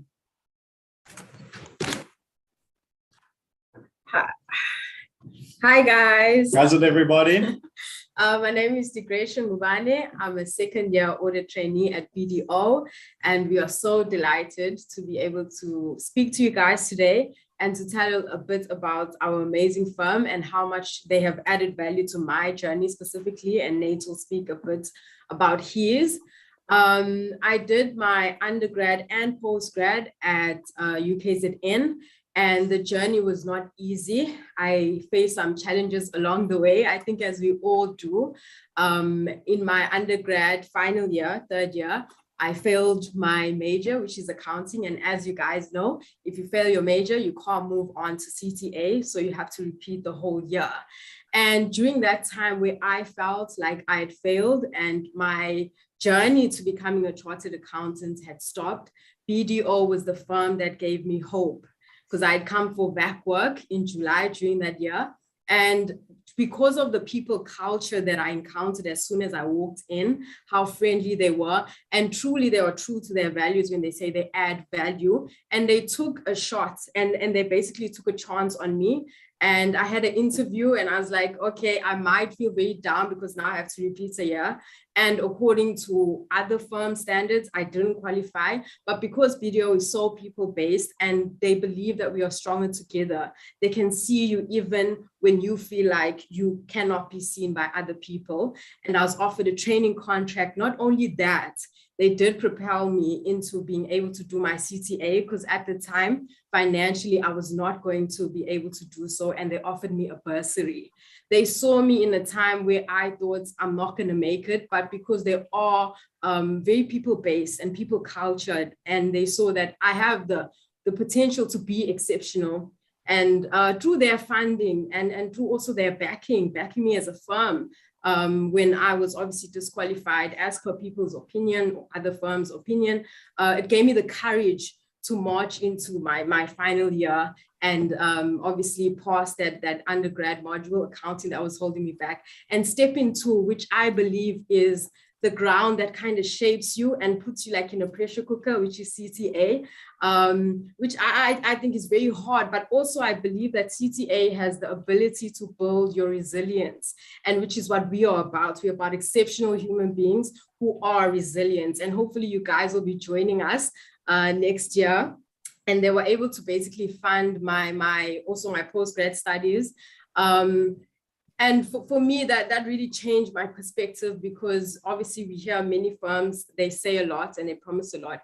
But when I encountered BDO, I felt that they were very true to their values. And even post my CTA journey, I still see it now. And so many opportunities have been presented my way. I've traveled to Johannesburg. I've literally had stock counts all over South Africa.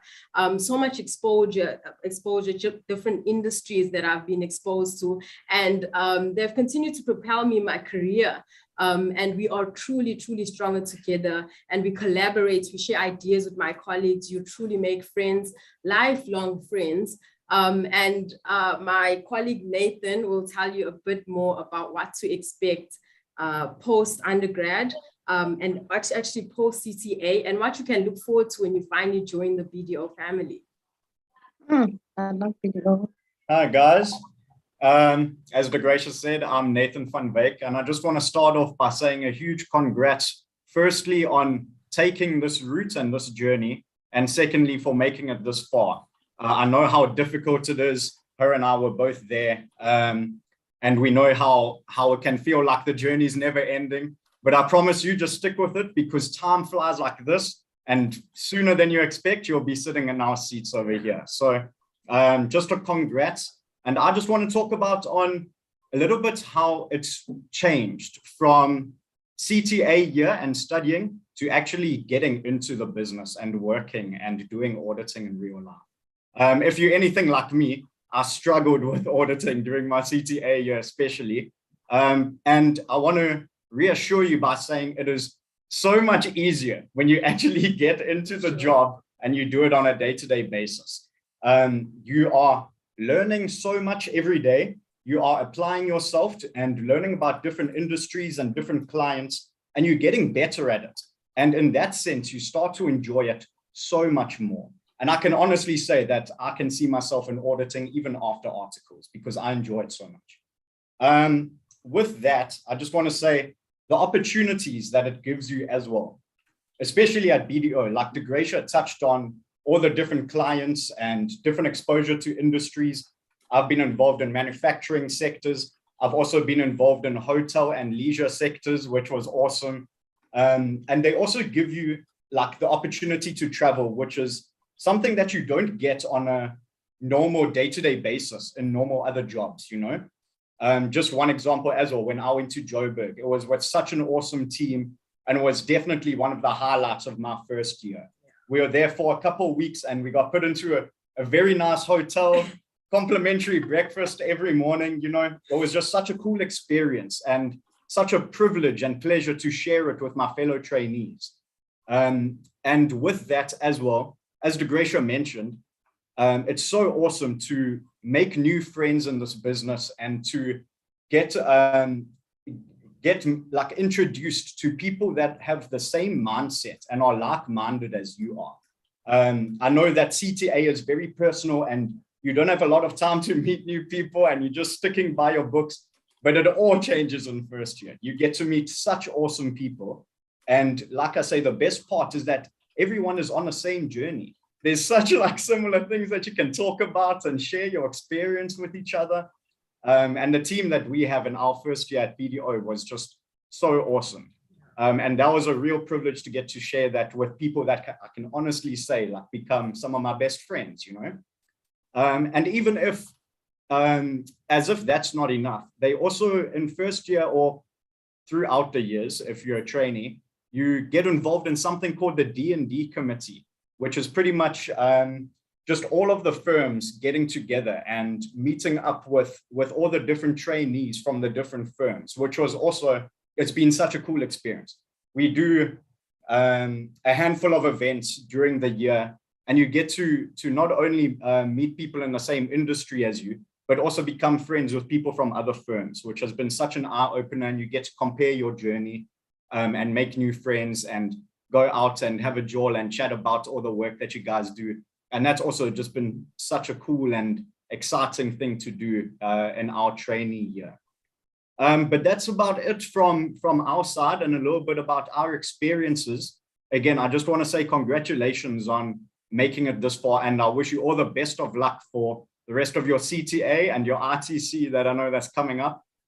Just remember to study very hard and keep in mind that you're studying for that board one exam, you know, and really apply yourself so that you can get there and really just crack it open. Congrats, guys. Good luck. And yeah, we hope to see you guys here next year. Hope to see you soon, guys. Thanks. Thank you very much. I hope that you all enjoyed a very real life experience of what it's actually like to work for BDO and become a CA. We'll be on for a while, so we're happy to take any questions in the chat box. And I have also dropped our contact details, our audit ebook, and just a little bit more information about us in the Q&A. So you guys can get in touch if you have any other questions. And good luck with the rest of your day and your year ahead. Thank you. Thank you so much, Rani. We really appreciate it, and especially the experience from your trainees. It's just invaluable to our students to get that exposure. Thank you so much. Next up, we have Baker Tilly Morrison Murray, and they are one of the oldest and largest independent auditing, accounting, and advisory firms in Durban. As an independent member firm of Baker Tilly International, they operate within South Africa with associated independent member firms in Johannesburg and Cape Town. I'll now hand over to our next presenter, Miley Dand. Hi, everyone. So my name is Kamli Naika. I work at Baker Tilly, and my colleague who's also on the video is Paige. Before we start, we just want to share a quick video, please, with everyone.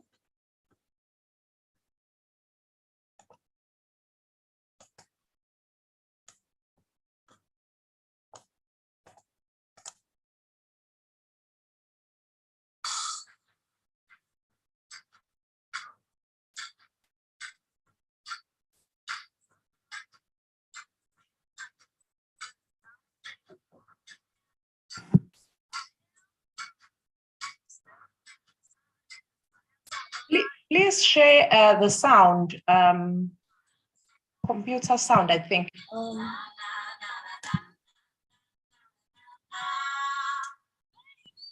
Thanks.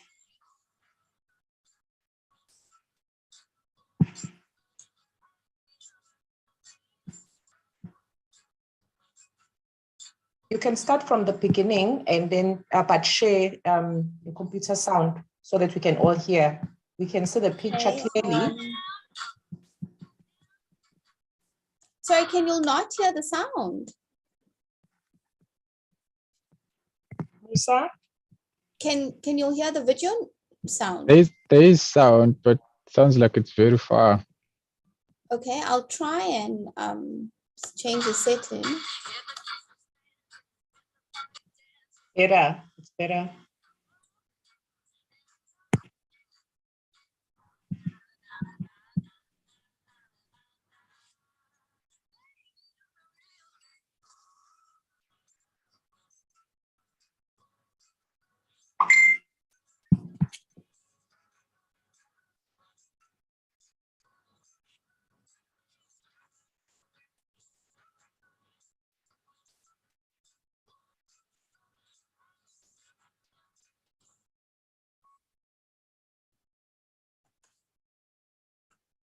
Hi guys, I hope everyone was able to hear that video.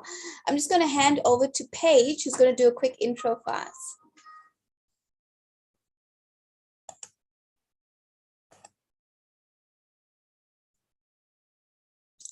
Paige, I think you're on mute. Thanks, Carmony. Hi, everybody. My name is Paige, and I'm currently an audit manager at Baker Tilly. I started working at Baker Tilly when I started my articles back in 2017.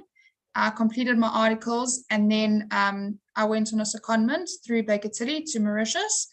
And when I came back, I was then made an audit manager, and I've been an audit manager for the past 2 years. So that's just a little bit about me. But from Baker Tilly, Morris & Murray, we are an audit firm based in Westville. And as was said earlier, we do have member firms both in Joburg and Cape Town. We also have member firms all over the world and all the continents of the world. We are part of the Baker Tilly brand name. So individual member firms will belong to Baker Tilly, but we are affiliated with them throughout the world.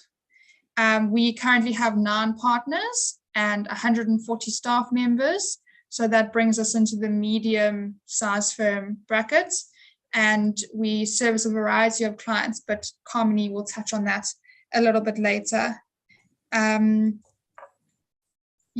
Carmony, if you want to just explain. Yeah, thanks, Paige. So as I did introduce myself, my name's Carmony. This year February was 10 years that I'm in auditing. I serve as an audit associate at Baker Tilly.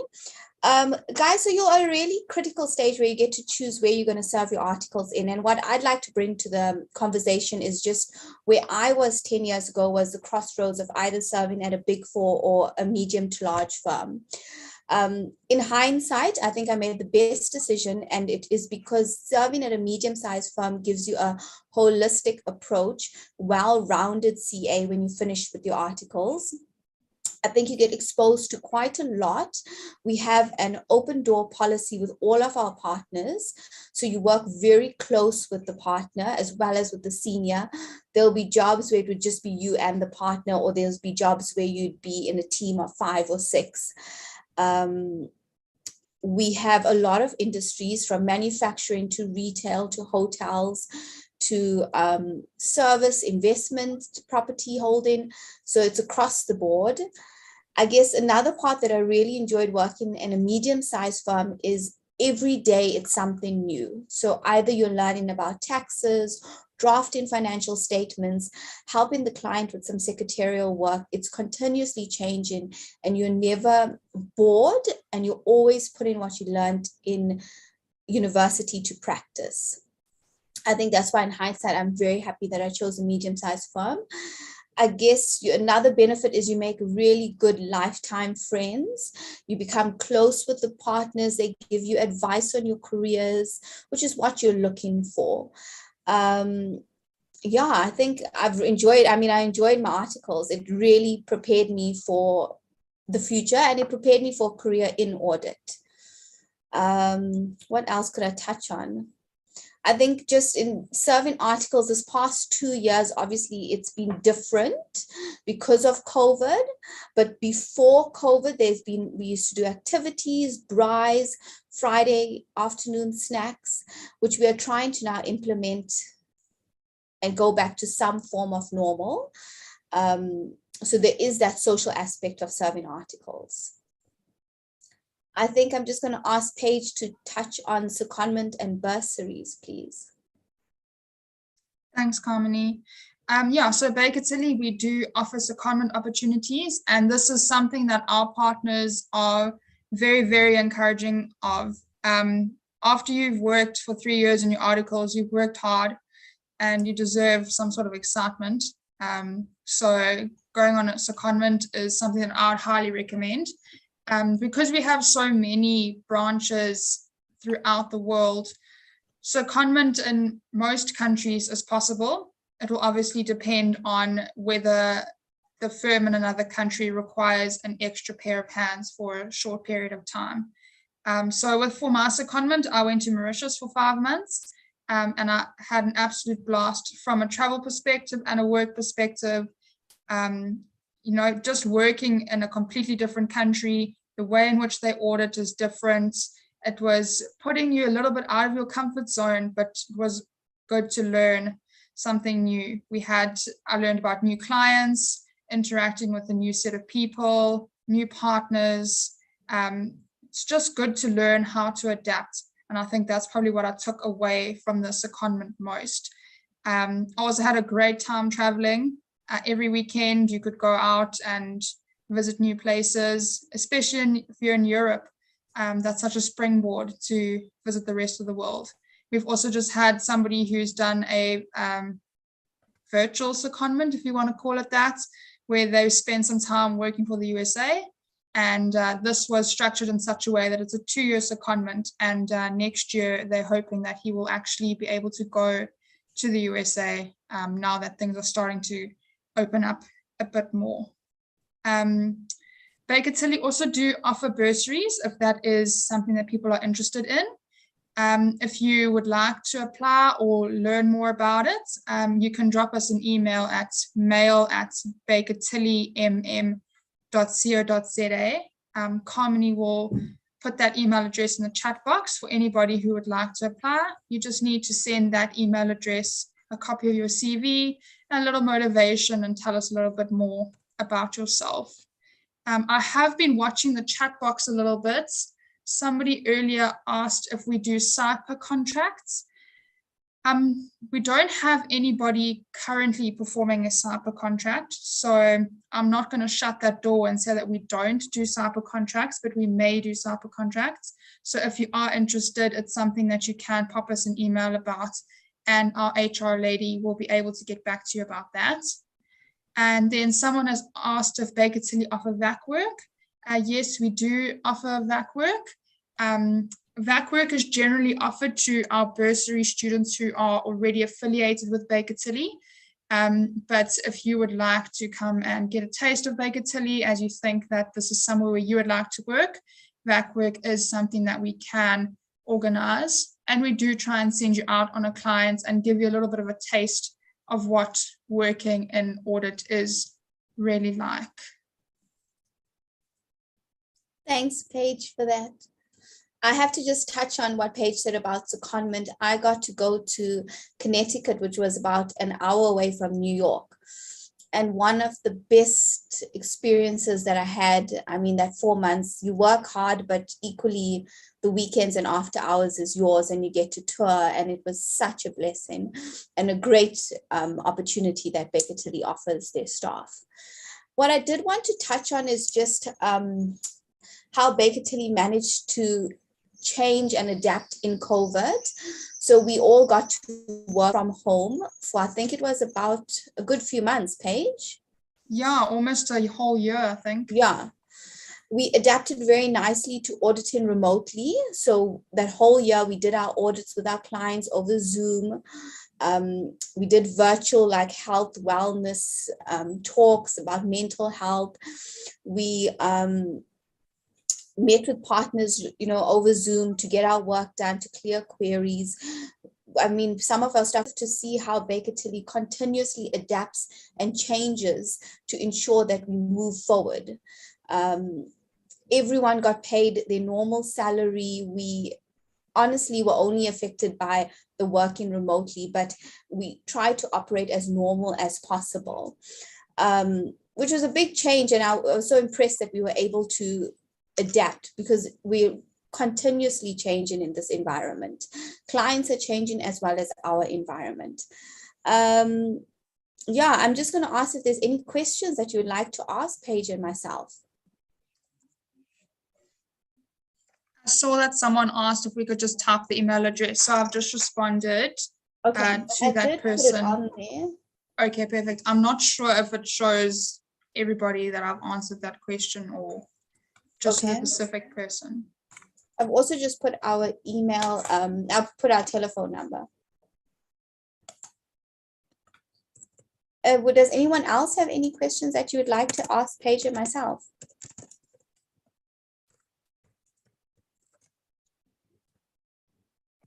I think you can just continue maybe looking at the Q&A box and then address them, colleagues. Okay.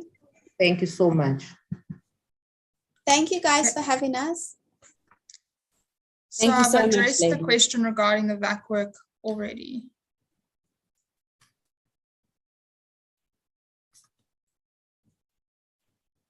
Well, thank you so much, ladies. We really appreciate your time. Thank you.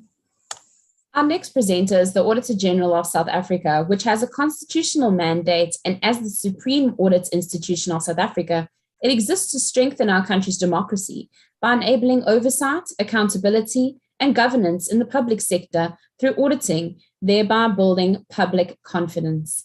I now hand over to our next presenter from the Auditor General South Africa, Lungile Mnai. Thank you. Just checking. Sorry, camera. Hi, everybody. My name is Lungi from the AG. I'm hoping my presentation is clear on the screen. Can I just check? Yes, we can see your presentation. I'm not sure if you want to go into presentation mode at the bottom right. Sure. Yeah. Perfect. Thank you so much. Thanks. Thank you again for the invite. You guys do invite us every year. We truly appreciate it. Maybe to share a bit on the reason why we are here. We mostly do our recruitment from UKZN. This year we took about 41 new TAs that came to join us this year. So we are hoping also from this group we can get prospective trainee auditors to join the Office of the AG. So a bit about the AG. Yes, we are public sector auditors. So our main product is auditing. There are other things that the AG also offers, including careers in quality control, careers in IT, careers in investigations, etc., etc. So it's not only about auditing, but if you do want to join us next year, you'll be basically coming to the AG's office to do your SICA articles. So the reputation promise of the AG. So basically this is why the AG actually exists. We are regarded as a supreme audit institution of the country, meaning that we are the only company of auditors that is authorized to audit the public sector.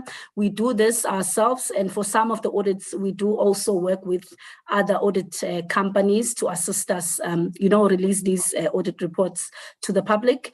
And this reputation promise also says that we strengthen our country's democracy by enabling oversight, accountability, and governance in the public sector through auditing. So basically, we are the people that are guiding this country's democracy through the audits that we actually do, because the audit reports that we release as the AG go up to the level of parliament, where certain decisions actually gets to be made by the government based on the reports that the AG actually releases. So that's basically who we are. We are a Chapter 9 institution, meaning that we are the company that is in the constitution of the country. So the Chapter 9 of the constitution says that each country must have its supreme audit institution. For South Africa, we are then the SAI, which is the supreme audit institution. We've got more than 1,036 audit clients in the public sector. So mainly we audit the departments, all the municipalities, the public entities, as well as the municipal entities as well. We also do have some interesting audits in the SOE sector, like your SAAs, your Transnets as well, which is some of the audits that we actually do. We've got 15 training officers in the country. As I've said in the last point there, that we are the only people that are authorized to audit the public sector.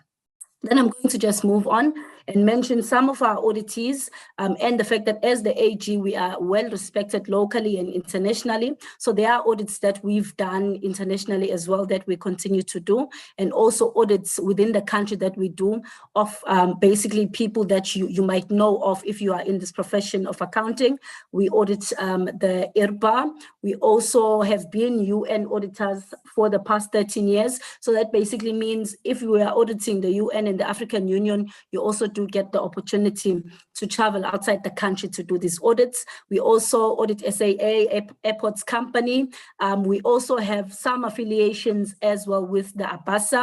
We do study tours. We also do a lot of tours with the Intosci and AfroSci-E, those are the organizations that are governing the SCIs across the world, which the same way South Africa has a SCI, which is the AGSA, other countries also have SCIs. So it means that we also have relations with those countries as well, being the AGSA.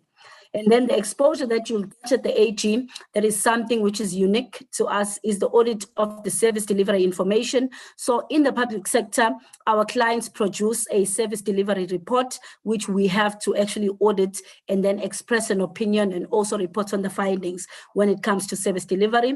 We also do your normal financial statements audit like all the other companies do. The also one thing that we are also unique at the AG is the fact that in our audit reports, we also do report on compliance with legislation when we do identify material findings. So you'll find that when we do the audits, our audits are threefold. We do audits of the financial statements, we do service delivery, and we also do the audits of the compliance with the legislation. So on this slide is just some of the examples of the audits that we are actually doing at the moment, and what is it that we do when we are auditing the service delivery that is produced by our auditees. On this slide is just the international audits. I think I've covered even in the previous slide, the fact that for these auditees, you then get the opportunity to also audit some of the items outside the country as well.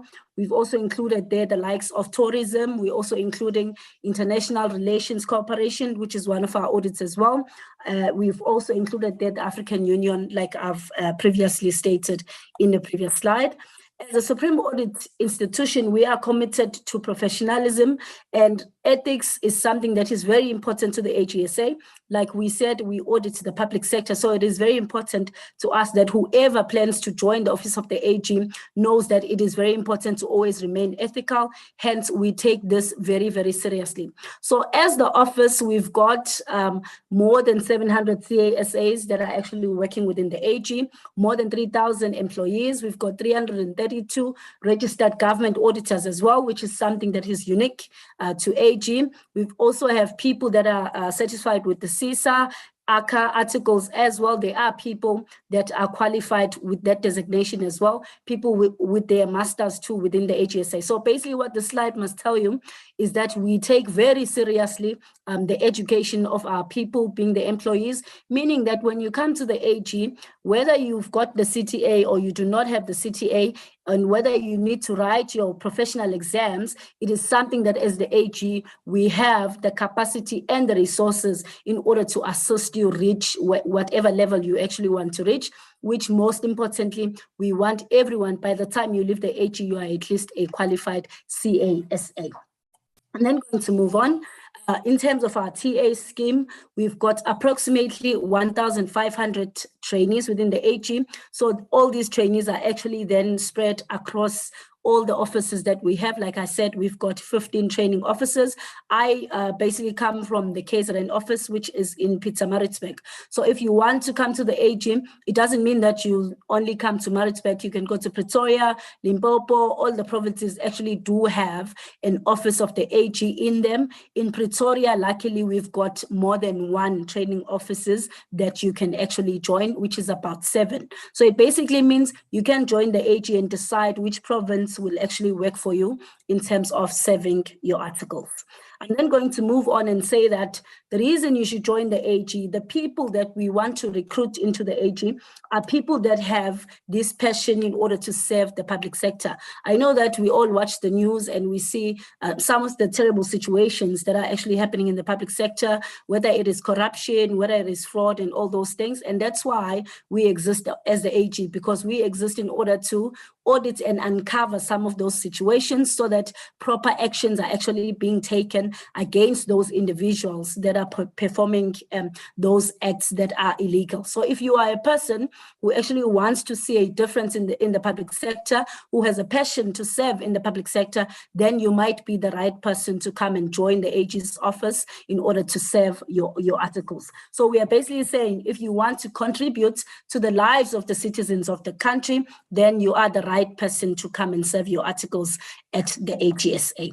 Some of the things that we offer in terms of study support, we pay for your board courses, for your ITC, for your APC as well.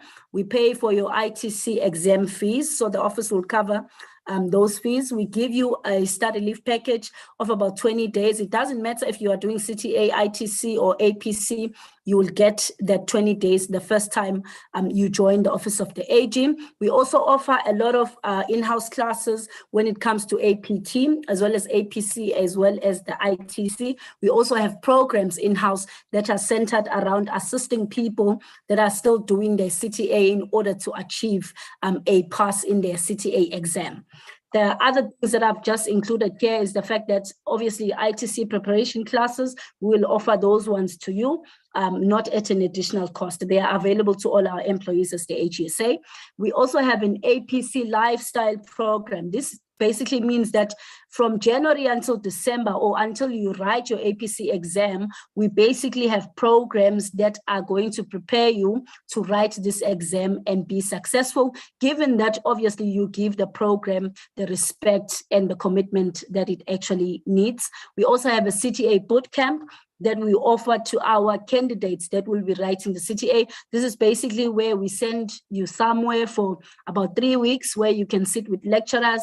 They'll tell you what to watch out for in the exam, and you can come to work after you've written your CTA exam. So it's one of the programs that has been successful, that has gotten over the years over 90% in terms of the pass rate for CTA. So basically this slide must tell you that when it comes to your studies, we've got you as the AG. The only thing that you'll need to do, obviously, is to do your part in terms of the commitment and doing the work that actually needs to be done. On this slide is some of the benefits that we will offer to you as the employee of the AG. Your medical aid, 100% is covered by the office. We also have an employee wellness program that all our employees actually get to use. This program, we are saying that for some of the services, they are actually available to your family members as well. It doesn't matter that they are not employees of the AG. We also have a group life benefits, which if maybe under a very unfortunate circumstance, you happen to pass away while you are the employee of the AG, we will then pay you 3 times your annual salary to your family, so that they can take care of themselves and take care of their funeral arrangements as well. So in order to apply at the AG, we've got the website, www.agsa.co.za, that you can use to apply for the bursaries. You can also use to apply for a training contract when the applications are actually open. We also do posts quite a lot on LinkedIn. Also, the Facebook page of the AGSA is quite active as well. When the applications are actually open, you will see that information will also be posted there. In the past, I think 2 years since the pandemic has been with us, we have also designed links that make it easy for the candidates to apply at the AGSA's office. So what we normally do is we post those links as well on LinkedIn, even on email. If you need the link, you can email us, we can send the link directly to you. Also, I think after today, we will then email the same link to the university, so that all those students that want to apply for the training contract at AG, they can apply using those links that are actually provided. Maybe the last thing that I wanted to mention as well, the pandemic and working from home and all those arrangements, I think we've also adapted quite very well. But, you know, the pandemic is not really over, but we are now getting back to the office, you know, as often as we can, at least 3 times a week. You can work from home if the situation actually allows you to work from home. Also, it does depend on the audits that you are actually doing and the maturity of the audit clients that you'll be working with, in terms of the information and the documents that you'll need to audit, if they are available online as well. So that's basically my story in terms of who AG is, why you must choose AG. Last year we had, I think we had 100% intake in terms of the CTA. So our candidates were everyone who had passed their CTA at that time. This year we had 41 candidates. I think 15 of the 41 were candidates that are still doing their CTA this year. So even for next year, we will make the decision in terms of the right mix in terms of CTA or non-CTA candidates.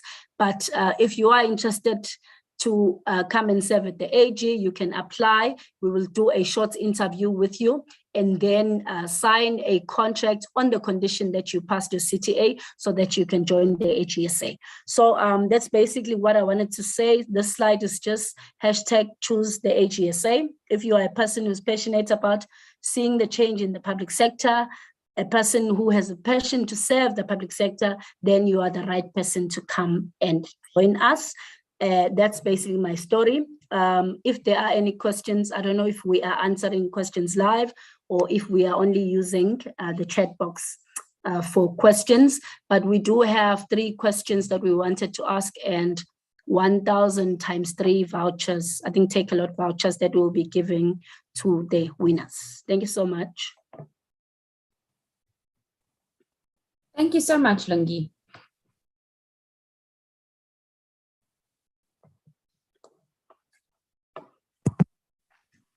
Carly, you are muted. Your mic. Yes, thank you. Does Lungi want to do the prizes or do you want to ask questions? Yes, and then students will raise their hands and will select. Okay. All right. Okay, thanks.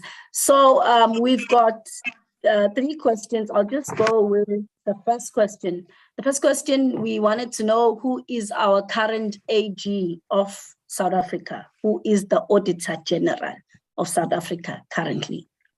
Let's go with Akhil Singh. Akhil Singh.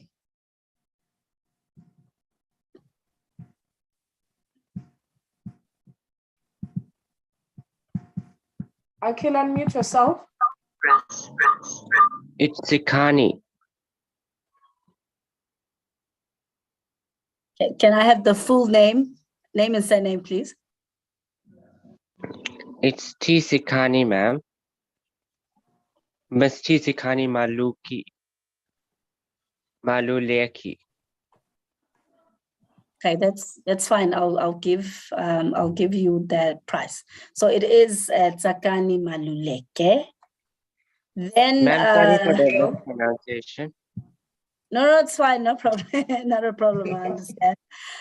Second question is, why is the AGSA referred to as a Supreme Audit Institution? I think I did cover this in my presentation. So if you are listening, you won't have a problem answering this question. So why is AGSA referred to as a Supreme Audit Institution?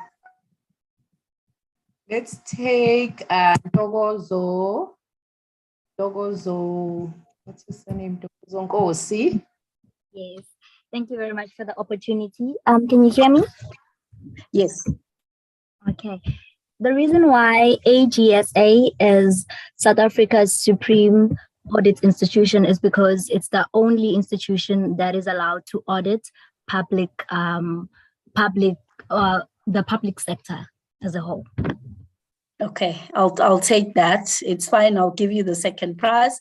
I think the second part of the answer would have been the fact that obviously a Supreme Audit Institution is also engraved in the country's constitution in Chapter 9. All right, so, but I'll give you that. That's correct. Then question 3 is, how many training officers does the AG have in the country?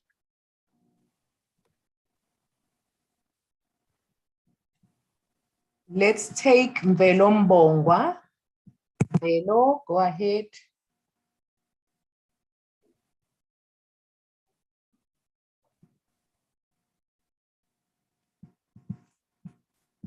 Velo.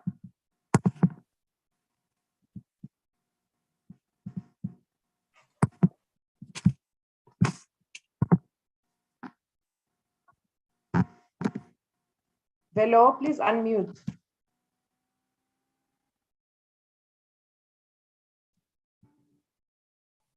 It looks as if we're struggling.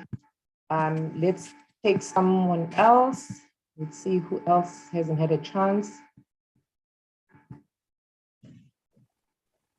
Carmen Chetty. Carmen Chetty, go ahead.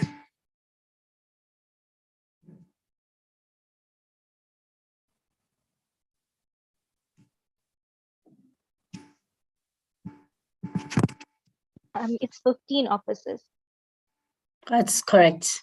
So we'll give you that prize. Apart from that, that was all we had for today. Thank you so much for the invite. Thank you so much, Lungi. We appreciate your time. Our last presenter for today is A2A Kopano.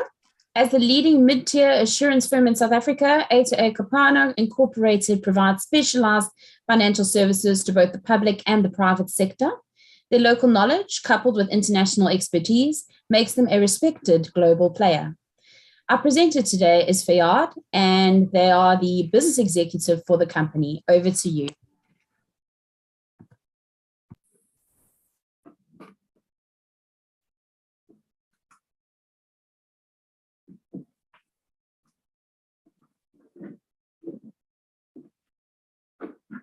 So it should be.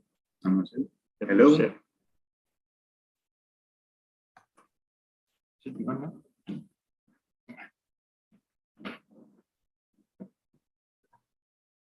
Hello. Hello, Sorry. we can hear you. Hi, can you hear me? Can you see me? Yes, we can. Okay. Cool. So, good day, guys. Thank you very much. Like Harry said, my name is Fayad Darabai with A2A Kopano. So basically what we're going to do today, just to give you a background in terms of who we are, what we do, and in terms of your training as a trainee to come on board with us, what would that process be like? So I'm going to share a little slide with you guys.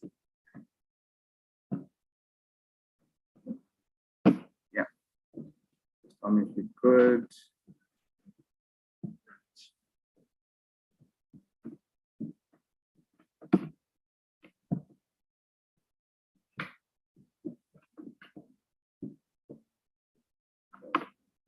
Okay. Can everyone see the presentation?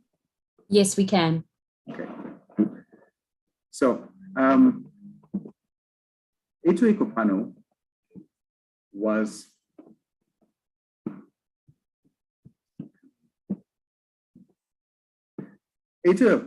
established in 1998. So initially our head office being in Pretoria, the company then looked at growing. We then merged with 9 other practices throughout South Africa. So currently, we have 10 practices, which are in every province except the Northern Cape. So since inception, we've grown. We're sitting at about 24 directors. We have in excess of about 300 staff members now. And we focus on both private and public sector auditing.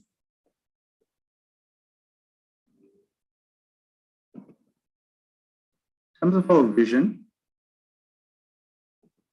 in order to achieve our vision of being the leading empowered and a proudly South African assurance firm, A2A Kopano and its subscribes to strong set of values which guide our decisions and actions.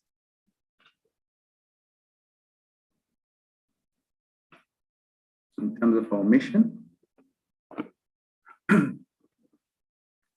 we believe that an empowered, diverse, and proficient workforce provides great insight and service excellence to both our clients and our staff, thus helping us meet requirements of our clients and unlocking value, both clients and staff.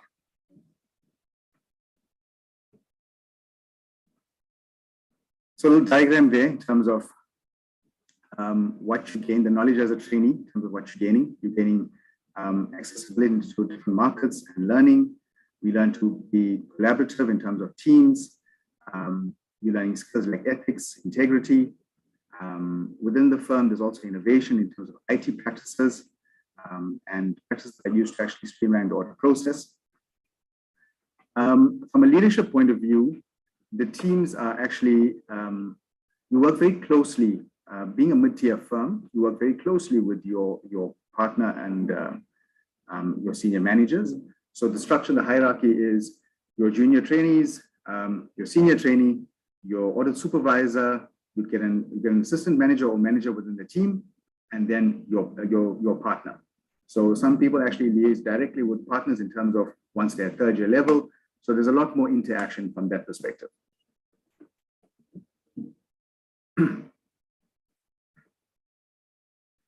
Then in terms of our services and what we offer, so we offer internal, external audits. One of the items that we do offer within KZN is IT audits.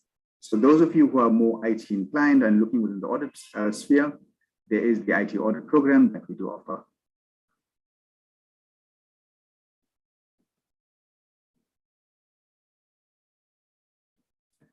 From a advisory and consulting point of view, we offer business improvements, IT improvements. We look at SCM, we have supply chain side of things. We offer CFO supports to both private and public sectors, where we offer strategic knowledge and know-how, insight that's gained over years, and thus helping businesses as well as the public sector thrive.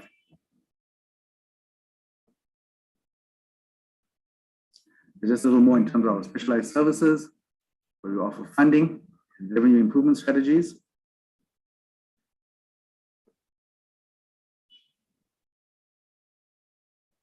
Just some further finance services in terms of being a level 1B firm. We know what it takes to actually get to this point. So we actually advise clients and businesses in terms of how to actually get to that level, as well as once you are there, what actually needs to be done to maintain that. It must not just be on paper, it must actually be something that translates. And in this regard, we actually live by that. We actually stand by that within our own entity, which I will discuss later. From a taxation point of view, as a trainee, you'll be exposed to taxation as well. So you would be looking at, calculating your taxes as well as, company taxes. So going forward, you actually gain invaluable skills.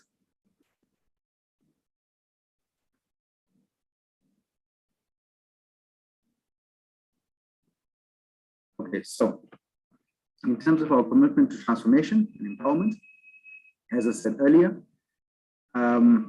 we don't just say that, we are level 1. Our staff, looking at where we've come from as an organization and our foundation, we try to maintain our staff complement being 75% of our staff complement being from previously disadvantaged communities. Over and above that, we are firm believers in female empowerment. Thus, over 75% of our staff members are actually female. Yeah. So at A2A, we believe that, we need to obviously look at the affirmative action in terms of where we need to bring in staff and uplift communities, but also we do not sacrifice efficiency, professionalism, and client satisfaction. So just something we look at from a corporate social responsibility point of view. We obviously, as one earth, we live here, we need to give back. So we look at working with our communities in terms of, assisting in terms of disasters where there is need, as well as in terms of with our trainees. So we start, in-house in terms of people needing support, and then move outward.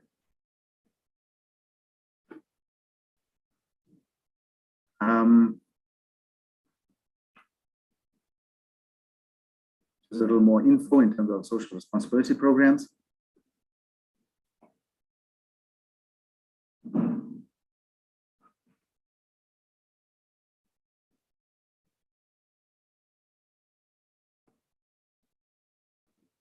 As in terms of your psychiatric training, when we look at psychiatric training development plans, so there are 2 routes. Guys are looking at becoming CAs, and there's also the EGA SA route. So this is also a qualification that is given to psychiatric trainees. We'll chat about this a little more now. So in terms of particles and our training programs, your training program starts basically with a BCom degree, which is psych accredited.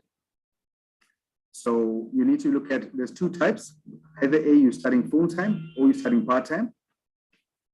On the full-time students, you get your degree, you then come in, you then qualify for a 3-year training program. During that time, you would need to study towards your PGDA, and then you do your board 1 and board 2 whilst with us.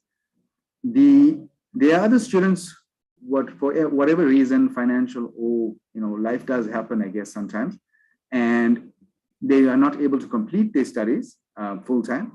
They will then look at a part-time studying and then come on board with us. We do take a few trainees on who do not have their degrees completed, but this would then lead to a 5-year training program as accredited by SAICA. So you would come on board, you would do your 5-year training program. Once you complete your degree within the first 3 years, you then given 1-year remission. So basically it becomes a 4-year training program. Thereafter you go on to do your honors, your PGDA, and then your boards. And then you qualify as a CASA. For those of you that opt for a different route, there is the AGASA. So in terms of the AGASA, we have whereby you complete your degree, you complete your articles, so you're discharged. Once you've completed your articles, you then come on board you register with SAICA as an AGASA, and then you're able to practice as an AGASA.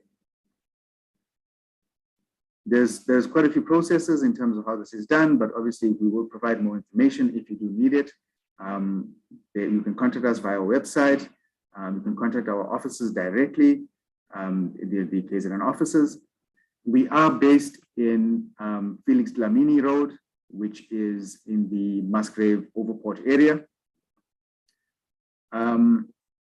Yeah. So before we move on to our locations, I would like to get my colleague, Zandile, who will talk to you guys a little bit in terms of what life is like being a trainee and how things have been working here for the last 2 years.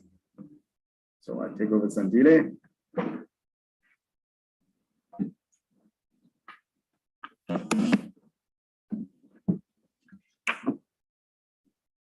Okay, my name is Zandile. I'm a second. Okay, good day, guys. My name is Zandile. I'm a second-year trainee at A2 Kopano, and I'm currently studying my postgrad. During the course of my 2-year traineeship at the company, I've received a well-rounded assurance experience in both the private and public sector. The company has been very proactive during my development via formal training sessions and on-the-job training. I have grown in my development and received continuous feedback and appraisal on my performance via the SAICA assessment process. The directors and managers provide all the guidance to assist in the improvement of my technical knowledge and professional skills, thereby paving my way to the dream of qualifying as a chartered accountant. In my experience, a lot of hard work and determination is required to ensure a balance between my studying, my personal life, and my work responsibilities. Motivation is the key to achieve all fruitful results. I thank you. Hand it over to Bayand. Thanks, Andile. Guys, so we're just going to go back in terms of the slides, just to show where our offices are. Okay, so yeah, there's offices in Pretoria, which is our head office, as I've mentioned earlier. Bloem, Polokwane, Cape Town. Contact details for these guys are available on our website. So even if you are looking at starting off in Dubs and you'd want to move, provided there are available spaces, we then can have you transferred to an office throughout South Africa. Here's our details for Dubs. We have 3 offices down in East London, Queenstown, and in Williamstown, as well as one in Nelspruit. This little map of where we are. Yeah. So how to join our team? Like I said, on our website, www.a2akopano.co.za. You'd have a tab in terms of login for professional experienced professionals as well as trainees. So yeah, just check it out, guys. Yeah, I know it's tough. You know, coming through studies and then, you know, spending 3-4 years on campus and then coming in and doing another 3 years of articles. I know it's difficult, it's tough, but, you know, stay positive, work hard, and make it happen, I guess. Yeah, I would like to thank you guys for taking the time to listen and being here today. And in conclusion, I'd like to, you know, just leave a few words of wisdom or some motivation. I guess motivation is what gets you started, but a habit is what keeps you going. So in that regard,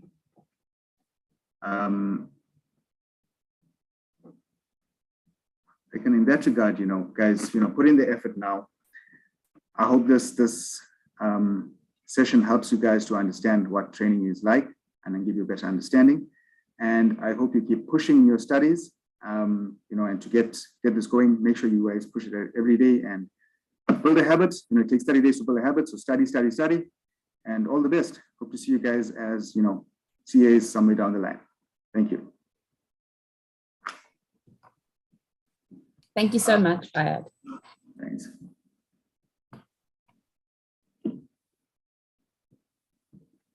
That brings us to the end of our Careers Day. We will now have a closing of our proceedings. I think Yanga, are you going to close the proceedings for us?